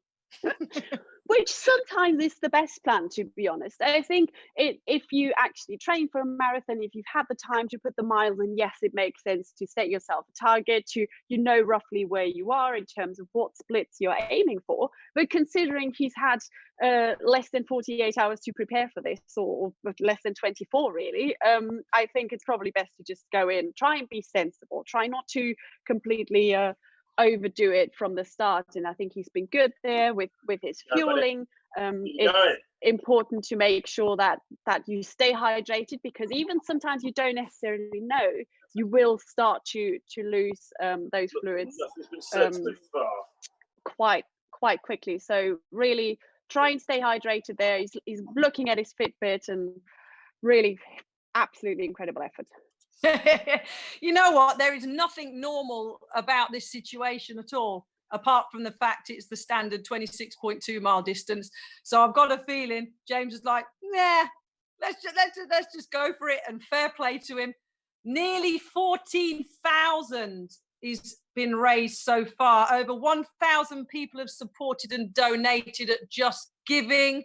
Remember, J Campbell 0104 is James's Twitter handle. Get the link for the Just Giving for the NHS money that's being raised. Nearly £14,000. Oh, this is amazing. That's an absolute joke. And I think Rob is with us now. Rob, can you hear us? You'll always know if Rob Walker's here. He's there, but he can't talk to us yet. So just bear with us for a little bit. He left us earlier. He kicked things off this morning. And I'm quite intrigued to see his reactions when he sees how much money has been raised since he went off the stream, did a bit of homeschooling, and now that he's coming back, and we're really very quickly approaching the £14,000 mark. Well, no, I work with Rob a lot. I know Rob very well. I can guarantee you, Rob, he's going to be a can of bursting excitement, as he always is when he comes. It will be unbelievable scenes in Cheltenham. It'll be, oh my, it'll be fantastic. And he is right. He's right, Michelle, isn't he? It's unbelievable. And it is fantastic, because we like nothing more than good people doing good things at a difficult time for good people with the NHS. Absolutely. And I mean, you mentioned there Cheltenham. I mean, this is better than Cheltenham races, isn't it? Yeah. It is. He's raising a hell of a lot more money for NHS UK than the blooming Cheltenham. Go on, James. He's giving his little horse a whip there. Giddy up. Well, that was interesting though. He was making that movement, but actually what I'd be interested in is how are his arms feeling, because I think that's one of the really tricky things, is when you're not used to it. And obviously he is quite upper body, he's got upper body strength, whether he's starting to feel it there as well, or whether the legs are more of a problem. Arms or legs, James? What's currently the big challenge? I think Matt's happy with whatever's on your Fitbit, mate. So I said not far off. Fitbit says 31.7. When he hears an answer to that question, I think it's the upper body, because your arms just become really heavy, right? I remember when I was training for my half marathon, I tried to run and do my training. One like Paula Radcliffe was never going to happen, but I ran like a sprinter. I had my arms up, and I ran very tall, and I ran actually sprinting wise perfectly. And I soon learnt, Mish, that wasn't going to work, because my arms were killing me, and I had to learn and do a kind of Japanese marathon runner style shuffle with the arms and keep them low, because I got very, very fatigued in the upper body. It would have been interesting to know whether he might have been sitting there last night watching some iconic marathon races and getting some last minute inspiration, whether he went back and watched any world champs or Olympic marathons, or any of the iconic road races that we've seen over the years, and Ineos 159 or anything similar, because as you said, it does take a different kind of running technique than you would for just a 400 or something. Yeah, I'm guessing not. I'm guessing, as we've discovered with the madness of this last couple of days, that James fueled himself. I think Alex was talking about pizza and pasta at some point, which was a good move. But look at this on the figures, Mish. We're 44 pounds away from 14,000. We are literally absolutely incredible. Nearly whacking through the 14,000 mark. I'm refreshing it. So we're at 53% of our 26,200 target at the moment. So again, very shortly, Mish is going to go through another barrier. And that, James, is all the motivation you need, mate. He's checking it himself. And that's what you want to hear, Mish, isn't it? That's what you're doing it, and it's making a difference. Go on there and just absolutely. And I think, as we said, this is the motivation that you need as you're running, because there's no other feedback that you get. There's no crowd cheering. There's nothing apart from the neighbors that are occasionally popping their heads over the fence, but really knowing how much of an impact this is making, how many people are inspired by this and are donating to this and are cheering him on virtually. It's quite impressive. And really, James, just keep going there. We're getting closer and closer to that 35-kilometer mark. And from there, it's just a walk in the park, really. Exactly. So very closely, we'll be through the 14,000. 32 today. My God. I hope he's got a pint of beer that he's bought in the fridge that's nice and chilled. If beer's your thing, James, there's a nice big beer, maybe another pizza ready for you at the end of tonight. And when I used to do my long runs, Mish, that's what I used to focus on. I thought, this isn't going to take me out. Later on, when I'm sitting in my house in 2 or 3 hours time, I want to sit there thinking I did what I was supposed to do, because you will recover. But that's a motivation as well. James can relax later. It doesn't. It's like a bit of oh, absolutely. I'm sure he'll be sleeping really well tonight. We have here Irish 400-meter runner David Gillick saying, are you having a productive day? James Campbell is running a 6-meter Garden Marathon, raising money for the NHS. Inspiring stuff, James. Just over 10K to go. And don't forget to put your washing line up and dry those smelly socks off. Hey! Towards the corner. Indeed, the washing line will go back up. Oh gosh, we're only 14 quid away from 14,000 now. So that again, it's just a matter of moments before we get through another milestone. Keep going. You can hear the support. Of course, social distancing measures in place at this time that we find ourselves in. Oh yes, you won't have to mow your lawn, James, for a while. It's nice and flat. It's looking good. Yeah, about 10 meters to your left, probably. See that tree sticking up? At Campbell 0104 is James's Twitter handle with the Just Giving link. His followers continuing to fly up as well, Michelle. People are just following him left, right, and centre just because of this amazing way that he's passing. With his phone and watch yourself come over the edge. This absolutely Wednesday. Brilliant. And as we said, if you want to get involved in the conversation, it's hashtag 6-meter Garden Marathon. So the number 6 and then meter Garden Marathon. Get involved. Make sure you share the Just Giving page. Make sure you donate. We've got a javelin thrower running a marathon here. Which I don't think is something that we've seen often before. And I do find it entertaining seeing the buses go by. I don't know about you, Kath, but I just think that's quite a nice little, it gives it that big city marathon atmosphere, doesn't it? It does. And they're probably entertaining James as well, to be honest, because he's running up, he's got the same view. Running back, he's got the same view. Walk down to the... There you go, put it back up front. There we go, nice and easy. But looking good, James. Looking good. There's Jack Robinson on Twitter saying some nutter is running a marathon in his garden, worth a donation. I reckon so too. I hope you're whether it's a complete nutcase job or whether it's just absolutely inspirational stuff, it's worth a donation regardless. So I hope everyone is getting inspired by that. You can do it. And I think we're through the 14K, Michelle. I'm sure we are, because somebody's we are 14,000, raised 14,000. Hey! Big. Right. Little milestone next up, the 15,000. Obviously, we've raised the bar dramatically from the initial 10,000, which he'd reached very early on, and now we're trying to get that 26.2. Just to fit the nice little marathon distance, and we're more than halfway through there. So we've reached past the half marathon stage in terms of donations. We're approaching the 35-kilometer mark, so we're in the closing stages. And I think, as we've seen in many races in the past, it'd be nice, not necessarily from James, because I think he's done his bit, but maybe from all of you out there to come back to a great sprint finish and up those donations and really contribute to try and reach that 26.2. Yes, indeed. Agree. What are we looking at then time-wise, guys? What we are in the UK here? We're 1:15.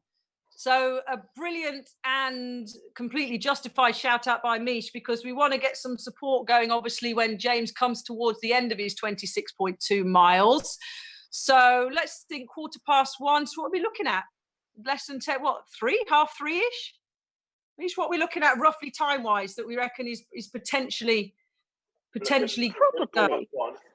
I think it depends on how he's going to go in terms of whether he's going to slow down much or what's going. I was just absolutely incredible. I'm seeing there on YouTube, Newfoundland, Canada is cheering for you. So this is really a global phenomenon that's taken off there. I'd be intrigued. Anyone watching from outside the UK, do comment and let us know, because I'd just be intrigued to see how many people from different countries are actually watching. So either comment on the YouTube stream or use hashtag 6-meter garden marathon and tell us where you're watching right now. Send us pictures. Kath, show again the little sign that your son made. Show us your motivational post on yourself, or you're going out after this.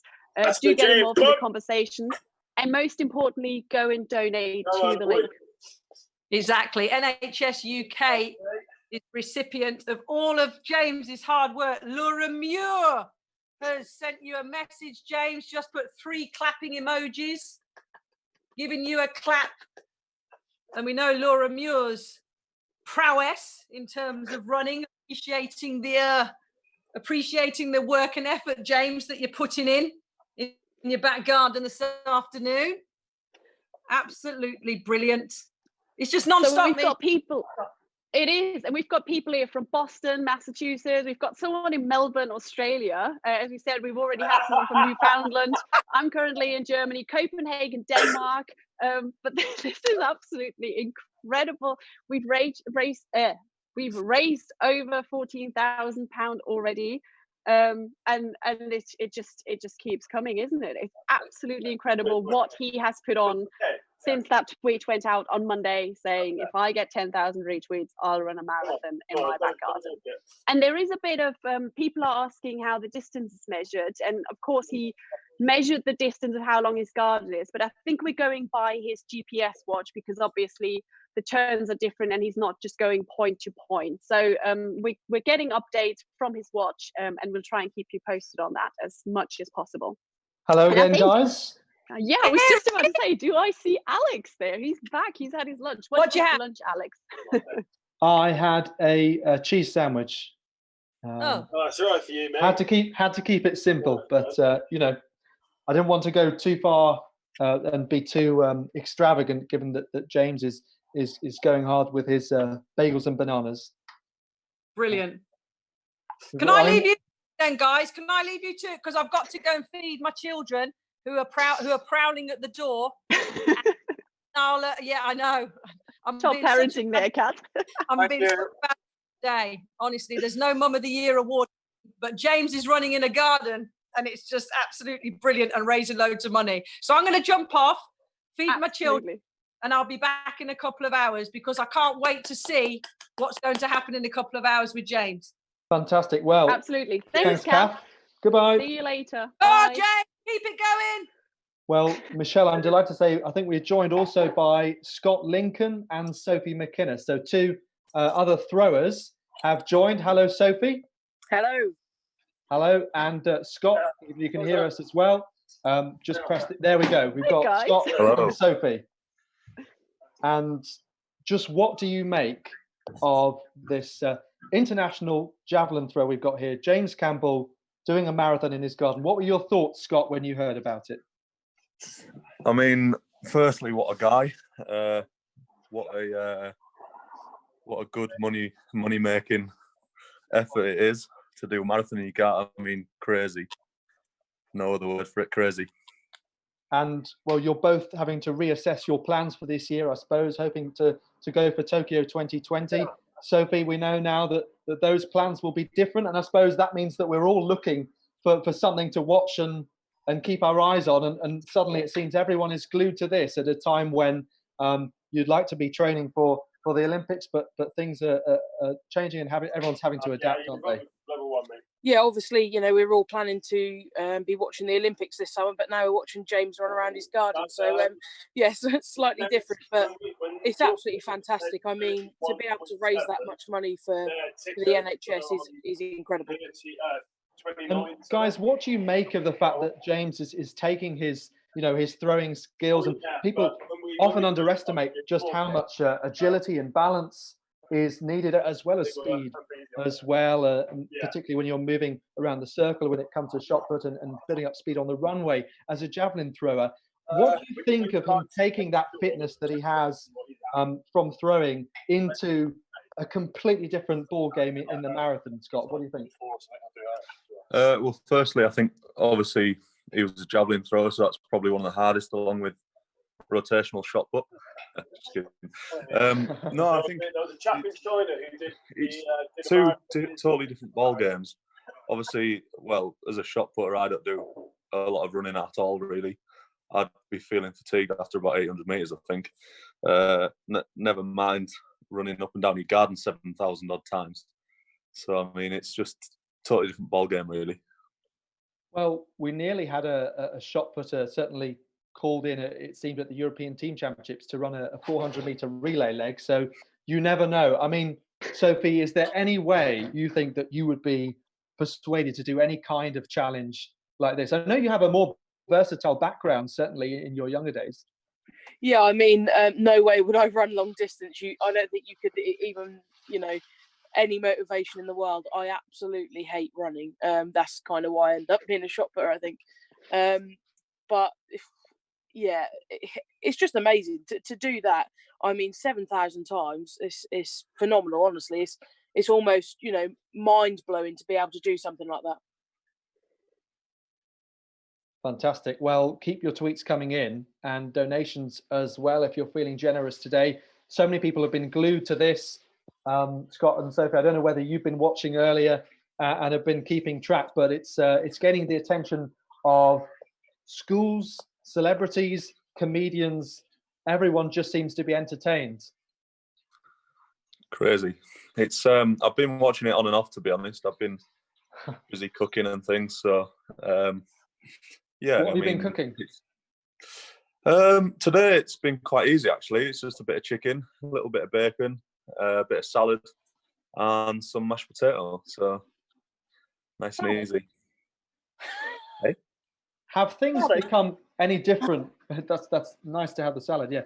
Have things become any different with the fact that your training is different now? Maybe your goals are different. There's a bit of uncertainty.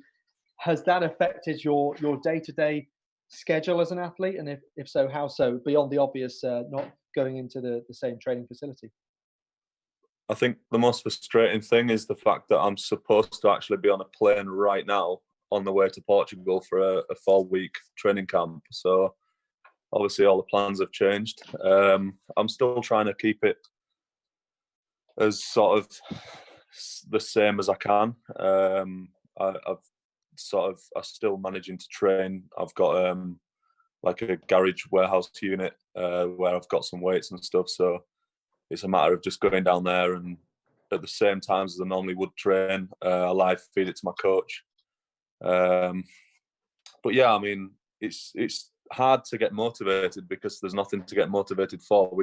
We don't know if we're going to get any season this year. We don't know if we're going to, manage to compete and things. So it's about looking at alternatives. I had a quick word with my coach last night, and we've come up with a few plans which hopefully will keep us motivated. So that's pretty good. Interesting that coach is already using visual methods, to film stuff and play it straight back, or even to stream it in. So I suppose it encourages those that are maybe behind on that to improve, and those already doing it to keep going, I suppose. And of course, if I can just interrupt there, and I will leave you guys because you've been listening to me for quite a bit, and I'm sure that we'll get some more insights from our thrower community there. But Statman John, the famous Statman John, has just tweeted and said that based on the estimated distance shown on the stream, it looks like James is on course for a 5:15-ish finish, and he thinks that's a world record for the fastest Garden marathon ever witnessed in Cheltenham, pending ratification. Of course, the ratification process is strenuous when it comes to Garden marathons, but a 5:15 finish, pretty solid, that, isn't it? And I think, having seen that now, I'm going to sign off and maybe run a little on my balcony. Fantastic. What's your garden like, Michelle? Do you have one? Well, I do have a garden. I'd have to go down some stairs. Actually, it could be quite a long distance if I do from the flat to down the stairs in the garden and back up. It would be quite challenging, but it's more round. I could probably go round a bit more, which is easier than James has there. But I'll test it out now. I will leave you guys to it, and I'm gonna run up and down the stairs a little bit. And James, just keep going. We're getting close to the next big mark, which would be the 15,000, and good luck everyone, and enjoy. Amazing stuff. Well, one can only imagine what it's going to be like for James when he crosses the finish line. I should speak, but both of you guys, Scott and Sophie, we've seen some great breakthroughs for you. Scott, I think I've lost count of how many British and English titles that you've won. Sophie, fabulous stuff for you last year at the World Championships. I think you described it as celebrating like a loon or something like that on BBC Breakfast when you sat on the sofa, or in your tweets. But this is something special for James. Just tell us what it's like as an athlete to reach a big barrier, like a new meter or something like that. What it's like to do something that you've really been training towards and that has been your goal.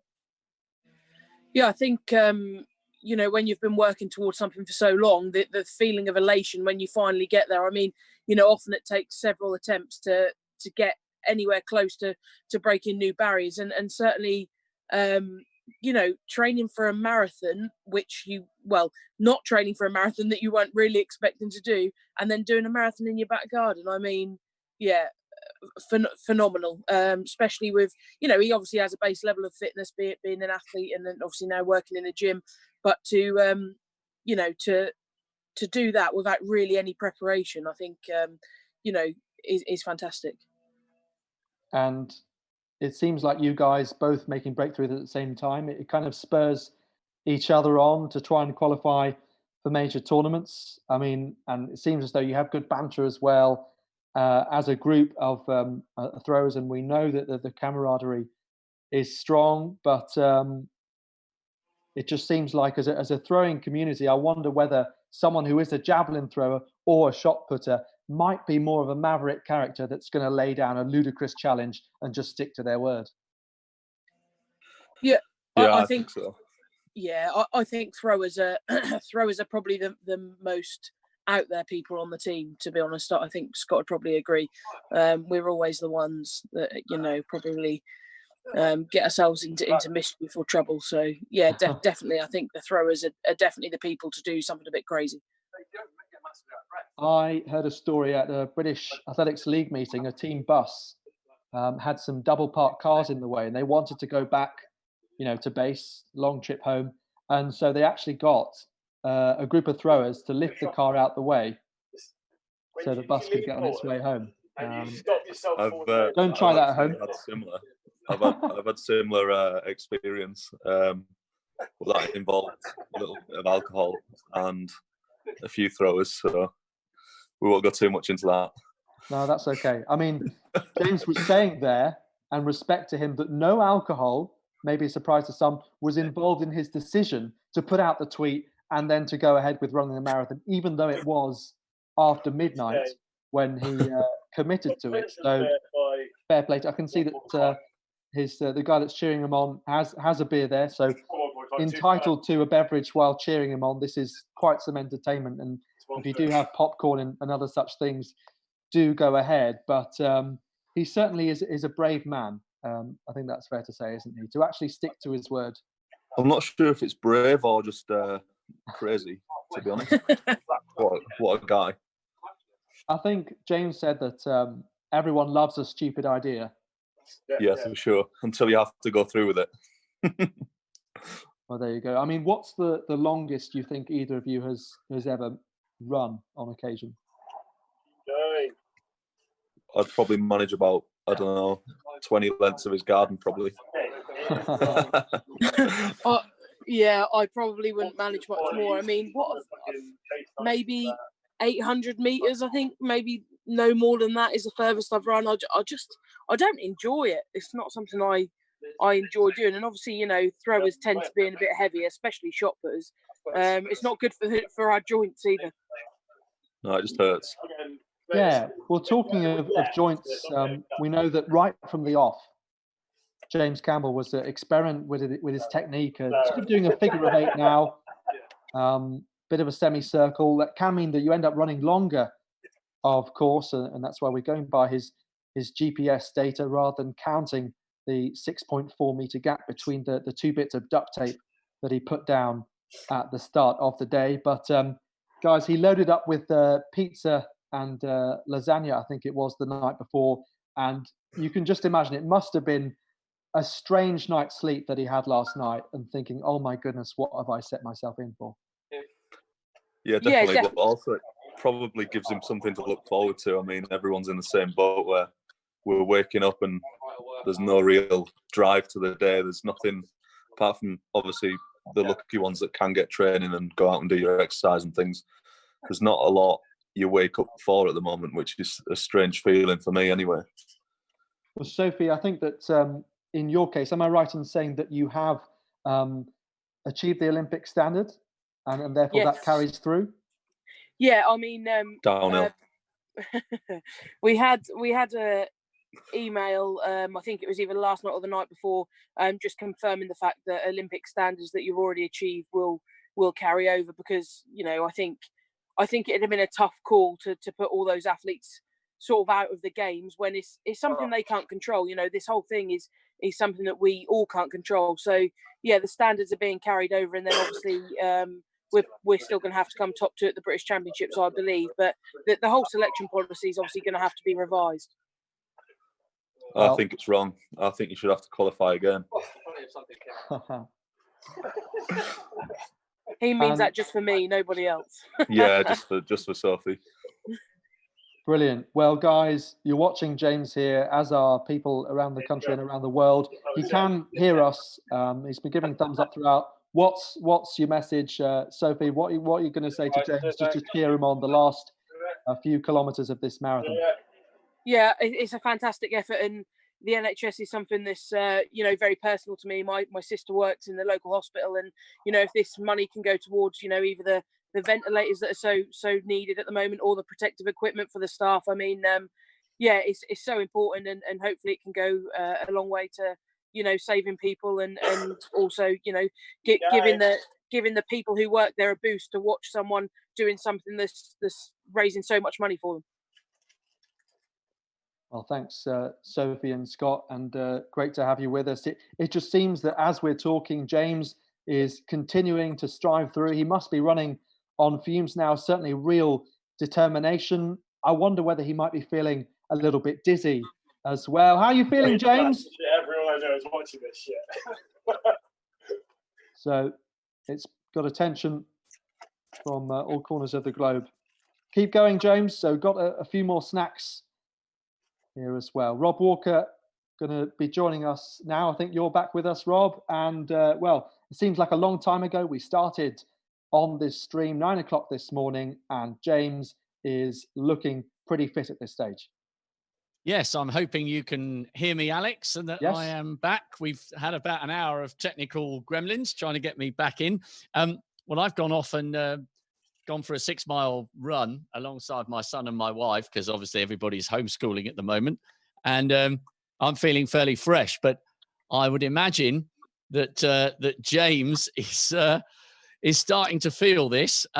Great support from everybody, and it really seems as though it's captured people's imagination on social media. I know our producer, Matt, who's up there in Wilmslow, has been saying that that it's been trending on Twitter and all sorts of people lending their support. But at some point, surely the wheels are going to come off. I mean, you're in agony when you run a linear marathon, let alone when you do 6.4 meters, 5,500 times in your garden. He's going to be in monstrous amounts of pain tomorrow, but it'll be job done. He'll be a celebrity for a day, and he may well get a few other people around the country and around the world thinking about their own bizarre, unique twists on the ultimate race of 26 miles. Scott, what's the worst, and I'll come to you afterwards, so what's the worst pain that you've been in after a competition or after a training session, and how have you recovered? I think mine's probably the start of winter. My coach is pretty brutal. We do all sorts of things like squat holds with 100 kilos and things, and it just makes you burn. It's absolutely horrendous. For me, I guess the best form of recovery is an ice bath followed by some heat, and just go from there really in a good meal. I just wouldn't like to be James tomorrow when he wakes up. I imagine that's going to be quite some meal though. What would you recommend? Plenty of protein, bit of carbs. I don't know really. I'm a sucker for turkey, so turkey's good. It is his right to have a slice of birthday cake as well. Sophie, what's the worst pain that you've been in after a session, and how have you recovered? For me, it'd be sort of a similar sort of thing like circuit. So anything sort of high intensity and obviously quite a lot of cardio, because for us it's pretty tough to do any sort of form of endurance, because obviously we're built for short bursts of speed and explosiveness. So my recovery would look pretty similar to Scott's, sort of hot and cold contrast, and food really. That's the best, and sleep is the best recovery you can get. So I'm sure he's going to sleep for a lot of hours after completing this. Yeah, and you can just see maybe wiping the sweat off his brow there. It's a typical British day, isn't it? Looking pretty overcast. Yeah, definitely. We've come to expect that, haven't we? Well, Scott, could be worse. It could be raining. It could be raining. I suppose maybe that he might find that refreshing up to a point. Maybe. I wouldn't know. I've never done anything like a marathon, so I wouldn't know. So, Scott, you're joining us from York, is that right? Is that correct? I'm like 30 miles north of York, sort of like a village outside of. I'm basically halfway between York and Newcastle, yeah. And Sophie, I think you're in the east of England, in Norfolk? Yeah, I'm Norfolk. Live from the caravan. Well, both of you, it's been fabulous to have you joining us to watch James and comment on some of the tasks facing him. As I'm commentating here live from my kitchen in the middle of making a sandwich and all sorts.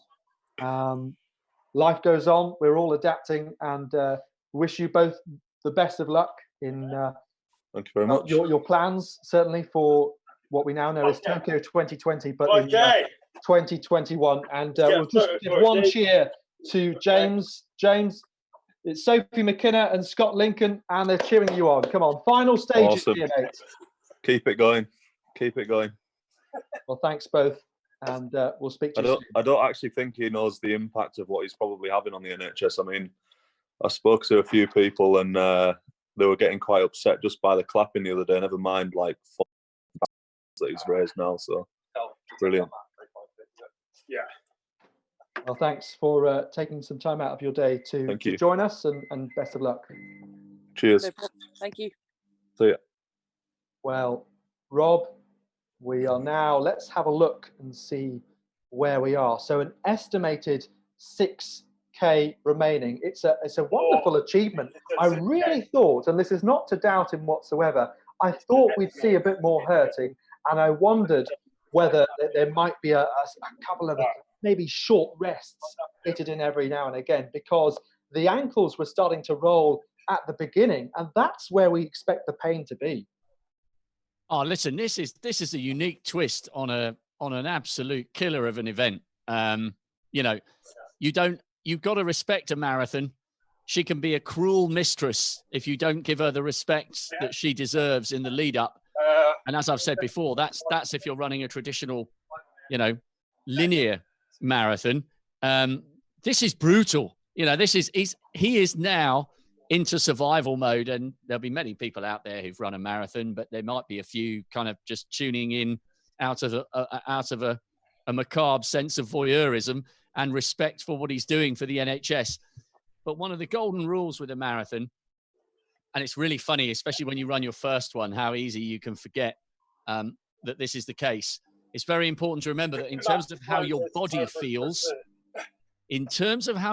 feels, halfway is 20 miles. That is how much the last 6 miles of a marathon can take out of your legs. And we've all been there. We've all got to 18 and thought, yeah, I've got this. I'm going to be the first person in the world to run a marathon and not hit the wall. We've all done it. And then the wheels come off. And when they do in spectacular fashion. So this guy is hurting. I mean, you could tell that he is just, I reckon he's in autopilot now. He's on this countdown. And he's nailed this. I hope someone has told him that he's been trending on Twitter and that he's raised so much money. But we really need to kind of send him our virtual support, because this is going to be a real grind now all the way into the finish. But do you know what? The more he hurts and the harder this looks, the more money he will raise, because as he gets closer and closer to the finish line, more and more people are going to, you know, to start taking notice of this on Twitter. Some great messages of support coming in. Brilliant to get some world-class athletes on board. John Mulkeen is one of the statisticians. I've commentated with him. I think you have as well, Alex. He goes, pretty sure it's a world record for the fastest garden marathon ever witnessed in Cheltenham, pending ratification. There's so many messages. Claire Charter, amazing effort. I'm a fundraiser for Bart's charity. Fantastic to see so much money being raised for the NHS. Sam Pryor, the same. England Athletics. Watch live as GB javelin thrower and Cheltenham and County Harrier James Campbell completes his marathon. Yeah, this is Simon Pete. There's so much affection for him. Edward Major, keep going, lad. This is incredible stuff. Ride into legendary status. I think he already has. And then there's a tweet coming in French. It's been a while since I've done my Tricolore 3, so I'll have to gloss over that one. Ant Brown, an amazing effort, incredible, fair play. Yeah, it's really generating some great interest. And here's an insight into what he's like as a person as well, which I'm sure you've done in the last couple of hours. Dan Gardner says, have a scroll through Campbell's Twitter. He's a very, very funny man. I will find some gems and retweet. So, you know, he is acquiring temporary legendary status. So I think it's not just the fundraising, it's the fact that other people might have a little look at this, either live or on the inevitable clips that will pop up. And we'll put some clips out on Lockdown Live as well when it's finished. I think other people will have looked at this and they might have a few seeds of ideas that they want to bring to fruition, because he's putting himself on the line.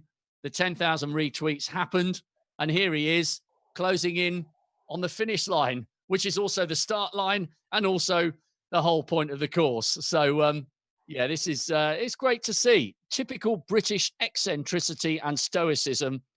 Have a garden, will run, let's do a marathon. And he's almost, but not quite, job done. Go on. Amazing stuff. And we've got the cameraman just peering to get the best angle over the fence. We've got so many people tuning in, and please do keep your tweets coming in. We've got hopefully going to be joined by Andy Turner, the hurdler, in a few moments' time. We've got someone from Just Giving who wants to come on to congratulate and motivate and say thank you to James on all the work that he's been doing. There's that as well. Emily Todd, formerly Emily Dudgeon, who is a junior doctor who was on the Commonwealth team with James Campbell, Mika Moore, distance runner Sam Lloyd Perks, and Catherine Merry will rejoin later on, if we can fit everyone in, of course, because James is now ahead of the schedule, the pace he set himself of 6.5 hours. He's doing phenomenally well. And thanks to everyone for your support. So we're closing in now on an estimate of 5K remaining. And this is a man who's been going since 9:15 this morning, and no doubt fueled by everyone who's got in touch with the support right from Monday afternoon when he put out that tweet just before 5 o'clock and shared by Premier League footballers. James, someone who had a trial with Chelsea Football Club, age 15, fabulous junior career, throwing the javelin, which is a hard one to muster in itself. The speed, the agility, the balance and technique that's needed. It's a really tricky one. It's a thrilling sport to watch. And, you know, if you're just getting into running through being part of Park Run or jogging by yourself, setting your own goals, as everyone's doing at the moment, or you're inspired by James's marathon, get into athletics.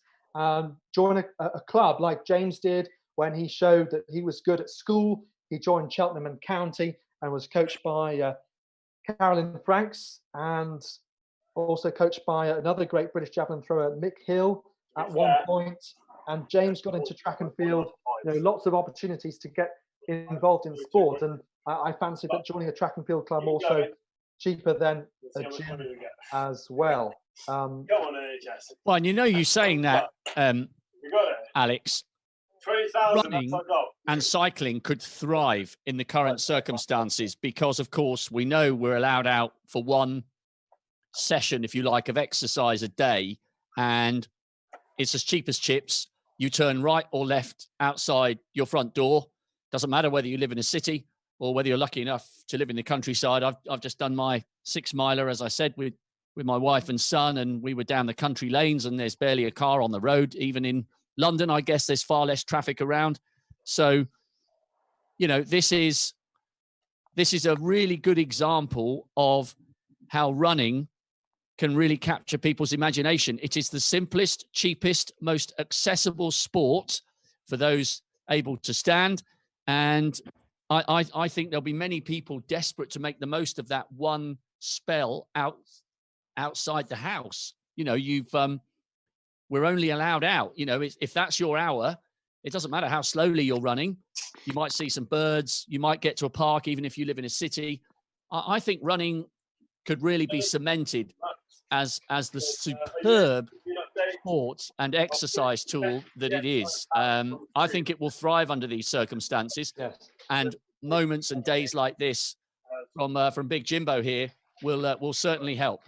Now we are joined by Andy Turner, who won the Commonwealth Games. Hello, Andy. How are you doing? Yeah, I'm good, mate. Yeah, you? Yeah, not too bad, thanks. So Andy won the Commonwealth Games in 2010 in Delhi. Well, now 10 years ago, but on that occasion, James was representing Scotland in the javelin. Andy, of course, competed for England. Great, James! Andy, as I've been asking everyone who's joined, just what do you make of these scenes? Marathon in the back garden, a crazy challenge. Who thinks of anything like that? At what point on Monday night did he go, you know what, this is a great idea. I'm gonna put this on Twitter and see what happens. I mean, fair play to him, mate. I mean, doing what he's doing is just unreal. But to have that idea, you know, it's one of those tweets you put out and you're like, I hope people don't take this on and actually retweet this 10,000 times. But on the same side, you think, well, you know, it kind of would be cool to do it because obviously it's just for such a fantastic cause. But you know, fair play to him, mate. I mean, he's putting in a proper shift here. Fair play to him. Yeah, brilliant stuff. And Andy, I suppose you're not someone to shy away from a new challenge. I know you were involved in super fitness bodybuilding at one point, and you know, being a sprint hurdler is no mean feat in itself. If you hit a hurdle, you certainly know about it. But I suppose this is something different altogether. But maybe you can empathise with the idea of James biting the bullet and going for the big challenge. Yeah, honestly, anybody that's kind of out of their comfort zone when it comes to running, I have huge respect for. I mean, you've got the likes of Mo Farah, Paula Radcliffe, who are designed for long distances. But then you've got the likes of James, even myself. We're not designed for that. You know, we're designed for explosive, short periods of work. I went for a 5K run yesterday, my first ever 5K run, and it was the worst 5K of my life. I didn't enjoy it one little bit. So, how he's managing 4,000 lengths of a 6-meter garden, you know, is absolutely unreal. So he's going to be out of his comfort zone, but he's got to push through. He's so close now. Just keep going, James. Keep going, mate. James, keep going. There you go, James. It's Andy Turner there telling you to keep going, mate. And he's really concentrated, isn't it? I suppose we were wondering, Andy, whether he might, you know, feel a little bit dizzy now. Must be. How's he not? How is he not? I mean, he's running 6 meters. He's turning. He's changing up the technique. I see he's going for a figure of 8, and then he's going for like the square technique. Maybe he's doing that to conserve the grass. I'm not too sure, but you can see that top right corner there. You know, he's wearing down his grass. So I do fear for his garden. But technically, you know, he's doing as best as he can do. You know, he's got good turning speed. He's kicking off. He's doing well. Fair play, mate. Keep pushing, James. And fair play to his mate there on the right hand side. You can't see him. He's got a bottle of Corona. Tactical. Yeah. So. Yeah. There's more than a moment of humour in that one. But Andy, it just looks brutal, doesn't it? Because every single time he completes 6 meters, he's having to stop. And as you said, he's done a figure of 8. He's done the equivalent of the bleep test. To lose that much momentum so frequently in a marathon is absolutely brutal. I think when you're fatigued, you just rely on the momentum to keep you going. The fact that you stop and start, it makes it 10 times harder. You know, I can't do long distance, and I fully appreciate and admit that. But once I get going, I can almost push through. But when it comes to stop and start training, like he's doing, like the bleep test, I'm useless at it. It makes it so much harder. So, you know, he's got to be struggling right now. But, you know, he's doing it for such a great cause. He's making loads of money, loads of recognition around the world. So keep going, James. Keep going, pal. Yeah, I think there might be a few other people who fancy a crack at this. Maybe they've got a smaller garden and they want to go for more laps, but it doesn't matter where you are, who you are. I mentioned at the start when I was on with Alex, there's a guy got in touch with me on Twitter on Lockdown Live. It's a crazy thing we've started up. I've seen that. Brilliant. Yeah, oh cool. He ran a marathon in his living room in Tokyo. Wow. But I said to Alex earlier, I reckon if I had a 6 meter course to run a marathon, I'd much rather be breathing fresh air than I would be in a living room, wouldn't you? Could you imagine that, living room? I mean, for a start, you would be going dizzy as hell, but you're bound to put a hole in your carpet. You know, your carpets cost a bit of money. They're gonna, you know, your missus is gonna moan at you. You can't be doing a marathon in your living room. It would just drive you mad. But yeah, he's outside. He's got his neighbours there over the fence. Look. Come on, James, keep going. Honestly, there he is. His mate's clapping him on. The quicker you can do this. He's doing well. He's doing well. Yeah, it is. The mate is doing a great job. You know, if you try to equate where he is on the London Marathon course, for instance, he's probably not quite opposite the London Eye, but he's down there, and it would be packed with people on both sides. Yeah. He's got one mate there, a photographer leaning over the fence, but he's got tens of thousands, and maybe even Alex, 100,000 maybe plus watching on streams on Vinco and on Lockdown Live. He's got people supporting him from on a virtual platform from all over the place, and my God, he needs it now. He is really starting to suffer now, big time. I can imagine, but yeah, I mean, obviously, like I said, you've got 100,000 people or however many people at home cheering him on around the world for such an amazing feat. But that one mate in the corner there, you know, has he been there since 9 o'clock, since this morning? A solid few hours there, cheering him on. How many beers has he got through? So many beers! Yeah, my guy. That's it. You've got to make light of a situation. You know, his mate's pushing through. He's got to have a little cheeky tin just to keep him going. He's saving. You better be saving him one after this, mate. If you haven't saved him one, that's a bad friend point. I've got two. Well, it depends. I mean, if he doesn't finish in time, are those two going to get drank as well? They'll be done by me if he don't finish that. Right, oh, that's harsh. That's harsh. He's still smiling, though. It's nearly beer o'clock, James. Nearly beer o'clock, mate. But yeah, I mean, how many for somebody who doesn't know too much about marathon running? How many miles is it that it would have equated to by now with the lengths of his garden? Well, so we are going by his GPS data, and that means that he has 4K remaining. Oh wow! Out of the 42.2. Wow. Yeah, so about 2.5 miles. 4.8K is 3 miles, so he's got about 2.5 miles to go, and he's you know, I wonder whether he can hear a couple of the little bits we're saying here, because he seems to be trying to pick it up just a tiny bit here. Sprint finish, James. Come on, sprint finish. Sprint finish. Sprint finish. They always say, don't trust the car on the last couple of miles, mate. Well, I think his mate's got a bit early here, Alex. He's blowing a gasket. There's still 20 minutes or so to go here. Great message from Sam Truman. Been keeping up to date with this all day. Such a great effort, and all for an amazing cause. And Matt, the producer in Wilmslow, what's the official figure we're up to now? Are we over 15 grand yet? 15,543 pounds. Wow. Over 15 grand. Bosh. Now, come on, everybody. Dig deep. If you are metaphorically working from home today and you've been enjoying someone else's pain, get that wallet out and help our frontline staff get on top of this virus. That's the whole point that's got this javelin thrower out here taking on an athletic challenge of a rather different nature. Let's see if we can tickle him up towards the 17K mark as he grinds his way through the last 4K. Come on, everybody, dig deep. Yeah. Come on, guys. That's it. Thanks so much to Andy Turner for sparing some time in your day, the Commonwealth and European Sprint Hurdles champion. Cheers for talking to us. No worries. Keep going, James. And James spurred on. Look at that. Brilliant. He can hear us. And I'm delighted to say, talking of Scottish internationals and athletes who've been to Commonwealth Games, Emily Todd is with us. Emily, I think your microphone is good. And hello, how are you? I'm good, thank you. How are you? Yeah, very well, thanks. So, Emily, I believe you're a junior doctor as well. Yes, I am. Currently working in A&E and just amazed by what James is doing today to raise money for the NHS. Well, an NHS worker on the live, mate. Yeah, fantastic stuff. I mean, what do you make of the craziness? James admitted himself the stupidity of the idea to even think about this.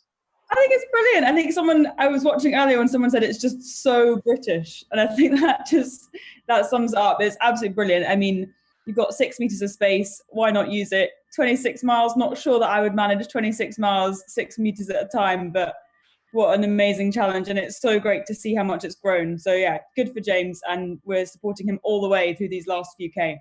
Emily, you were at Hampden Park in 2014 in Glasgow with James, if I'm not mistaken. Yeah, that's right. Just remind us what that experience was like. I mean, for James, it was the last season of his career. And that's why we were talking about the fact that he really wanted to get back in, this sort of sense that you get from feeling physically fit and achieving something that you get from being part of track and field, or indeed from parkrun or whatever. Come on, James! What was that like in 2014? And what is about James's sort of attempt to recapture some of that athleticism and spirit? Yeah, I mean, Hampden was absolutely incredible. I think there is no atmosphere that I had ever experienced or probably will ever experience again like that. And yeah, I think that online is similar to the applaud and support that we got in Hampden. So I think everyone is behind James today, just like they were behind us in Hampden. So yeah, it's brilliant to see, and what an incredible thing he's doing.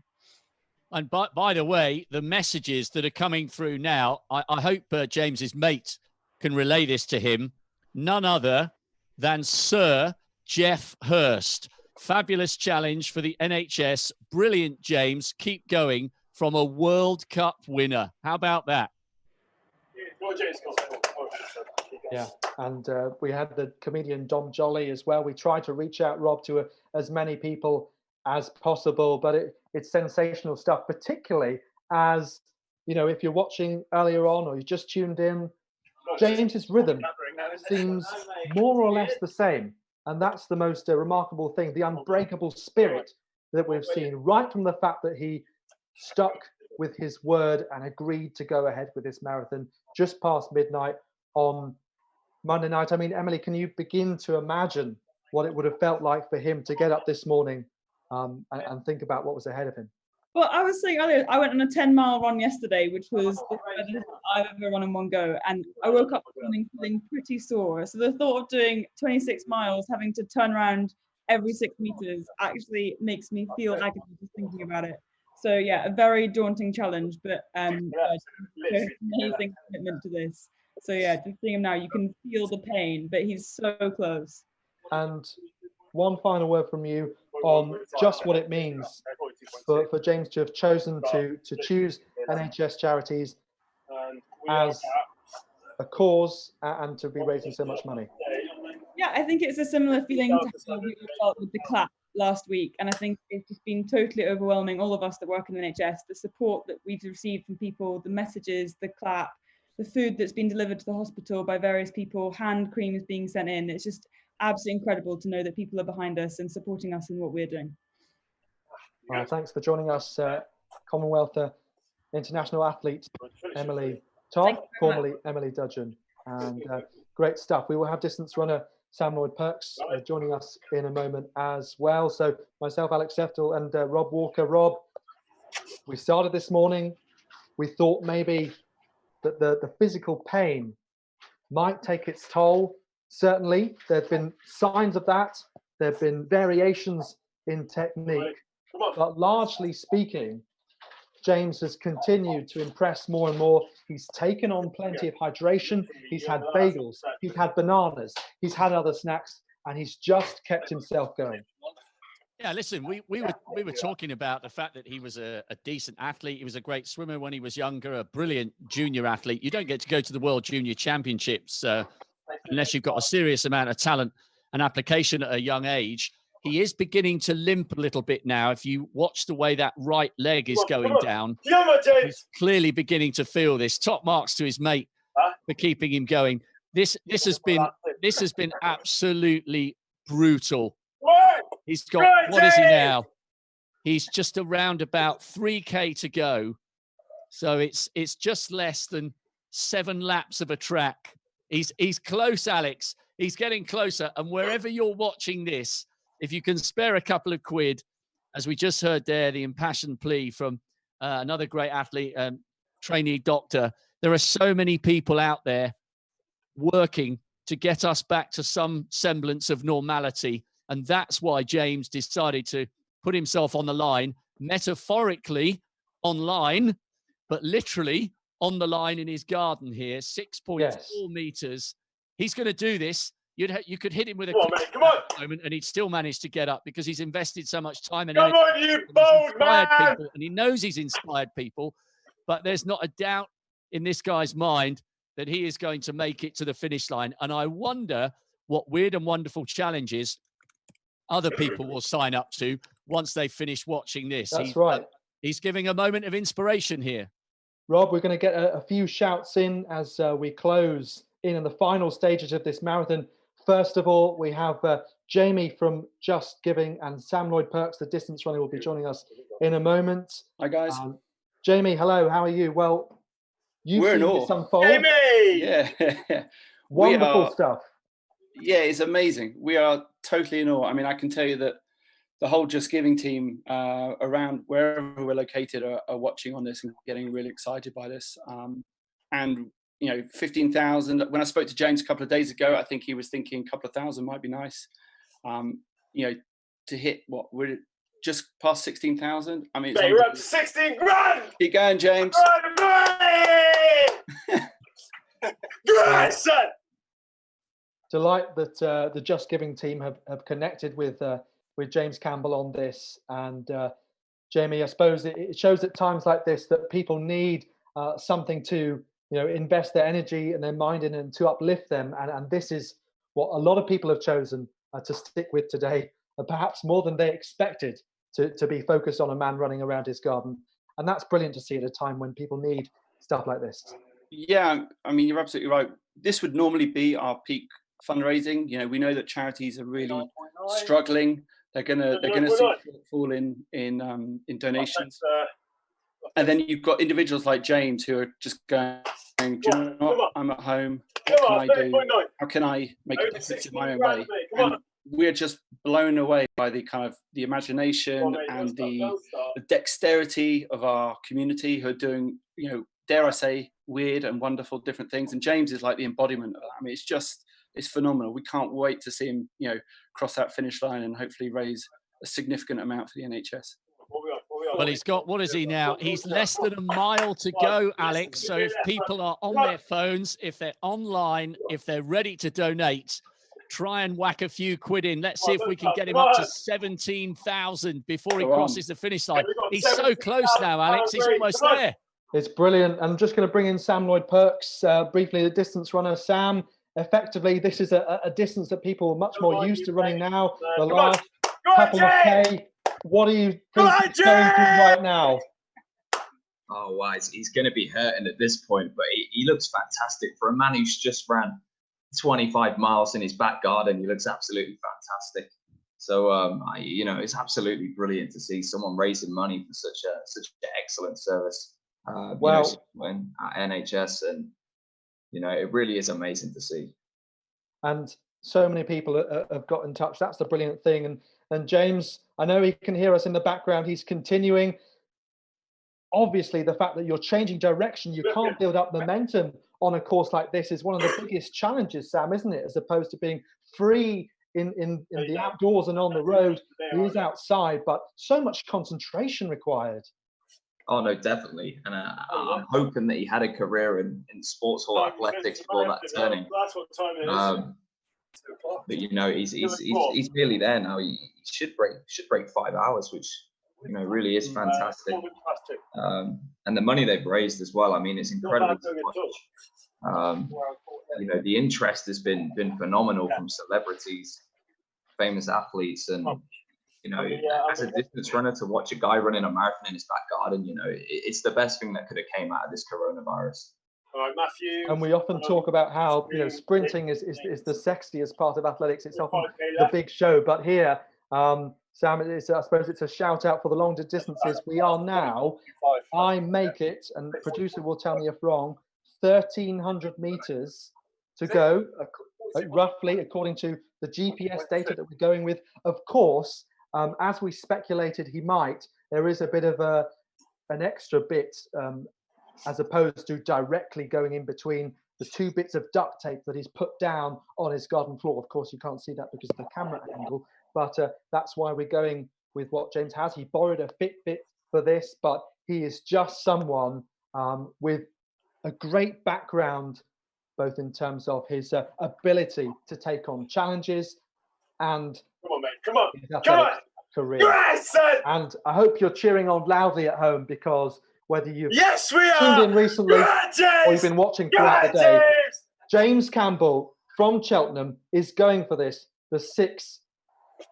6-meter garden marathon in the final stages, and we're getting ready to go into the last kilometre of 42.2. Sprint finish, come on. These Alex, guys are fantastic, I don't know if it'd be interesting for your listeners. For about 3 months. We've had people viewing the page from all around the world. We're getting people from Belgium, as far as away as New Zealand, Thailand, Serbia, Iceland, Portugal. I mean, Hong Kong. These are people viewing and his page on Just Giving and donating. Like, he is truly gone global, which is just awesome. It's amazing. Well, Jamie, I don't know if you're free and you can stay with us to the finish just to give some reaction. It'd be great to have that. I'd love to. I'd love to cheer him over the line.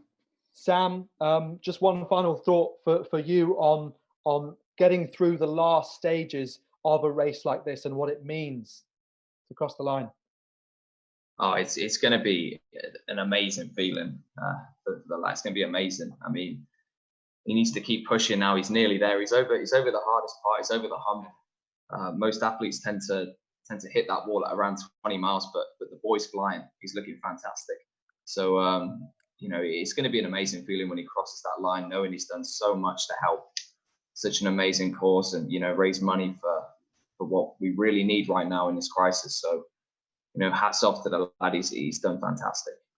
Thanks for joining us, Sam. Yeah, he's got less than a kilometre to go, Sam and Alex. Less than a kilometre. You're watching a man push himself not just through the pain barrier, but beyond the pain barrier, beyond the finish line. Sensational stuff. And this really has been everyone's day. It's been the Wednesday workout of a completely different nature. And well, we're joining from all corners of the country. We had Michelle Samet in Germany. Sam Lloyd-Perks was joining us from Tennessee. He's at Lincoln Memorial University. Jamie, where are you joining us from? I'm in Watford. So obviously all of the Just Game staff are working out of their homes. I'm in Watford. I'm ashamed to say my garden is a little bit bigger than James's, but you know, he's motivating me to maybe think, what can I do in my back garden? We've got a trampoline, but I'm going to discount that for now. Guys, 800 meters to go. No trampoline here. The garden was cleared out the way. The lawn even was mowed, and the washing line was put away. And that garden looking very nice on this live stream on Facebook, YouTube, and Twitter. Kath Merry, I think, has rejoined us for these final stages. Kath, we've ramped it up a few gears. We're so excited for this finish line. We've got Mika Moore is going to say a quick cheer on motivational message as well as we reach these final stages. Kath, is that a tear in your eye? You know what? It probably will be, Alex. I actually just had a fly in it, but it will be. And you know why? Because look at us. Look at us here on a Wednesday afternoon in lockdown. Everybody around the world, everybody's on supporting what James has done here today. It is phenomenal. And if I don't say anything else and just watch him when he finishes, well done, James. Everybody is proud of you. The support has been immense. And you know what? I got a feeling I'm going to get a bit emotional, Alex, because he has been absolutely amazing. Absolutely amazing. Absolutely brilliant stuff. And let's just have a look at the distance now. 600 remaining, coming down all the time. All the while, the donations are going up and up. And the fact that before he started, £3,000 was raised, and then overnight it was up at around 5, and he smashed his target just over an hour in, I think it was. And we reached that 90-minute barrier, and suddenly you felt as though he'd really committed. He was really going for it. He'd settled into a challenge he had almost no time to prepare for. Can we hear from Mika Moore, the Commonwealth Welsh International sprinter, and bobslayer as well? Just unmute your microphone, I think it is. Oh. Yes, hello Mika. What do you make of these scenes, and what do you have to say to James in the final stages? Well, Alex, he's absolutely smashing it, isn't he? I've had it on all day. He hasn't looked like he's wavered at all. I'm so impressed, and the amount that he's raised for charity is absolutely incredible. Brilliant stuff. Thanks, Mika, for your contribution. We're going to have to keep it short and sweet because we're in the final stages. So you take care. Thank you, Sam, and thank you, Mika. And good luck, James. So let's have a look at that all-important distance counter. Kath, 400 meters. You could join him for this one, the 400. I could. This is it, James. This is the final part of what's been absolutely immense. Look at him, absolutely loving it, Alex, and so he should. Thousands have been raised. The last part, come on, James. This is in the bag, mate. Look at it, easy doors, easy. It's easy. Rob, yeah, how would you describe this finish? Oh, listen, he's still got a spring in his step. It's not going to be as quick as Wade van Niekerk's 400-meter world record. He has now broken the 17 grand barrier, 300 meters to go. He is beginning to limp, but there's still a little bounce in that stride. You know what they say, every 1,000-mile journey starts with a single step. Well, for this guy, his marathon started with about 6 steps, 1 meter for every stride, and he has just been grinding this out with huge determination. And I think it's not just the 17,000. It's a brilliant example of the stoicism and eccentricity and humour we as Brits take into a crisis. He's raised some money. He's letting the NHS get on with their jobs. He's shown us here that you can have fun and you can still have a relationship with sport at home. But who on earth would have predicted that the guy who was throwing the javelin in the Commonwealth Games in Hampden Park 6 years ago would probably end up becoming more famous for running a marathon in his back garden? It takes all sorts. And today, Big Jimmy O'Connor, the world salutes you. A great effort, a Herculean man, and my goodness me, he will deserve a couple of cheeky pints when he finishes. Come on, big guy, you're almost there.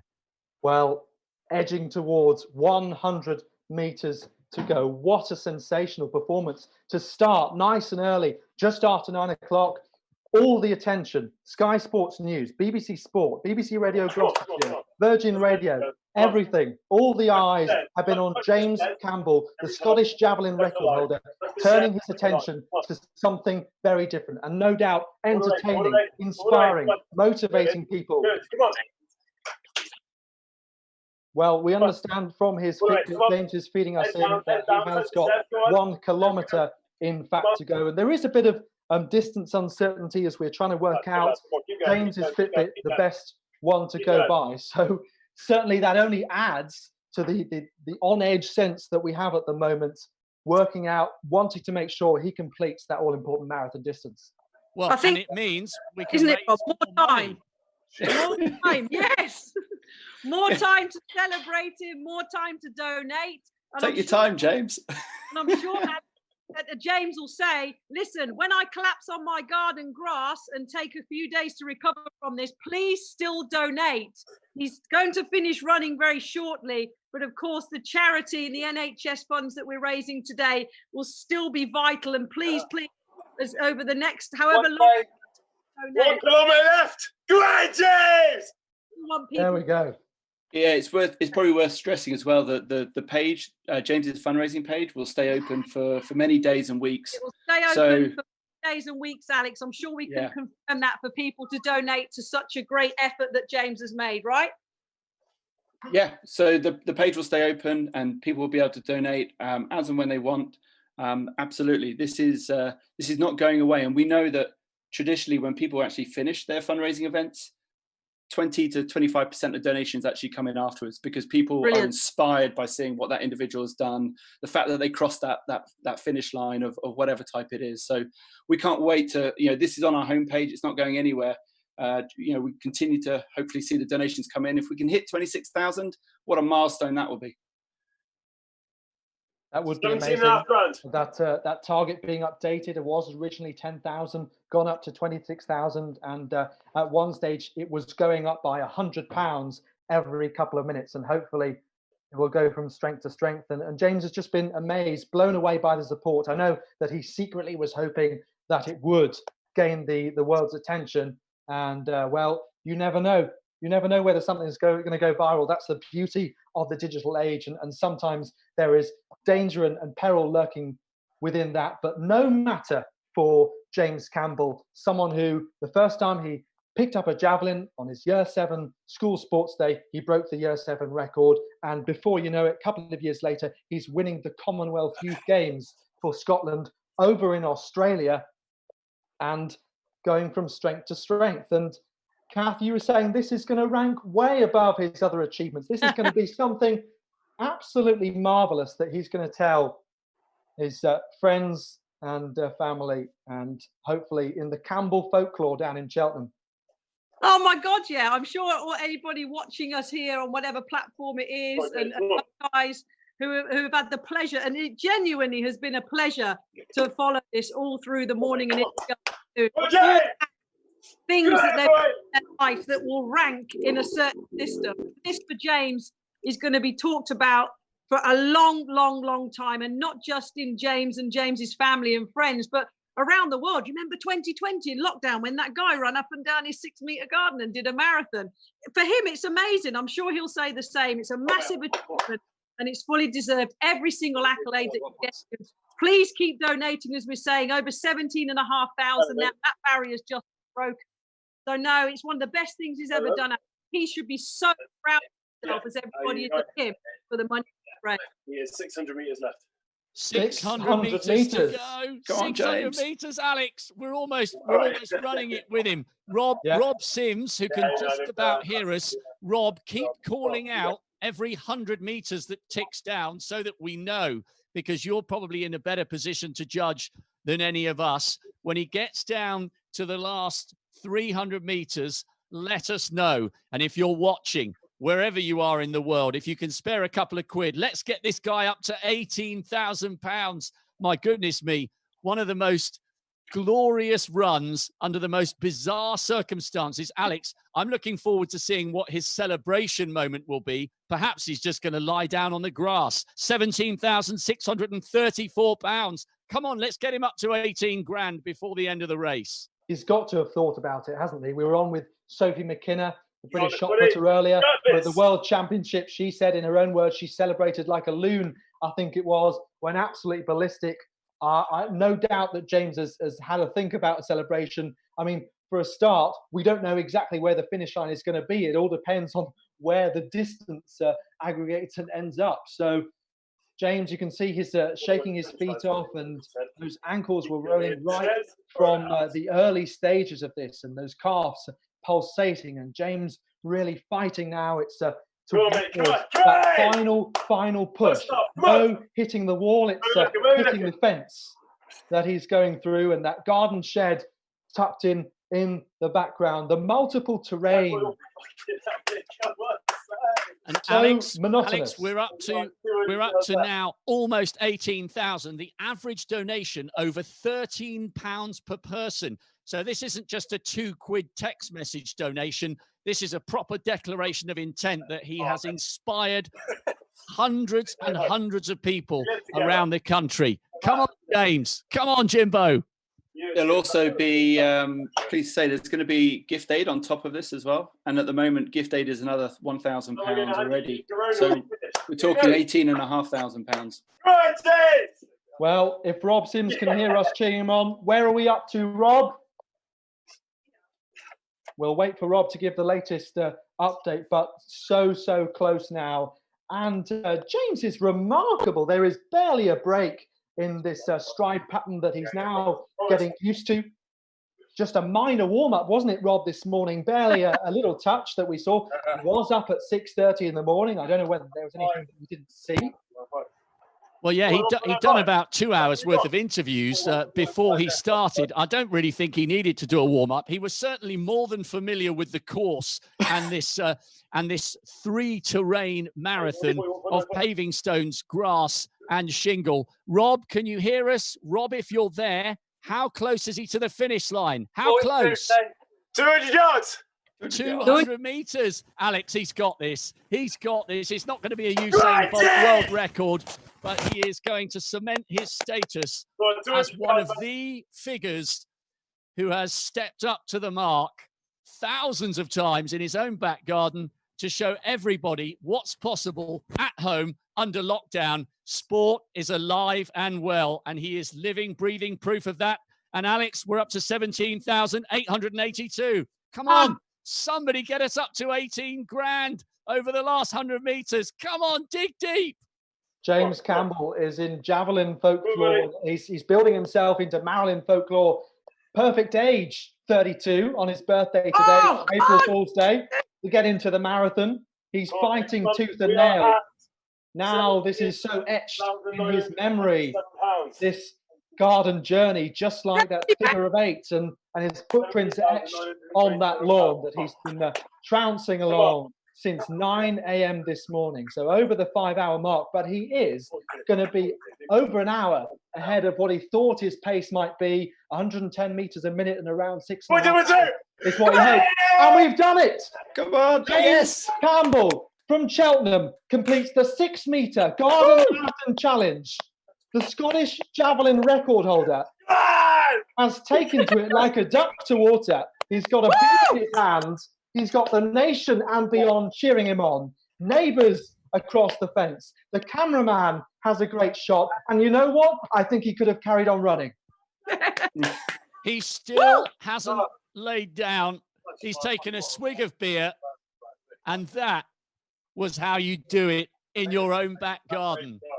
James Campbell, we salute you. You are a legend. And I think just about on the finish line, he topped £18,000. And as we were hearing from Just Giving, that will probably rise to well over 20, because a quarter of donations usually come in after the individual has completed the challenge.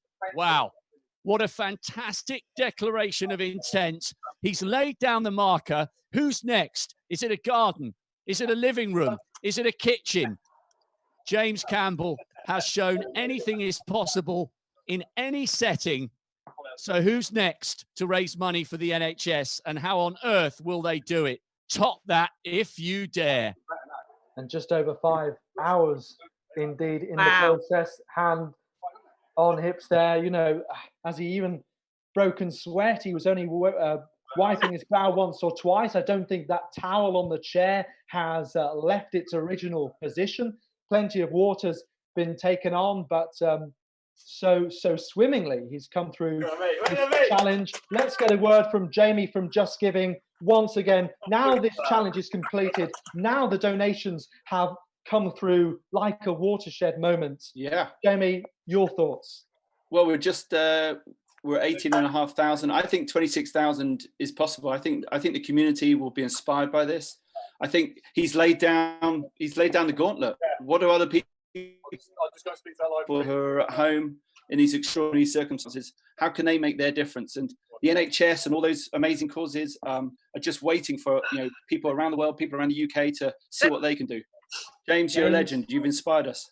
You're a legend. You've inspired us, and that's the theme of all the messages. James, just take a slight step back. I know you're trying to catch your breath as Rob cheers you on. We reckon you could have carried on running. You smashed what you thought would be your pace of around 6.5 hours, albeit it may have been a bit of a cautious target. Just sum up your thoughts right now. Make sure I get a picture of the Fitbit. That's 42.27k. Oh, it's amazing. Like I realised pretty early on that it was only 6.4 meters if I went in a completely straight line. So every time I changed direction, I didn't really take that into account. So that's why it was a little bit quicker. So what did we say? 5 hours? Just over 5 hours, is it? 10 minutes. Just over 5 hours. We reckon 5 hours. 5. 5 hours 5. Yeah. Oh man, I'm absolutely blown away. Like the support is just like. Yeah, started choking up a bit a minute ago. That's unbelievable. So thank you so much, like, and to you guys as well for supporting it. The amount of money it's raised as well. It's just like, yeah, it's incredible. Kath Merry was saying that this would be perhaps your proudest achievement. Just it's so different to having a crowd at Hampden Park, for example, and representing Scotland and putting on the vest. But this is something that you've crafted and that you've gone with confidently, just like you have at other points in your career, just taking things so easily. It's your personal moment, isn't it? It's all your hard work. No, it's tough. The fact that it's just raised money for a good cause is like it's the only thing I wanted to do. Put myself through some suffering to do that, and my athletics career didn't really end as planned. So this tops that by quite a way, I think. And James, you do realise that in years to come, people will come up to you in pubs, not just in Gloucestershire, but wherever you end up. There'll be random punters coming up to you in the most bizarre circumstances, and they'll go, you're that guy. You're the 6-meter back garden marathon guy. You'll probably be remembered more for that than competing in the Commonwealth Games. And you know what? I think you should be incredibly proud of that. You've laid down a marker here, and others, well, dare they follow? I'm not sure, but you've shown everyone what's possible with a little bit of good old-fashioned British determination. Some stupidity, yeah. Someone said to me it was Cov idiot gold. So I think that's only a little bit harsh, but I know you've taken this with plenty of humour as well. And that's why you've had comedians like Dom Jolly tweeting this, and also Sir Geoff Hurst as well. That's pretty impressive, isn't it? That's cool. I work at a gym that his grandson owns. So there you go. Oh, there you go. That's the link. Yeah, that's the Gym 66 bit in the background. Right. The T-shirt. There you go. One word then on what it meant to recapture that feeling of feeling fighting fit, as we see your neighbour across the fence, just recapturing that feeling of being an athlete and feeling raring to go and achieving something, because that's something that, as you say, maybe you didn't possibly fully retire on your own terms after those injuries, but today you're able to get some of that feeling back. Yeah, like I say, the feeling of of like accomplishment finishing it. I never really got to that point in my athletics career. So it's just, yeah, it's amazing. Again, like, it's not, just put myself through some pain for this a very strange time for everyone, and just as long as it's just going to a good cause, mate, that's all I wanted to do. And, if some other people get inspired to do something like this, then good luck. And I would recommend it. Yeah, it's all right. It's not that bad. It's, donations and notifications, messages pinging in, understandably. Let's just get a word from Jamie from Just Giving on what you make of this. And we've been talking to Jamie for the last sort of half an hour or so. We've been saying how amazed he's been, how people have come in with support as you have. Jamie, if you could speak to James and just tell him your thoughts on this amazing achievement. Yeah, James, can you hear me? I can hear you, mate. Awesome. I mean, we spoke 2 days ago, and I think you were humbly saying, "Oh, this is just an idea. If I can raise a couple of grand, I'll do my bit." I mean, look what you've achieved just through amazing endeavor, a really smart idea, a little bit of technology, and you're going to inspire loads of different people, I think, from today onwards to go, what can I do? What difference can I make? And I think we should all be so grateful to you. So thank you very much. You've entertained and you've inspired us all. Thanks, mate. Appreciate it. Really appreciate it. I'm just glad it's such a good cause. That's good. Can I ask, James? Can I just ask? Firstly, James, well done, mate. Jesus, that's some major achievement. Many, many, many congratulations, because it's such a big feat. But what does it mean to you? Yes, in these unprecedented times, James, we understand why it was the NHS UK, but why? What was the overriding motivation for it to be them that benefits from such a massive challenge like that? I was thinking, just because we appreciate what they do, and it kind of highlights it so much at the moment when all this is going on. And I know they're putting themselves at risk, and kind of similar theme. I'm not putting myself at risk in any way, shape or form similar to what they are, but a bit of pain for nowhere near as much pain as a lot of people are going through at the moment. That ties in nicely with them. So yeah, I just hope they're hope if I can make them, the money can go to a very good cause. Well, it will. Nearly 19 grand, James, since you finished. That's amazing. We're literally nearly at 19,000. Well done again. You're amazing. Thank you so much for bringing just a little bit of joy. You're brilliant. Thank you. Appreciate it. Really appreciate it. Are you hurting right now? I'm sat crouched down. I didn't think I'd be able to do that. I might have to move the laptop in a minute. I'm probably a bit dark as well, aren't I? Actually, I could feel my left knee felt about twice the size after about 3/4 of the way through. But I think so far, well, yeah, it's going to hurt tomorrow. It's going to really hurt tomorrow. But as long as I keep moving, I don't sit down for too long, I think I'll hopefully be okay tonight. So. You should definitely have a very, very long bath later this evening. Have you got many plans for the next couple of days, or have you allocated yourself some proper rest and relaxation time after this? Yeah, I don't think anyone's got much planned the next couple of days. I think that's why everyone's tuned in. So I'll say it's my birthday today, and it was either going to be the most boring birthday in the world where you can't really do anything or see anyone, or do this. So next couple of days I'll just, I'm guessing I'll wake up in a bit of discomfort tomorrow, but like I say, it's nothing compared to all the other people suffering at the moment. So it's a minor detail for me. Yeah, happy birthday, James. Happy birthday. Happy birthday, dude. How dare us. Talking about your race. You've just crossed 19,000 as well. That's it. Brilliant, mate. Amazing. I feel like we should all chip in and buy you a new shed door or something. Get some artificial turf. Never has a back garden been as indelibly etched on the minds of the world's public than yours. You could put that picture up with you not in it, and thousands of people around the world would go, "Oh yeah, that's James Campbell's shed. I know that." Yeah, the way you can have one last look at it. So I'll say the grass actually looks better than it did before. So might be a future in this. No question. I think we're all going to go to sleep tonight and see image of Garden in our head, as Rob said. I mean, James, you've taken on this challenge, you know, after a great career in the javelin. You're feeling fit and healthy. You're playing football as well, which you're really enjoying doing now you're feeling fit. I mean, what's next for James Campbell? The appeal of getting massively out of my comfort zone. If there's a future and stuff like that, then brilliant. Like I say, because the response to this, it was just an off the cuff, stupid thing that I did, and for it to have this response, if it, you know, I might as well buy a bike now and something and do something with that once we can all travel again. 6 meters. Yeah, 6 meters up and down the garden on a bike. That'd be a bit more. Wow. That'd be a bit more laborious, I think, wouldn't it? So, yeah, I don't know. I'll have to come up with something else to see how bored I get in the next few weeks, and then maybe come up with something else.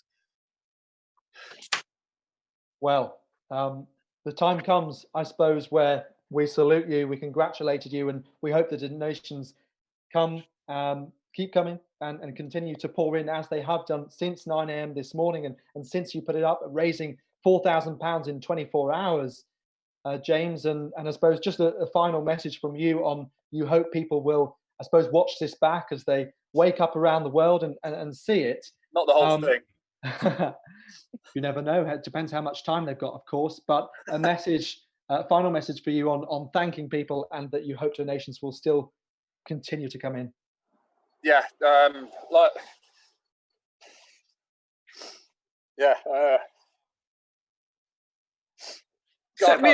can't say thank you enough, really. Just absolutely incredible response to it, and it's just like the minor things we need to do, but like the response, and hopefully a bit of a difference it'll make with it going to charity. That's just incredible. And if the donations keep coming in, I know we reset the target to 26,200 during. So yeah, if we can hit that and even more, then just incredible. So like, thank you so much and to all you guys as well for setting up at such short notice. You've done an incredible job, and like I know everyone's saying how everyone popping their head through the fence has said what a good job you've done with the feed and everything. And my housemate turned up and had a few beers as well as he let himself in. Right, James! Right, that'll be etched in your ears as well for the next week, won't it? So yeah, great day. Thank you. Well, I think the time has come for us to let James recover after completing this phenomenal, sensational, breathtaking marathon that's captured everyone's attention. A round of applause across the house. Thank you, you guys. Thank you so much. Well done, James. Well done, mate. Thanks a lot. Well done, James. You did it. Cheers to James, and what a feat. Everyone who's joined in as well, from Olympic medalists like Catherine Merry on your screen here, Kelly Massey, Marilyn Okoro, Sophie McKinnon, Scott Lincoln, Sam Lloyd Perks, Mika Moore, Emily Todd, who else? Jamie, of course, from Just Giving, Scott Eburn, Rob Walker. Fantastic to have your wonderful dulcet tones, and Kath, your energy and motivation has certainly helped us all get through it. And James, of course, has been listening throughout. And we thank you so much for joining us for the coverage. Please continue to donate. For now, though, thanks for watching, and goodbye. Thank you so much. Thanks, Alex. Well done, everyone. Alex. Well done, Alex, Matt.